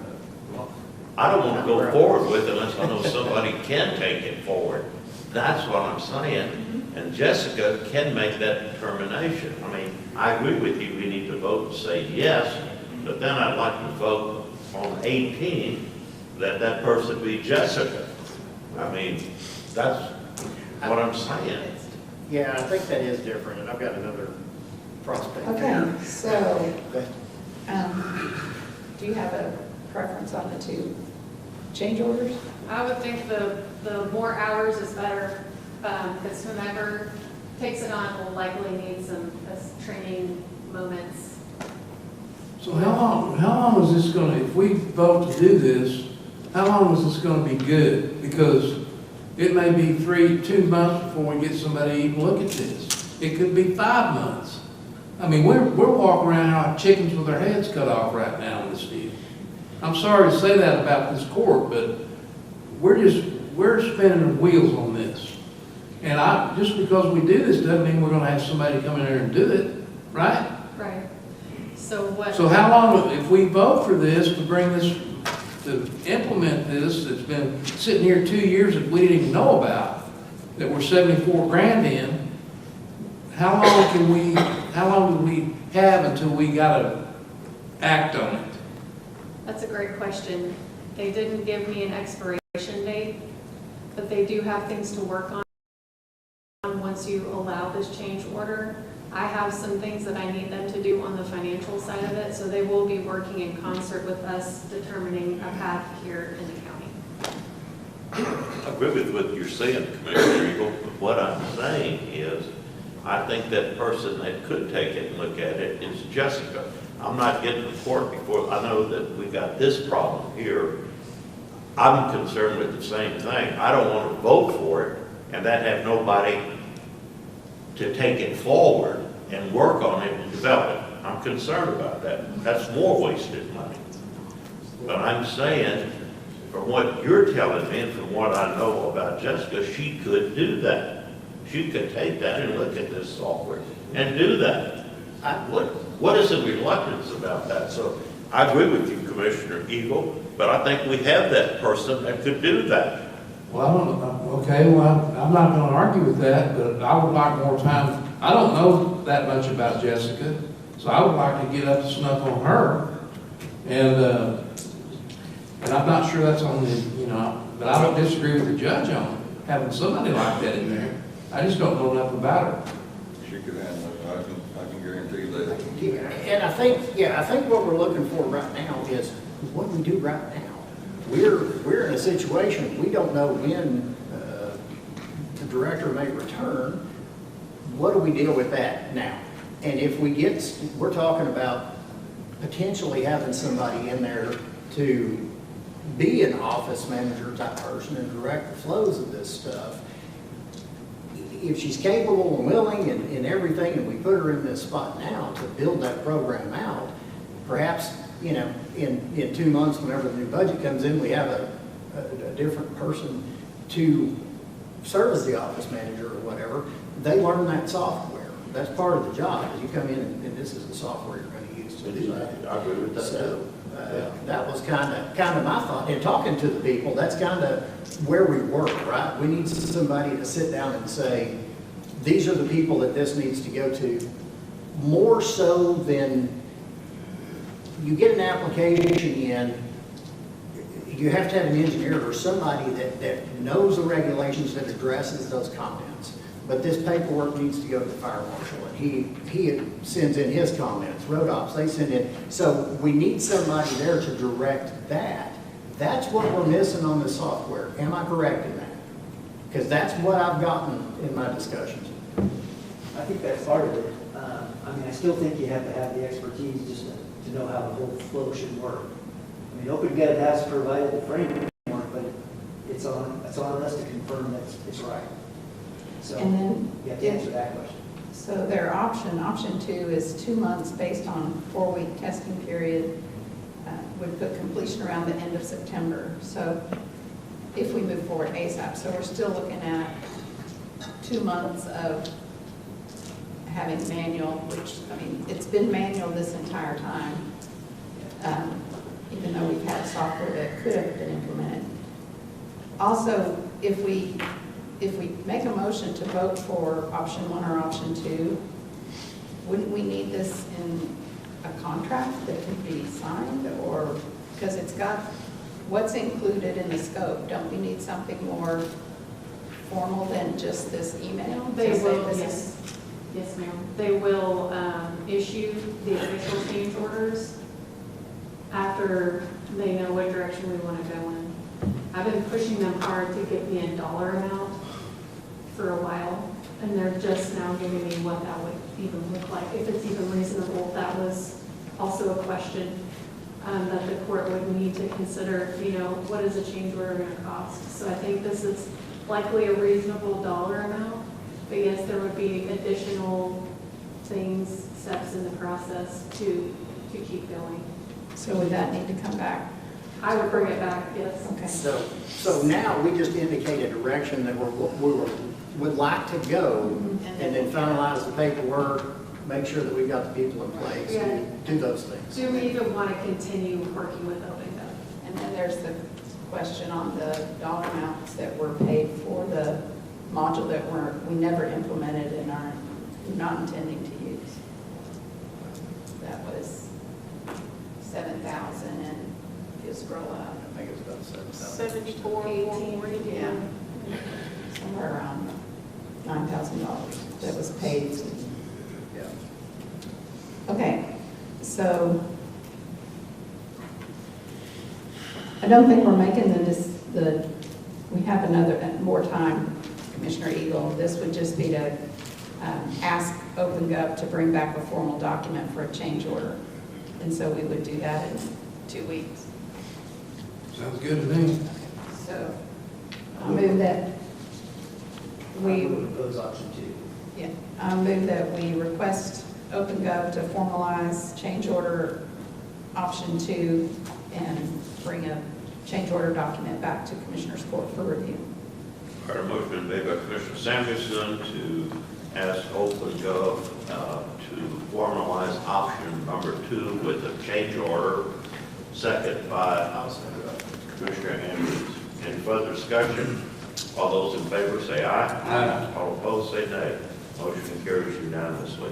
Item 14, discuss and take appropriate action to require that all contract terms and conditions be attached to the contract and be included in the official record for any contract or agreement presented to the court for signature effective July 15, 26, or thereafter. Direct the purchasing director to update the purchasing policy accordingly.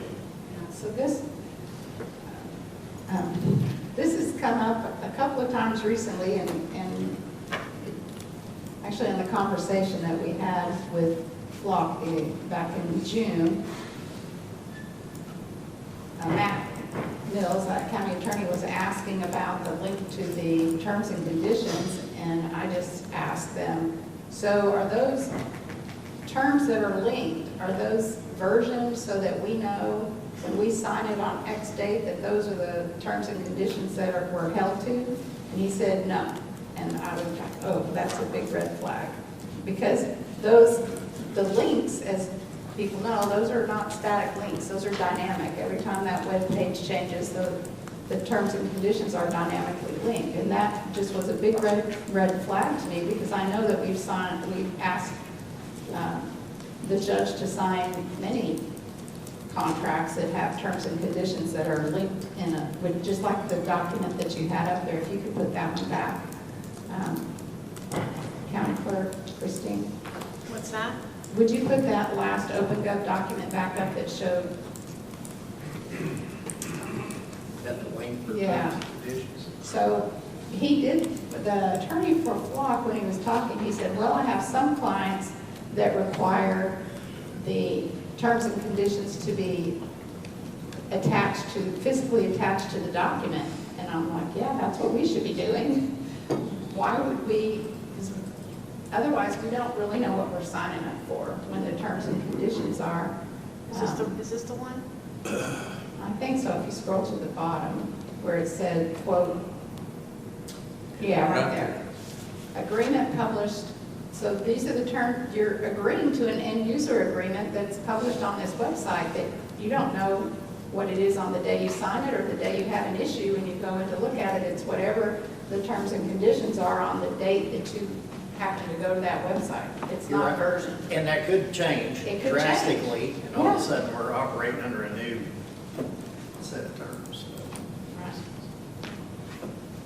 So Glenn has some suggestions. Yes, we can absolutely do that. My questions would be, to what extent, obviously with something like this, you go to the website and print those out. We have the transportation contracts coming up in the near future, which reference a lot of our documents. Do you want all those documents attached, like the RFQ, our terms and conditions? But even more important, contracts that are on a co-op. Do you want the co-op's contract included and their terms and conditions included as well? Or do you want to just stick with the main vendor's terms? Are those on the co-op, are those dynamic? And are those on a link? Co-ops are approved by the state, aren't they? Well, the use of them is approved by the state, but basically their contracts are not dynamic, but once they end, they're generally for about 5 years. Once they end, they go away. So you may not ever find that again after they expire. And on some of them, I do download them and keep them in my files, just to have that. But it just depends to what extent you want them added. We can add them if you wish. Yeah, I think if we're asking the judge to sign something, we need to be able to see what it is that we're asking him to sign. Mhm. That's my opinion. Totally, I agree. I agree with this. Sure. I usually sign stuff, I know what I'm signing. I think it's something that we're approving here, it's money that we're buying something or we're buying a service. On the deal, I do understand. I don't think I signed anything about that open gov situation.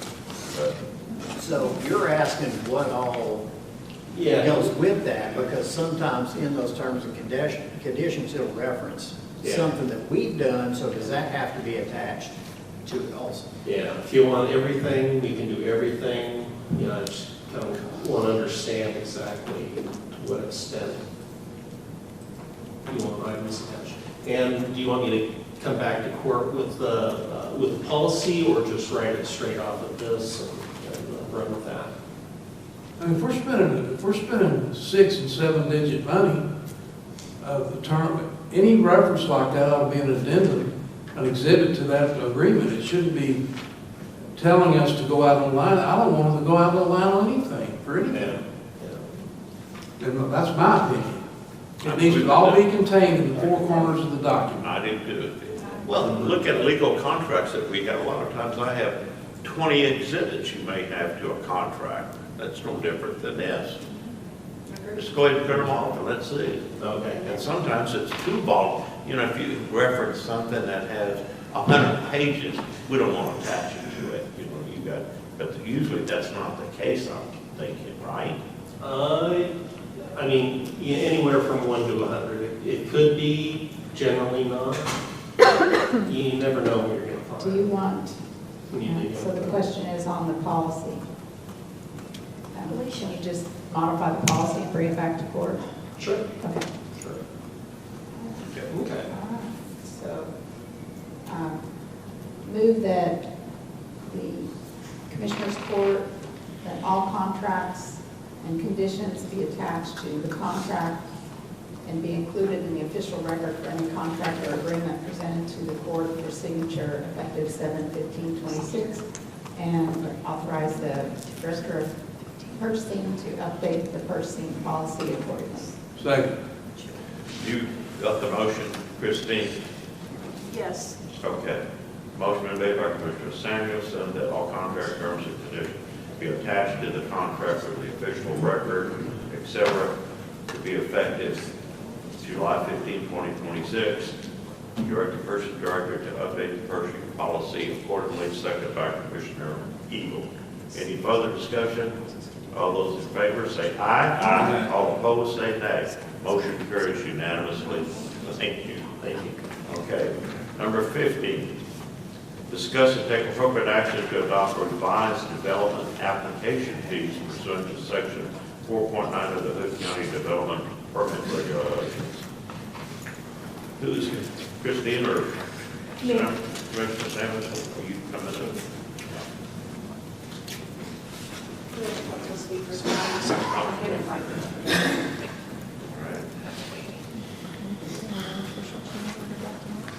Okay. The Development Commission had a special called meeting on July 7th to discuss fees. And we did reach out to Ms. Merkel, our outside counsel, about our ability to change fees. And she determined that we can change fees without notice and without a public hearing. So we came up with a $1,500 per acre. If you'll scroll down, Alicia, these are our current fees right now that are on the website, that are published on the website as is required by law. So if you'll scroll down, Matt Long, Ms. Kirk Teskey, and Dr. Wolford all worked pretty extensively on this to come up with this per acre fee, $1,500 per acre. The underline is what is being added. So this is new. We've got an order prepared that we would like to charge the $1,500 per acre for these specific type of projects, the AI data center, crypto mining facility, data center, industrial, which we added to our definitions back on March 10th. And then if you'll scroll down again. So we also want to add this language about that plan review is not going to begin until these application fees are deposited to cover the cost of review. And we're talking about this outside engineering technical review that we've talked about extensively with all these plans that have come in. So we're asking, we would be taking those funds up front. So we would have that money then to be able to cover the cost of sending out these plans and things for review. And then, of course, anything that would be left after that would be returned to the developer, the entity, the county. It's a one-for-one. We only charge what we are being charged. So if you'll jump over to the statute, Alicia, it's 22, Local Government Code 232-901, which allows us to pass on that actual cost of that review. We can charge the fee that would be charged by a qualified independent third-party entity for those services. in that. So anyway, I'm going to turn this over to Matt Long, who's going to walk through the process of these fees, and then Dr. Walford and Mr. Teskey are also going to provide some input. Can I? Can I throw? Go ahead. Okay, I'm calling your attention to 232-901. We just had a ruling that 232 does not apply to this. Y'all understand that, right? I do. We just had a court ruling that 232 does not apply. That was also a reference to the concept plan. Doesn't matter. Yeah. I'm sorry, just read, let me read the first paragraph of 232-901 that y'all put up here. This section applies only to the application, review, engineering, inspection, acceptance, administrative, or other fee imposed by a county related to the acceptance, review, or processing of engineering or construction plans, or for the inspection of improvements or construction in a subdivision. That's what our case turned on this morning, in a subdivision. So I'm sorry, I think we need to go back to the drawing board on this one. That's the comment that I was going to make also, is the only place that I can see to find engineering review fees is in 232. It's not expressed in 231, and 395 is a different, I know that's been discussed a little bit, 395 is for building county infrastructure. There's some fees that you can do there. But I can't find any, if 232 doesn't apply, we don't have any authority to take fees. I don't know. I'd like to add a little color if you're okay. Yep. We currently have the ability to do this. It's on our website that we are allowed to charge for engineering, reviewing, etc. The only thing that this adjustment here would allow for is for us to take that on the front end. And what that does is it protects the county in situations like Mr. Teskey, who's an architect who is very familiar with what happens when you're dealing with LLCs, for example. You know, you have a developer who has a different LLC for every project that he works on. It's very standard in real estate. And that's so that the operating entity is protected if one development goes belly up and another doesn't. And I know for sure in his business, there's instances where he's working for the same developer on different projects, where one project he has not gotten paid, and on others he is getting paid, and it's because that there is funds coming in on the financing side from investors. And that is just standard operating procedure in that industry, unfortunately. And so what this would allow us to do is to make sure we're not going to be in a position where a developer has come in and said, all right, here's my site development permit, and now we are charged with going and getting hundreds of thousands, if not millions of dollars worth of engineering, environmental. There's a spreadsheet we put together of about 19 or 20 different things that we might have to look into on this. And so it would keep us, the county, from having to go out and spend these dollars and then ask for these dollars back from these LLCs that may or may not have those funds.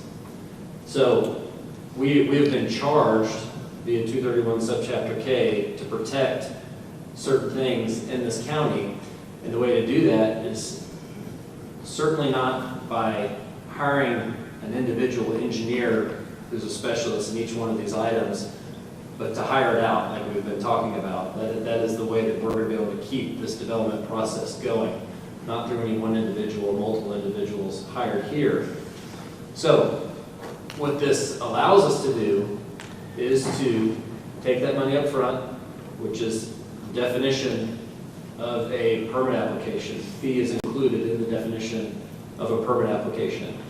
And if you're suggesting that 232, if we're not bound by 232, it means that we have even more freedom, in my opinion, because the county should not be out the money required to do these. And if you refer to 232, and if we use it as a framework, we are allowed to charge for review, for enforcement, and for inspection.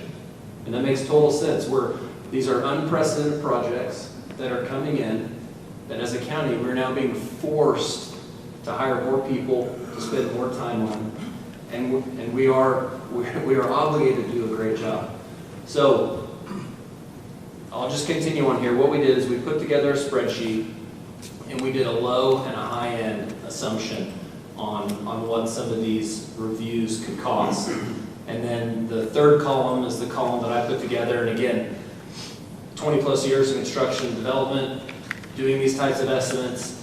Dr. Wolford, 40 plus years in the risk analysis business, and Kirk Teskey, 40 plus years in architecture, which if you're familiar with the process, architects deal heavily in the permit process and the fee process. So as you scroll down, I put together what I thought, all three of us thought, go over to the bottom there. This is an example of using a 2,100 acre plot of land and the types of fees that would go along with that. As an example, I'm currently working on a project in Taylor, Texas that is 1 acre, and my fees were over $150,000 for city review fees. So that's $150,000 an acre. What we're proposing is $1,500 per acre. And the caveat being that this is not a tax on development. This is charging only for the reviews. Any funds left in the account once a permit application has been completed goes back to the developer. There's also a caveat that potentially on a smaller project, say a 50 acre deal, that $1,500 per acre may not be enough. And so what we would need to do as a county is to go out and get an estimate from a review firm or an engineering firm or multiple and see what that cost is, and that our review process should not start until those dollars have been included or submitted to the account via check or however they get paid.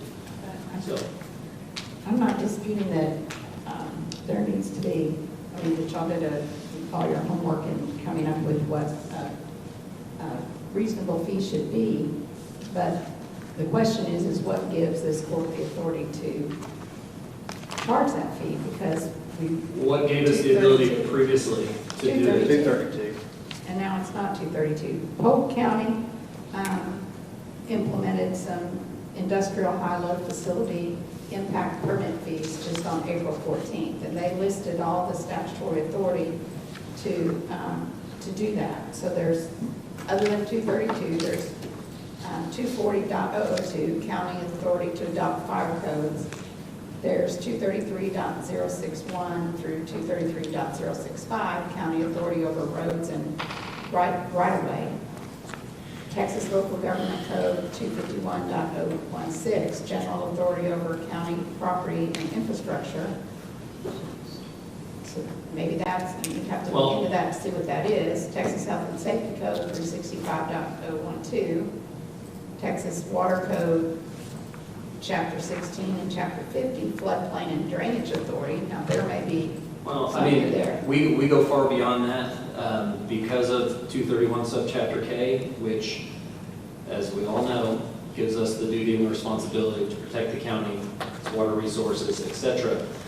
In that subchapter, it says that any regulation created out of this subchapter, if it's stricter, it governs. And if you take, I don't think you can have a subchapter asking you to do something without giving you the ability to enforce it. We're making this up as we go. No, I get it. I agree. 231 gives us absolute authority to shut your business down, make you stand 6 feet apart, take a shot because we're afraid of a disease. This is not limited government. This is make it up as we go. I'm concerned about equal protections. There's all kinds of stuff. We're absolutely just throwing this stuff out here. We have no authority to do a structural engineering. We don't have building codes. We don't have authority on acoustical. There's a state law about acoustics. We don't have the authority for the lighting. 231 has a lot of has a provision for what counties can regulate lighting. We ain't one of them. This is, I'm real concerned that we're so involved in stopping a particular type of project. that Again, we're just this is taking the leashes off the this is government. not a tax on development. This is strictly, we're literally just talking about money in the last few items. And again, and who's going to handle that process if, I'm curious where we develop our $300 application fee if we're not allowed to develop application fees. No, Well, that's in 232. So I think that, So are we suggesting that a county is not allowed to charge a site development application? you have to, if it's not in 232, you have to find it in one of those other regulations, one of those other statutory authorities. Because it's not 232. Well, let's look it up. I'm Let's looking do at it. Let's that figure it right out. We need to study this, the equal protection principle. Well, I know, just, I'm gonna throw one other thing in, just without studying the list that you had on there a little while ago. For instance, civil engineering, I mean, why not have, if you've got a civil engineer that they've hired to do the civil engineering side of a project, then why would we not accept a certified copy from that civil engineer saying? Yeah, cities don't do that. Well, and we do. Cities don't just take, they review it. We do send those out for review. We're contracted with. Agreed, and we pay for that review, and what I'm saying is that there is a grounds for us to reimburse for that. I agree with you 100%. This is something we've needed to fix for a while. The development department loses money from postings and all that other stuff. But again, all of those fee charges are tied back to 232, and the way that the county has done 99% of its business in the history has all been in subdivision planning. So there are some things that we need to tweak in here. It does say, if you'll scroll up, this is currently on our website. Why would we not Down. charge? I'm sorry, scroll down. It already states that total cost of engineering review will be billed to the applicant. That's already there. Right, but that's, again, 232. That's the only authority that I can find for us to charge review fees is in 232. I could be wrong, it could be out there somewhere else, but right now, that's the only one I'm seeing, because it's not 231. So. Why can't we add the legal notices into these fees? No, we should. In different items. That is also a part of it. Because most, Johnson County, they add all those fees in. It's Yes. on their fee schedule now. Yes, we should, we very much need to take a look at that. And you're going to need guidance on some of this, especially if you go to change it for OpenGov. Because it should be one of the items that they include. They should be able to set all the fees that we're going to use in OpenGov up. But we need what we're going to charge, because when you go back and have to change those fees, if you don't have a person that understands it, that's when they're going to charge us. Section 4.9 of our regs say that we can change Appendix B, which is our fee schedule, without amending our regulations. And I think that has clout. All those regulations were created using subchapter K, and I think they have the protections there. I agree, it doesn't expressly say this is what your application fee should be, but with the ability to change it fairly quickly without having to go through the normal due process of changing the regulation, I would highly recommend getting something in place other than $300 And I agree. before someone submits an application like next week or something. Absolutely, I 100% agree with you, but I think that it does. And again, we can charge a little extra. We can charge something for the development department, and I think that that's fair and proper for new development to pay for that person, not so much. Almost the sole reason this showed up is because I believe it was last week, we were talking about the project or the development coordinator position. And this popped in my head. I tried to get in to speak on it, and that I do feel like, at least according to 232, the county would be due compensation for the hours that coordinator spent on a particular project, or that the director of development spent on a particular project, or that the fire marshal spent reviewing a particular project. And so that's the goal there. And I don't think just going back to the project I was talking about, we're talking about a residential development, 1 acre, $150,000 in review fees. And this is, the things we're talking about are much more advanced, they're much more of an impact, and they're much, much larger. And so we were trying to come up with a formula that we thought, on an average deal, based on these things, that we were going to be covered, and if we were over covered, the money goes right back to the developer, because I don't believe counties should be charging over and above what the actual cost is to review something, and that was the intent there. And you know, it's kind of funny because there is something in 232 that says counties aren't authorized to ask for anything other than studies, reviews, or anything other than what is specifically expressed in statute. But 232 doesn't apply. So where are we at the moment? That's, you know, all I know is we aren't approving anything right now because nothing's compelling us to approve it. So yeah, maybe Buffett hasn't gone home yet. Maybe he could come over here and weigh in a little bit. I think if we're saying 232 doesn't apply, I think it's a good place to establish a framework for what we want to do. But again, if it was me and there's nothing stated, it is not fair for this county to absorb across the 8 or 9 projects for us to absorb like $10 million in review fees, making sure this place doesn't turn into an industrial wasteland. no, you're 100% right, but we don't get there because the only authority we have is the drainage part, the civil engineering.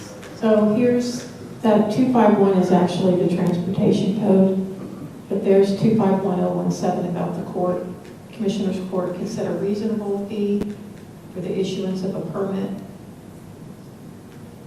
for which a fee is not specific. Authorized by that chapter, you need to read the whole thing. That's transportation code, so I would think it would be Yeah, something to do with running the bridge fee or whatever. It's not local government code that they cite. I need to ask the Boardhead Law Firm to look at it too. Well, and I think that some of the development regulations, whenever those come out, I think we're going to be able to rein a whole lot of this in with those regulations and some of these authorities. Would you guys, Yes. would you consider needing to take down what we're currently advertising as a $300 site development permit fee until it could, because that is grossly under. I do not disagree with you. If we want to change that right now today, I don't know, what is Johnson County? Did you pull theirs up? I thought you had Johnson County your way. What do they charge? It says the application review, engineering inspection acceptance of the fee and codes related to acceptance review of engineering and construction plans. 212.906.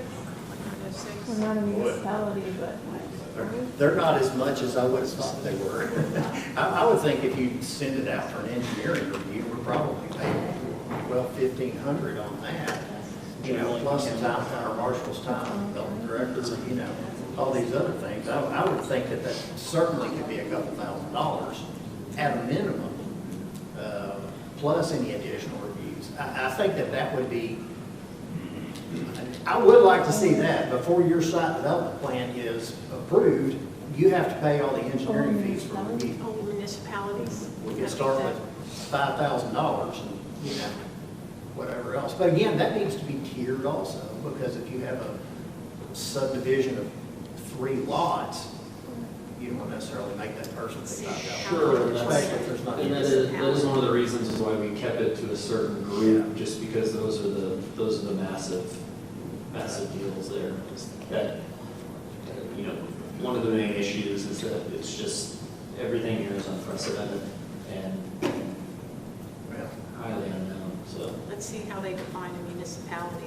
This is another one, local government code 212.9. That's municipal, that doesn't have anything to do with That's county. cities. Yeah, it's city.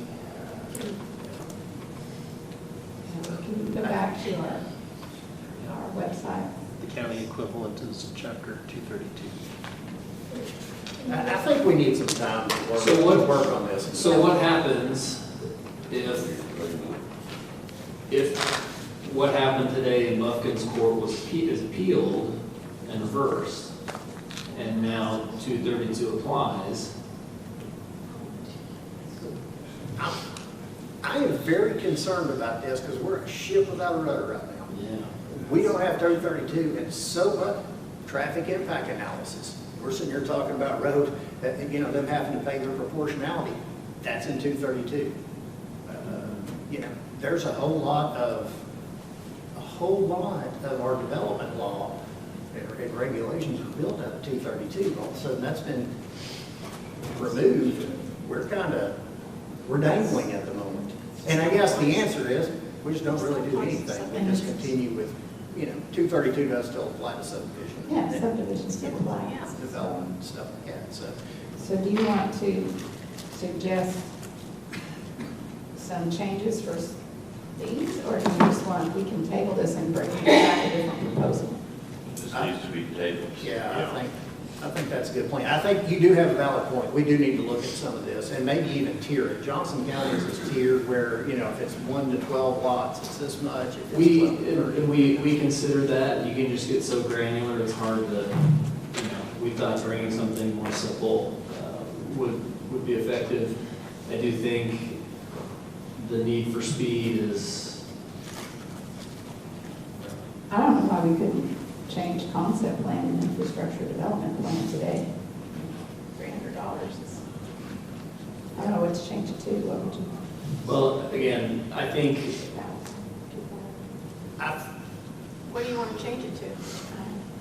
Well, and that's what I was saying. Maybe what the answer is we say that no concept or no site development plan will be approved until the engineering fees have been paid, engineering review fees or whatever. So, you know, heck, we spend more than $300 sometimes on those. Looking at it, whatever. yeah, So, yeah. on the email. So, yeah. But then again, you don't want to kill somebody that's, you know, to subdivide. So into 3. what about, concept plan? so it says total cost of engineer review billed to applicant, and we could just say comma prior to accepting application for site development or something like that. I don't think the county should be in the business of having to hire out engineers and then trust that an LLC is going to make good on it. I don't disagree with you, just like we found with the NFPA 855 stuff over here. Right. Somebody did the analysis on it, but Dr. Wolford said, hey, that's, you know, some of their numbers may be in question. Yeah. You're going to have that with engineers. To me, if you wanted to take more time and look at it, I think a decent way to protect yourselves currently would be to add a comma after that review fees are billed to applicant and say prior to application review. How would you know what it was? Yeah, I don't know. You'd have to go ahead and get the price. Yeah, I think I'm We just going need to to give the table, table. we need to Yeah. table this. Okay, I'll make a motion to table this until future. There are some speakers. Did people sign up? We got one more speaker. Mr. Long has had his speak. More than that, just Dr. Walford, you're, you do. Okay. So motion to table until future court. Second. Yeah, one been made by Commissioner Samuelson to table the application fees to a future court, second by Commissioner Andrews. Any further discussion? All those in favor say aye. Aye. All opposed say nay. Motion carries unanimously. And this brings us to number 7.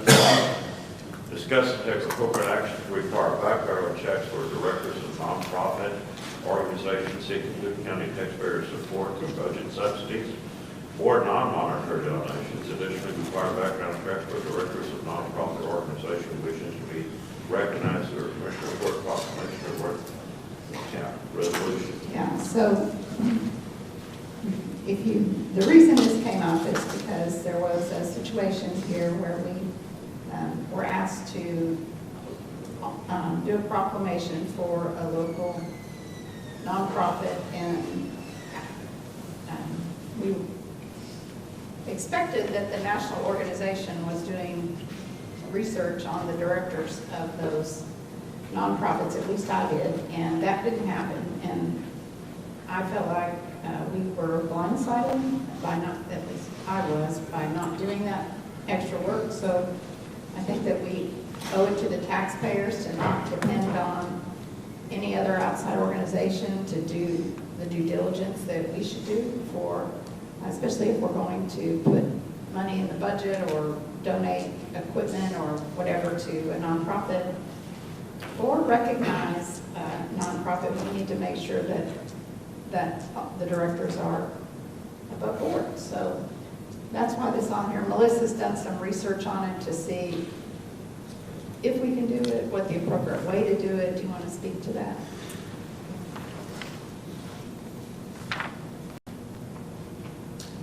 From what I've found out talking to TAG, they don't necessarily recommend it.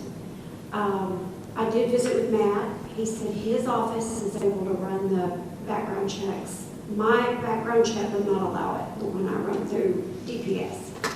However, it was also recommended by TAG that we maybe just require something like that in an agreement with any nonprofit organization, that they agree to run a background check.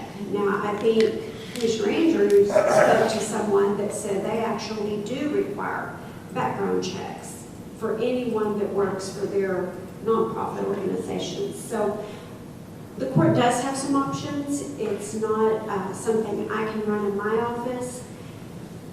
I guess it's up to the court as far as how you would like to proceed, and maybe put it back on the nonprofit organization and them requiring it on their end, or the court maybe decides not to contribute to that particular organization. Matt, can you get a complete background check on people?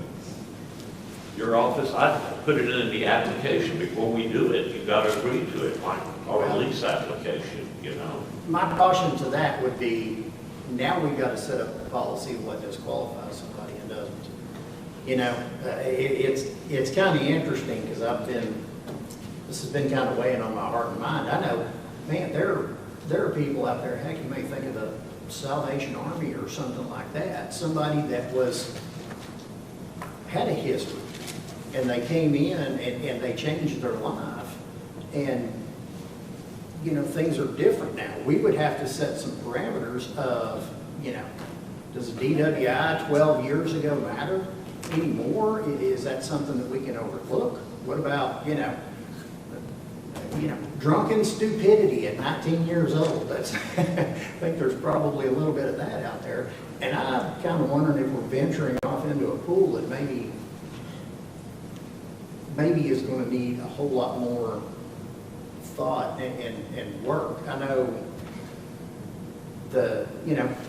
Ricky Reeves, he's, as part of being a paramedic, he's has to run a background check through the state. Most of the fire departments, the fire department members have to have background checks run on them, but I think that we would also have to have a policy of what disqualifies somebody. And we maybe Who are we donating money to? Well, it's I mostly. mean, who are we senior- donating taxpayers' money to? Senior Center, the Child Advocacy To- Center, CPS, you know. Yeah, the fire departments would all be 501c3s. Ricky, Tom Plantation, there are a few of them out there, but Time to time, we donate equipment to different organizations, Forward Training Center, Rancho Brazos. Yeah. It's the two that I can think of, there may be others. I think I learned my lesson. I'm not going to put anybody on without doing a little digging from, and maybe it's just best that we address it that way. We kind of. Well, I want to throw, I hesitate, I mean, we had one situation that went bad. Yeah. And I hesitate, now, the more I'm thinking about this, Commissioner Samuelson, I hesitate coming in here and getting too strong-armed because we got kind of burned on a deal that's kind of an outlier, actually. So, I think we leave it to the organization to guarantee us they've done their background checks, and then we don't give them the money if they don't.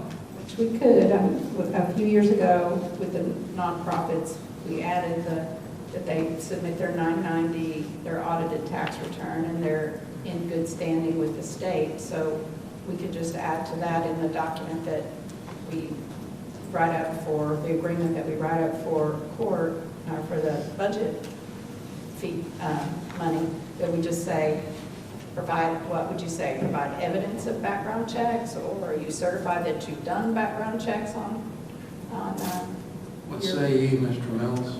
Well, we can do whatever. You can't run a DPS background check for a non-criminal justice purpose. But we have a software called Clear, where we use it for a variety of things, mostly to track down phone numbers of witnesses and victims who've fallen off the radar screen. But it'll pull info, not just convictions and such, but it'll pull if you file for bankruptcy or things like that, which might be interesting if you have some applicant for a position, and we've used that for people who have applied for positions in the county. We ran it, not this time, but the time before when we hired the elections administrator, the one who stayed about 2 weeks. We ran that, and I gave it to Christine on all the ones who were going to be interviewed. And so, here's the background on these people. So we can run it on people, and it's all you can eat what we pay, so we're not spending more money. But one of my questions is, okay, when you say directors, does that mean the board of directors, which might be 15 people, plus the executive, perhaps, of an organization? Like, for instance, the judge and I are on the transit system board, and the transit system gets some money, I don't know how much, from the county each year. So are they going to run background on everybody on the board, including the members from Somerville County? Or, I don't know, you got to weigh that out. And then, to your point, I don't think that you have a bright line of, okay, well, if you had a DWI or whatever, we're not giving you money. I think it would be kind of looked at like any job applicant. Okay, is this a problem or is it not a problem? And you just review it. But I'm not trying to take a position. I'm just saying mechanically, how we would work through it if you asked our office to help. Well, and I think that with that, if there is a problem, we've got to come back and do that out in public or whatever. And that's, do we really want to drag somebody through that? For a 20-year-old, Right. Well, I mean, if it's just a proclamation or resolution, I think you could just ditch it right there. It's a non-binding fluff, if you will, kind of a thing, right? But if it's, money to an organization, which I highly doubt anything is going to pull for whoever is getting money from a respected organization, I would be shocked. But if it did, I mean, you could put it on the agenda and hash it out and see if they're worthwhile. Well, I would like to see, surely they have some kind of in-house policy or whatever. Yeah. So submit that policy with your paperwork that says, like I said with Ricky, the state of Texas in order to have that license, they do a background check to make sure he's got some criminal history. That's fine, that's something we could do during the budget process, because we already have those agreements in place with those 3 or 4 nonprofits that specify that they've submitted their 990, they've submitted their last audited financial, and they're in good standing, and that they'll use the funds for the intended purpose. So we could, I'll just make a motion to ask the auditor to bring a draft of a revised agreement to future court prior to budget time. For who is my question? You know, I mean, for the entire board of directors, or what? A policy there. Well, I mean, okay, so just give my example of the transit system, right? They're on the budget, the judge and I are on the board. Are we gonna run everybody on the transit system board? Are we gonna run just the executive director of the We're not, transit I don't system? think we're gonna run it at all. I think that the question, or the one idea that I'm hearing from Mr. Andrews is to just ask the nonprofit to provide what do you do to get comfortable that, do you run background checks? What is your policy? Yeah, just a policy. Okay, so what is your policy for your, I guess, director and your board of directors? Okay. Provide your policy regarding background checks or. Maybe anybody that can sign a check. Would that be? So what is that gonna be for, I guess the same for the resolution provision? I think that's on me individually. If I go find a nonprofit, I think I've learned. I think that burned a little bit, so I would do a little background before I. But just assumed that a national organization asked a question. Have you been background checked? Would you? Because it's on me. If somebody comes to me and says, "Hey, will you put a proclamation on there, or a resolution supporting my nonprofit?" I'm gonna say I've got some homework to do. Okay. But then you could, I mean, if it's just 1 or 2, we could ask you to run it, then that's what you're saying. Yeah. We can, I just would like some guidance as to who I'm running, and so I'm not running it on this one and not on that one, just without guidance. So, anyway. We could start with asking them for their policy and then see if you're comfortable with it and then go from there.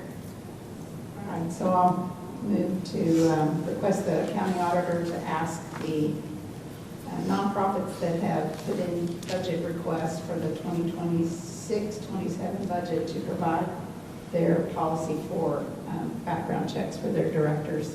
Okay, motion made by Commissioner Sanderson to ask the auditor to request the nonprofits to submit their policy on background checks. Her second by I'll second. Commissioner Eagle. Any further discussion? All those in favor say aye. Aye. All those opposed say nay. Motion carries unanimously. Okay, number 18, discuss and take appropriate action to secure a short-term contract with an outside resource to manage the administrative workflow as well as ensure required development review process steps are completed by outside engineering firms. So this has to do with all of us have expressed, as well as Matt, have expressed concern that we did post a job. I don't know if we've gotten any applicants. I believe we've received one applicant, but you know, the likelihood of finding someone who's going to take a job that's only 2 months is probably not, the likelihood is probably pretty small. So this is another alternative to work with a firm that is familiar with the development process that could come in and work on an hourly basis or a contract basis, at least until we get through budget time and figure out, you know, what the long-term personnel is going to be in that department. So this is to fill the gap that we talked about ad nauseam on the OpenGov agenda item. So do you have any firms that you could reach out to? I can reach out to the ones we normally use and talk to them. I called Erath County and talked to them a little bit about what they did, because I've heard just in the past, they've got a guy named Joe England. He's a retired county engineer out of Williamson County, and he does all their review, all their process. I've talked to him on the phone, and he works for Eastland County also.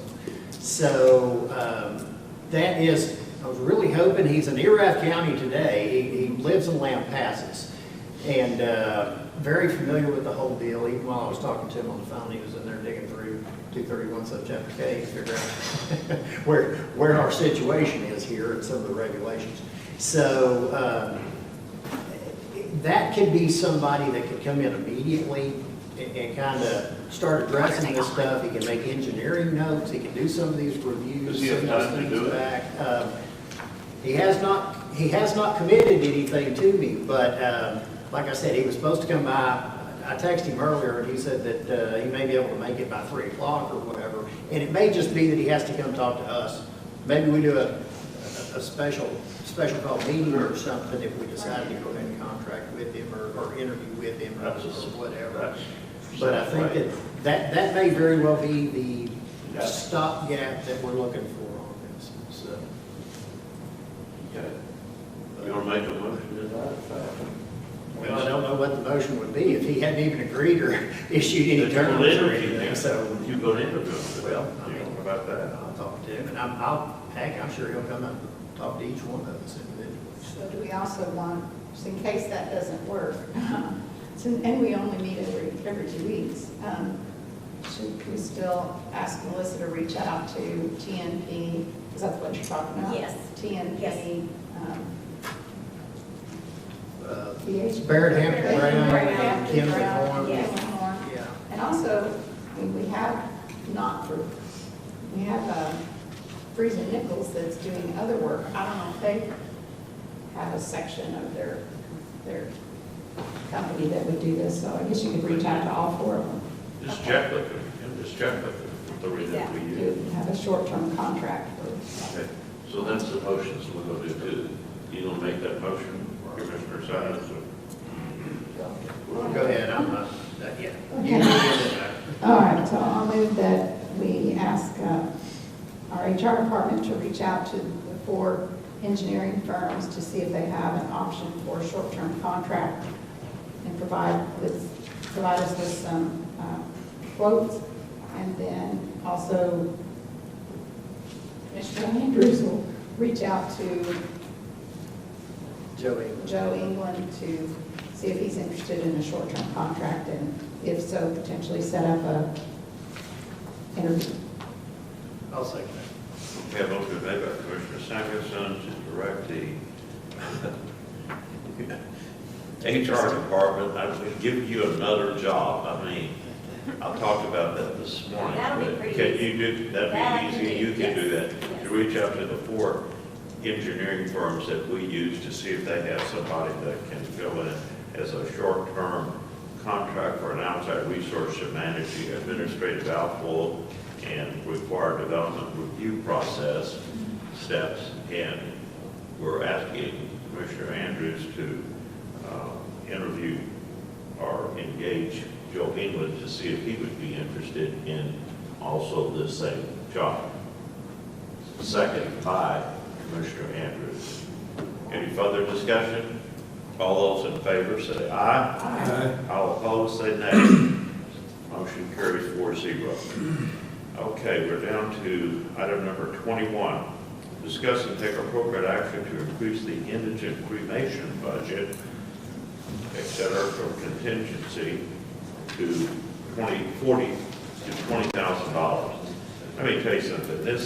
I put this on it, and I can't tell you, I guess it's a sign of the time and influx of the deal, how many cremation requests that I get. And so I have actually run out of money, or the line item for my budget has run out. And based upon the number that we have gotten so far this year, it's going to take $20,000. And we need to have this money here because when somebody dies and they have absolutely no money. I mean, Beth Stanley in my office researches their bank accounts, their tax returns, reaches out to relatives, and if nobody will claim the body, it's laying there at Wiley's or wherever, and they have to do something. So cremation is what it costs. It costs like $800 or something to cremate. So they haven't increased their fees, by the way, in forever. I mean, that's what it was 8 years ago, 7 years ago. So, you know, I move that we really increase the indigent cremation budget from contingency for the additional $20,000. Second by Commissioner Wilson. Any further discussion? All those in favor say aye. Aye. All opposed say nay. Motion carries 4-0. Okay, item number 22, discuss and take appropriate action to nominate by resolution a candidate to serve on the Hood Central Appraisal District Board of Directors to fill a vacancy that recently occurred on the board. Term and issues to expire on December 31st of 2027. Okay. We had, Judge, we had one person had applied for this until yesterday. Elisa Knapp sent in her application yesterday, and Steve Reinke had sent in his application several days ago. And this, Mark McDonald resigned. He's moving they're moving out of town. So the position is a vacant position. And the way this works is all the taxing entities are allowed to nominate one person to move forward back to the board. And the board actually chooses from that list of nominees who they're going to put on the board to serve with them. I'm correct on that? Correct? So this is under Chapter 6 of the Texas Property Code. We have to adopt a resolution to nominate a candidate, which is attached to this agenda item. And I'm going to nominate Steve Reinke for that position. Second. And make a motion to put him, to nominate him. Okay. A motion been made by Commissioner Eagle to nominate Steve Rankin as the candidate to serve on the Hood County Central Appraisal District Board of Directors. Second by Commissioner Wilson. Any further discussion? All those in favor say aye. Aye. All those opposed say nay. Motion carries unanimously 5-0. Okay. Item number 23, receive an update on the status of all open ARPA projects, including estimate which dates ahead of the December 31st, 2026 expenditure deadline. All right, Martin Campbell Kendrick. What do you have? So we are coming up on the expenditure deadline for the ARPA funds that we received back in 2021. We had 8 projects that the county was funding. Most of them were fire department related or EMS or sheriff's office related. To date, all of them have been closed out except for 2. One is Texas EMS. They received $3.5 million to build and construct 3 EMS fire stations. And then there's also a Pecan Plantation VFD project that's still open. They originally received $579,000. I asked both of them to come today to give an update to you guys, just because we are less than 6 months away from all the money needing to be spent. We need to make sure that all the funds are spent appropriately. That way we don't have to return any of the money back to them. Ricky's coming in first. And who's the other one? Pecan? Pecan Fire Department.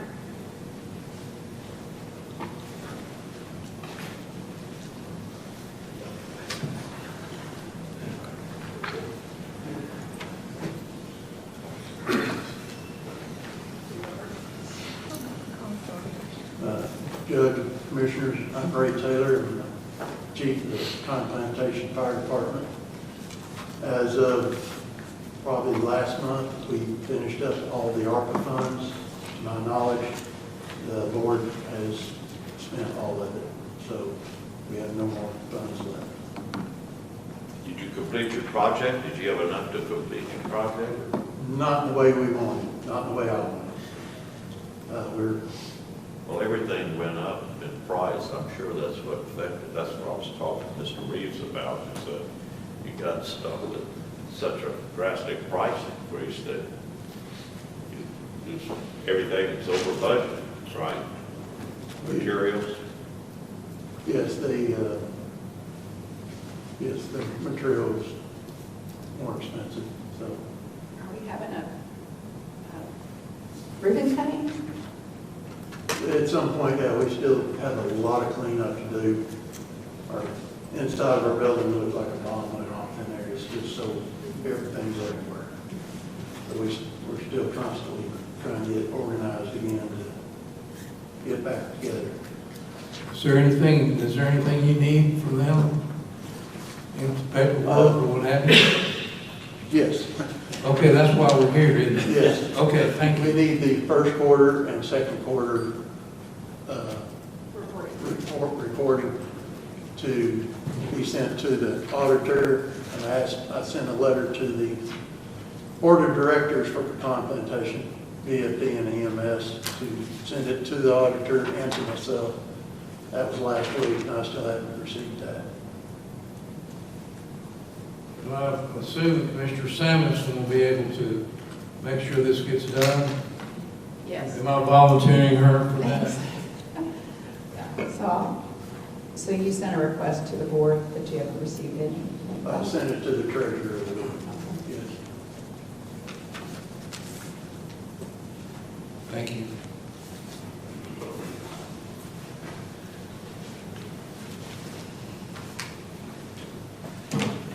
Next time you guys invite me, bring lunch. I agree with that one.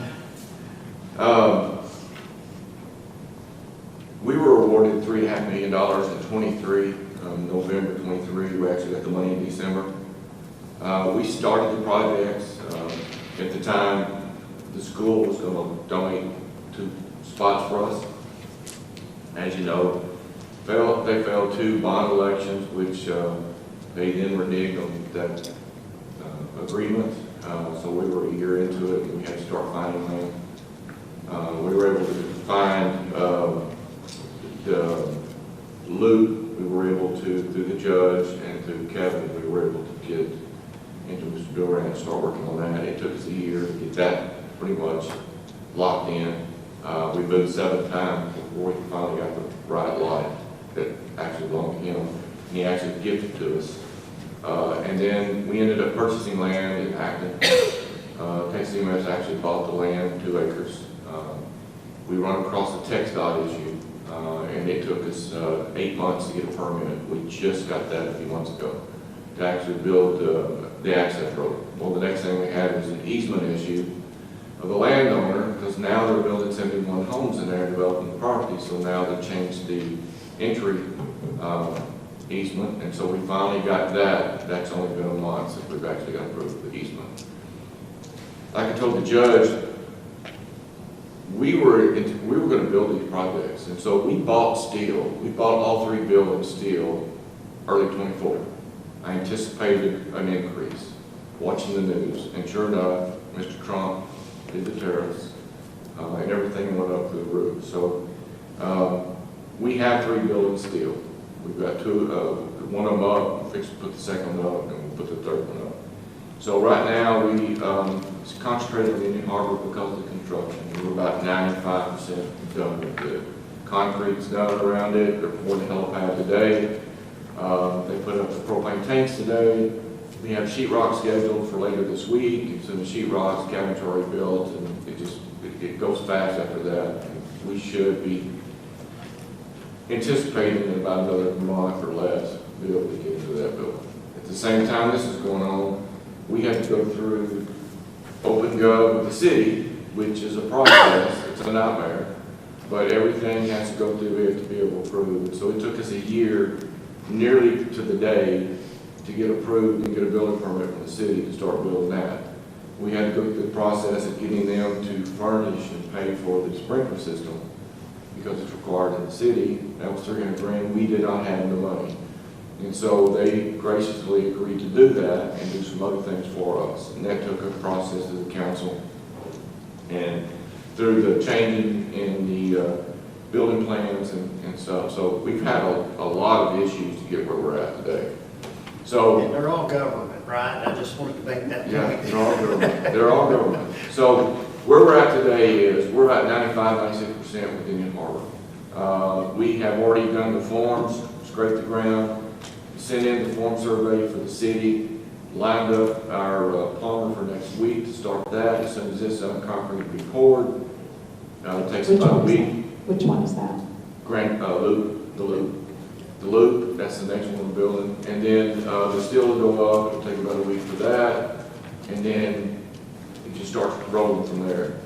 As soon as the concrete is poured in that, I've asked them to go build the entranceway into the Acton area, because that's kind of a nightmare. And once that's done, then we can get in there. And I've asked them to go ahead and get the slab ready, let's get plumber, get that poured, because I have a building that I need to put up. And so we've spent nearly 2-point-something million. I can give you a piece of paper that had what we spent. I did make an error in my formula. It shows that we had 1.6 left. We don't. We have 1.4 left in the money. And as fast as it's going, that's not going to be a problem. It will definitely be exhausted before the 31st of December, several months before that. But we are moving to do all 3 buildings that will be up. I have the buildings and I have all the doors and everything. The 3rd building, which will be Acton, may not be completed by the end of this term. But our board of directors have agreed to work out the process of finishing that.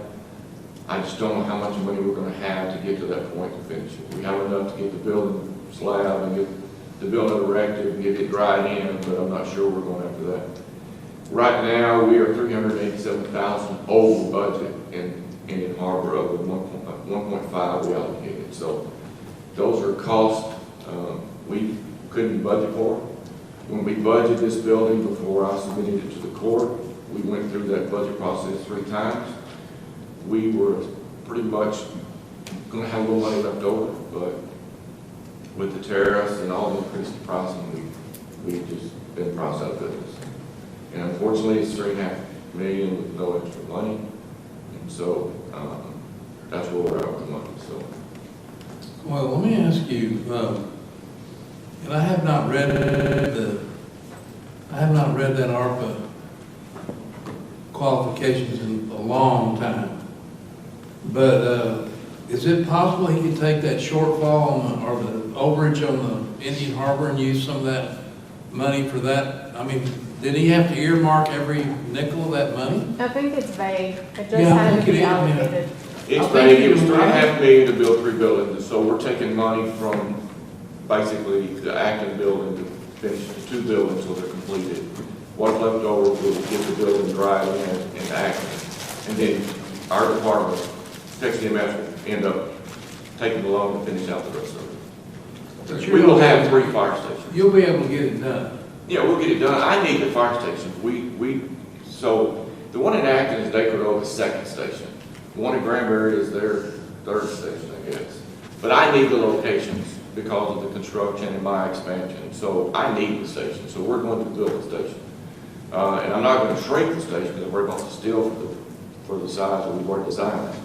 And we've already got everything pretty much bid out for that size. So we will have 3 stations completed. It's just that by the 31st, we'll probably won't have all 3 open. I think you'd be all right. Well, and it doesn't say. You need to have the money spent. That's a. Money will be spent. If I read it correctly, or committed. No, You gotta have it spent. It has to be spent. Has to be So spent. December 31st, 2024 was the deadline to have everything obligated. It didn't have to be expended until December 31st of 26. Okay. So the project doesn't have to be complete necessarily, but the money has to all be gone by December 31st of this year. I got a funny feeling it will be. Yeah. It'll be gone in a couple months. So on Indian Harbor, did the water? Yeah, so after 37,000, we were able to get the water. So we had to pay 37,000 to bring the water to the building. AMA took it up to, at the corner of the property, about 200 yards from the building, and stopped. And we paid to come from there up to the building and put 2 fire hydrants in. That was 37,000. And we didn't know about that when we picked that location?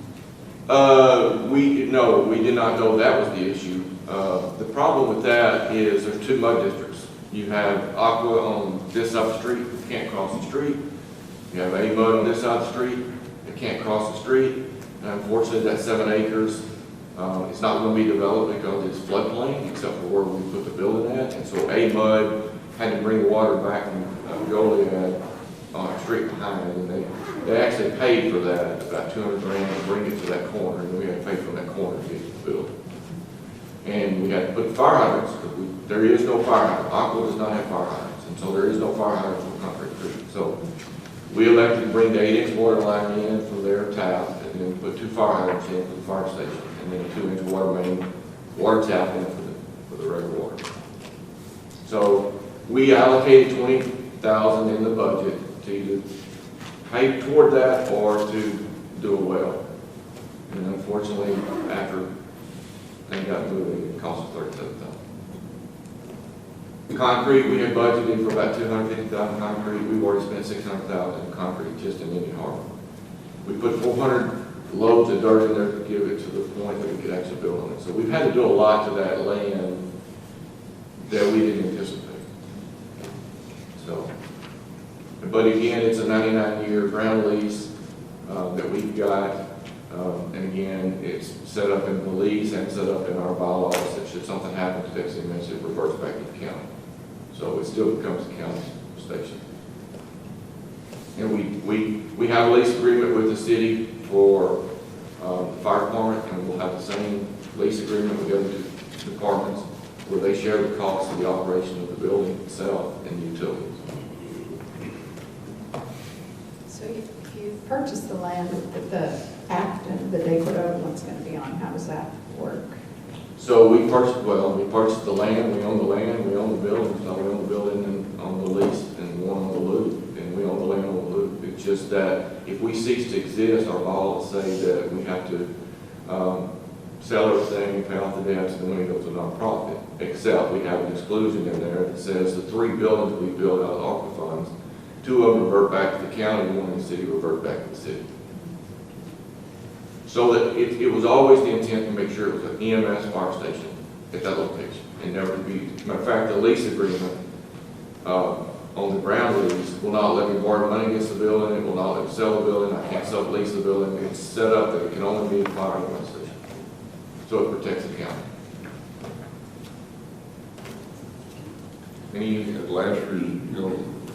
Last time I looked at the budget, on ARPA, there's still about 12,000 that was unallocated, but we've already passed is there not any way we can't use that money, allocate that now, even though we're past the December 24 date? So the money that is still available actually has been allocated. It was marked as revenue replacement.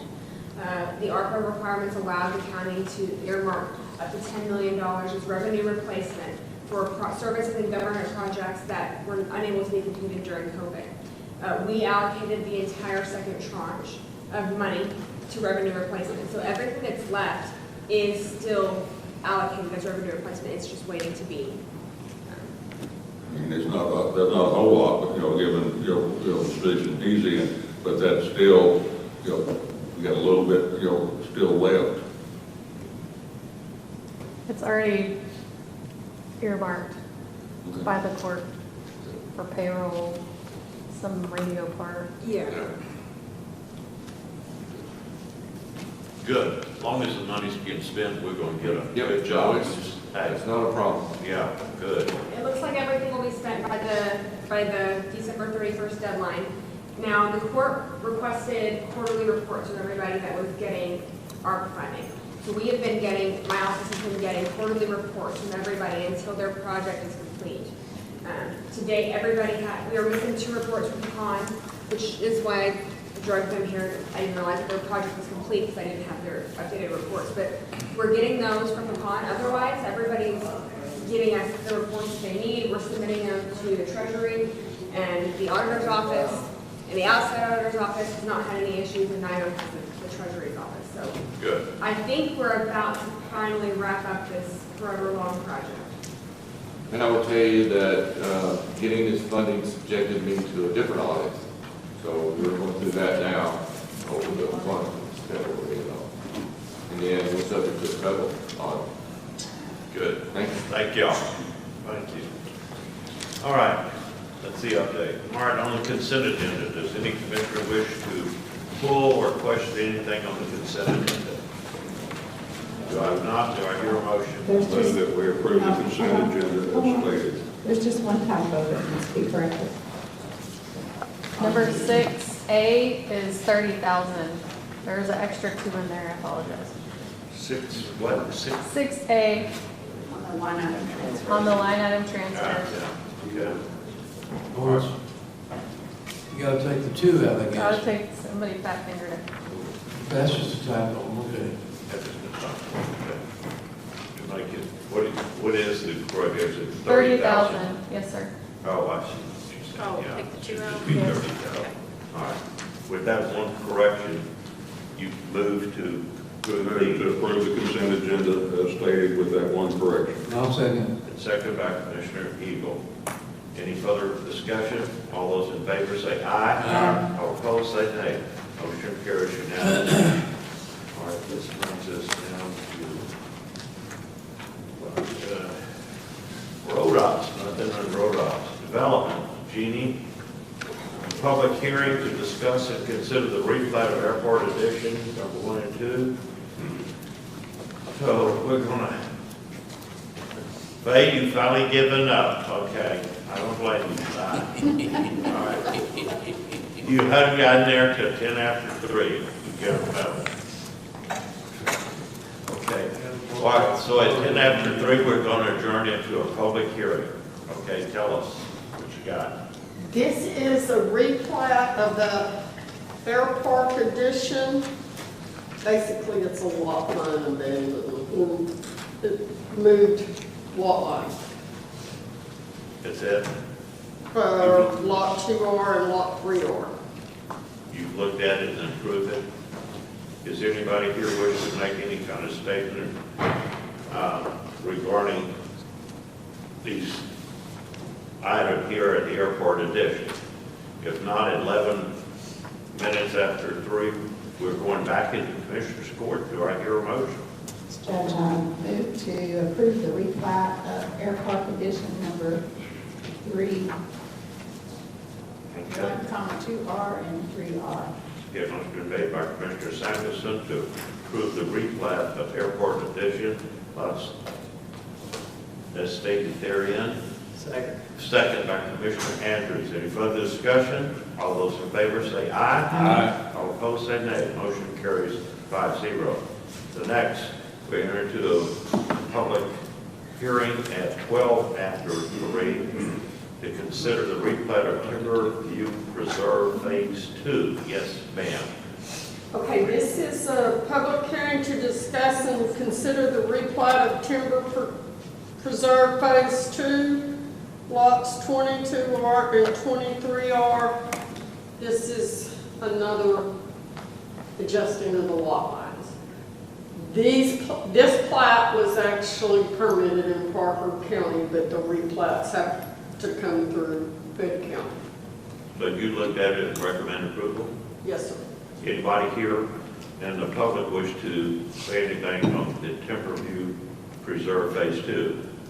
If not, at 13 after 12, we're convening back into Commissioner's Court. Do I hear a motion? Judge, I'll make a motion to approve the replat of Timber View Preserve Phase 2, lots 22R, 23R. Second. Okay, motion been made by Commissioner Andrews to approve the replat of the Timberview Preserve lots as stated, second by Commissioner Wilson. Any further discussion? All those in favor say aye. Aye. All opposed say nay. Motion carries unanimously. All right, at 14 after 3, we're convening into a public hearing to discuss and consider the infrastructure development plan for Wooded Creek RV Park. Yes, ma'am. Okay, so this is the infrastructure development plan for Wooded Creek RV Park, which is in precinct 1. Staff reviewed this. It was sent out to independent review.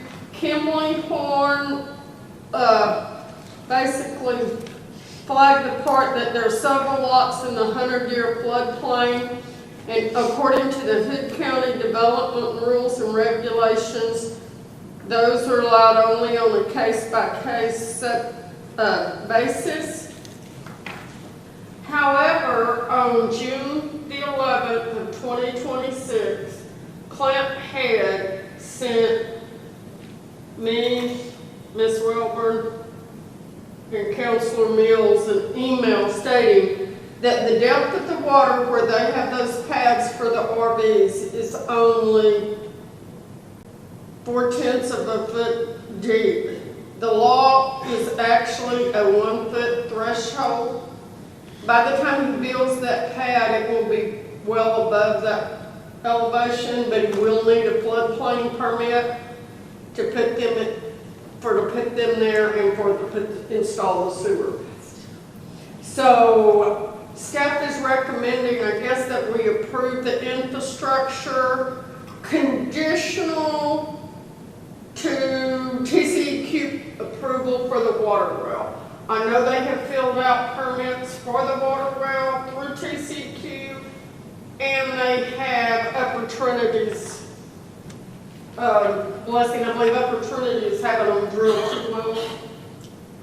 And, yeah, with the number of spaces they have there, this has to be a public water system, so it's got to be. Yes. Okay, so do we need to take anything in the motion on what to do with the floodplain, or is that just? I think on the floodplain, the way Clint stated it, by the time they put the gravel down, it's going to be above the, and it's only 4/10, so the threshold is a foot. Okay. Is there any member of the public wish to say anything about this Wooded Creek RV Park? If not, okay. All right, so at 3:16, we are convening back into Commissioner's Court. Do I hear a motion? Yeah, Judge, I'll make a motion to conditionally approve the infrastructure development plan for Wooded Creek RV Park contingent upon TCEQ approval of the well and not septic, just the well. Okay. Second. Okay. Motion been made by Commissioner Andrews to approve the infrastructure development plan for Wooded Creek RV Park, conditionally approve, get approval from TCEQ, second by Commissioner Wilson. Okay, no floodplain permit required. They will need a floodplain permit to make the RV spots and to install the sewer. Okay, so. Or the septic. All right, let me amend that motion to include the approval of the floodplain permit and the, for the lots and the OSS. And the septic. Okay, you've got those amendments, Christine? I sure did, thank you. Okay. Okay, but that's 2 amendments, and Commissioner Wilson, you still second it? Okay, any further discussion? All those in favor say aye. Aye. All opposed say nay. Motion carries unanimously. D, discuss issues with permitting and how to move forward with a development permit. Have we beat this horse to death We today? talked about it today.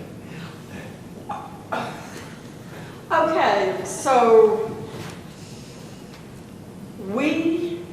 the environmental health department has been having lots of issues. It's mainly coming from the mobile home companies out here that are ignoring our development regulations. They go buy a new mobile home, haul it out to Mom's 2 acres, deliver it, set it up, hook up electric and water, and scream at me when they can't get a permit for another. That's against our development regulations.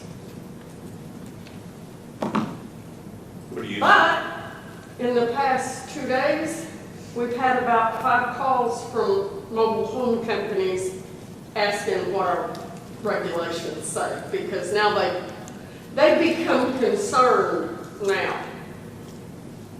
This is after the fact. Are you asking how do we? I'm asking, there are 2, I'm very well aware, off of Granbury Road. The houses are set up. What am I? Violate the development regulations and allow them to do it? I mean, this kind of has been done on a case-by-case basis. There's an individual that has requested a permit for a accessory dwelling. The daughter wants to move her parents to the property. She wants to build a 900 square foot home for her parents who are needing assistance, and it would be easier for her to move them on their 2.5 acres than put them in an assisted living. And that's what I'm asking for guidance from y'all. Shared well? Do what? Shared well? Are they using the same well for both residences? Shared well to different septic. Okay.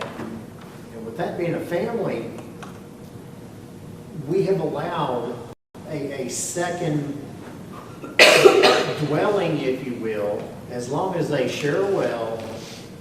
It doesn't, or they have to have a separate, well, they have to have appropriate septic. We'll put it, or OSSF. But let's make them sign something that says that that property cannot be divided.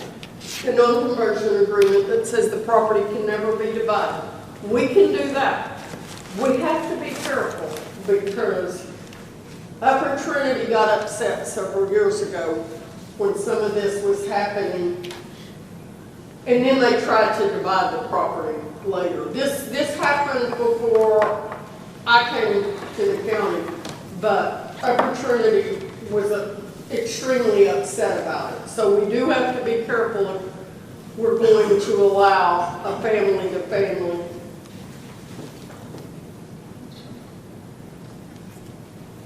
You may need to put something that can only be used for a family. You can't supplement it to a third party. And that's what the deal is, as long as it's family, like parents or a child or a disabled child or something like that, you would do it.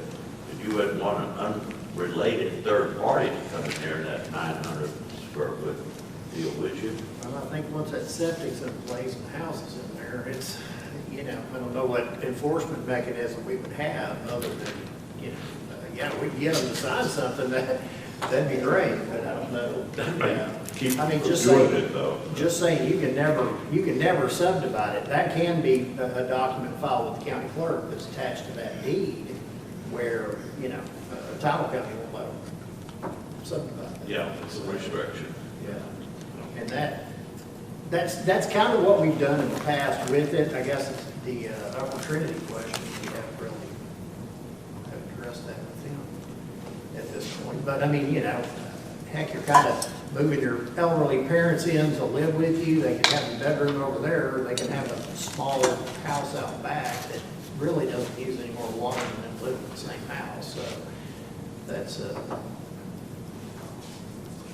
I don't see any problem. I'm okay with that being the way we continue to deal with that particular circumstance. So basically, y'all are saying do some form of non-conversion agreement that states it's never will be sold, will not be a permanent primary residence for anyone. And that's basically what it is. That's what you're doing. Yeah, mother-in-law. Yeah. Mother-in-law count. Okay. You good with that, sir? And you'll file that with the clerk's office, Judy? They sign it, get it notarized? Yes, they sign it, they'll notarize it, and they file it with your office. Okay, perfect. So if we're gonna do that in the form of a motion and order here? Go ahead, Mike. Well, all right, yeah, okay. I will move that under the circumstance that a second dwelling is placed on, with a shared well and adequate OSSF, and an agreement that that property can never be subdivided, filed with the county clerk's office. If we allow that, I mean, I don't know how to finish that up. I had a strong start, kind of fell off there at the end. That will allow the permit. Yeah, allow them to, You do that. Seconded by Commissioner, you got that motion, Christine? Who was, Motion seconded by Commissioner Wilson. okay. Any further discussion? All those in favor say aye. Aye. All opposed say I'll nay. say aye as long as it doesn't violate the rule of perpetuity, but The rule of perpetuity. I'll say yes. Yeah. Okay, E, set a public hearing for the replat of orchards lots for August the 11th. Commissioners Court, I hear a motion. Judge, I move that we set the hearing date for August 11th, 2026 for the replat of the orchards, 16B, lots 40, 56, and lots 40, 57. Motion been made by Commissioner Samuelson to set the replat for the orchards for August the 11th. 2026 Commissioners Court, second by Commissioner Andrews. Any further discussion? All those in favor say aye. Aye. All opposed say nay. Motion carries unanimously. F, set a public hearing for the replat of Rancho Brazos for August the 11th for Commissioners Court. I hear a motion.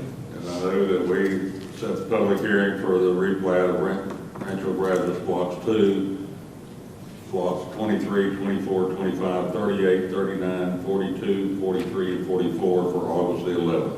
Second. Okay, motion made by Commissioner Wilson to set a public hearing for the replat of the Rancho Brazos lots as stated, seconded by Commissioner Eagle for August the 11th, 2026. All those, any further discussion? All those in favor say aye. Aye. All opposed say nay. Motion carries unanimously. Okay, financial, Ms. Matlock.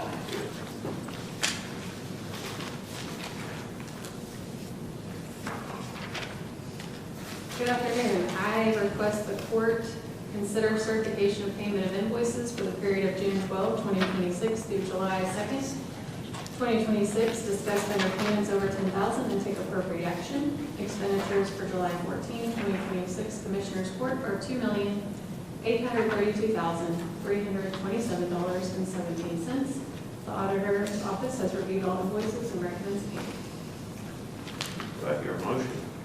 So I move that we pay the invoices for the period of June 12th through July 2nd, 2026, in the amount of $2,832,327.17. Second. Motion made by Commissioner Wilson to pay the invoices for the period of June 12th to July the 2nd, 2026, in the amount of $2,832,327.17, seconded by Commissioner Eagle. Any further discussion? All those in favor say aye. Aye. All opposed say nay. Motion carries unanimously 5-0. Financial reports. Okay, I'm requesting the court consider financial reports received and reviewed by the audit department for the period of June 1, 2026 through June 15, 2026 and take appropriate action.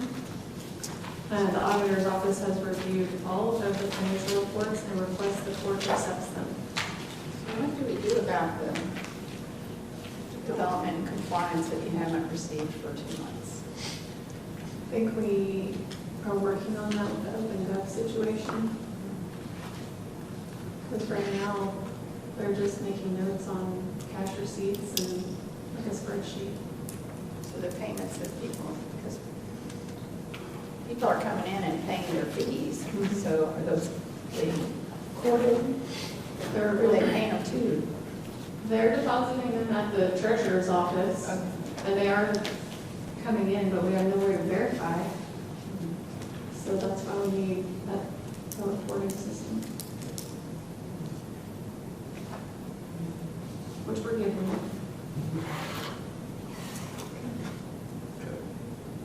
Do I hear a motion? Yeah, I make a motion to accept the financial reports reviewed by the audit department for June 1, 26 through June 15, 26. Okay, motion been made by Commissioner Andrews to accept the financial reports that have been reviewed by the audit department for the period of June 1, 2026 to June 15, 2026. Second by Second. Commissioner Eagle. Any further discussion? All those in favor say aye. Aye. All opposed say nay. Motion carries unanimously. Bank reconciliation. I'm asking the court to consider the bank reconciliations received and reviewed by the audit department for the period of June 1st, 2026 through June 15, 2026, and take appropriate action. The auditor's office has reviewed all banks' reconciliation and requests the court accept them. Move that we accept the bank statements as presented by the auditor. Second. Motion been made by Commissioner Sanderson to accept the bank reconciliations received by the audit department for the period as stated. Second by Commissioner Andrews. Any further discussion? All those in favor say aye. Aye. All opposed say nay. Motion carries unanimously. Is that it? We have a few audits that we have completed. I'm asking the court to acknowledge and accept the 2024 review of JP4, as well as the 2025 review of JP4. We need to do them all together. The 2025 review of Constable Precinct 2, and then authorize the county auditor to process correcting entries for the library fund balance. That one, we're working on cleaning up our financial statements, and there's like an assigned fund balance, little thing that needs to be corrected to net the right amount. I move that we accept the 2024 review of Justice of the Peace Precinct 4, the 2025 review of Justice of the Peace Precinct 4, the 2025 review of Constable Precinct 2, and allow the county auditor to process the correcting entries for the library fund balance. Second. Okay. Motion been made by Commissioner Samuelson to accept and acknowledge the receipt of the reviews as stated in the record by the auditor. The auditor, and authorize the county auditor to continue to process correcting industries for the library fund balance. Second by Commissioner Andrews. Any further discussion? All those in favor say aye. Aye. All opposed say nay. And with that, at 3:32 p.m., we are adjourned. Adjourned. Anything else to sign? We're using, That is. pleased with the ruling. Anything else to sign? Yes.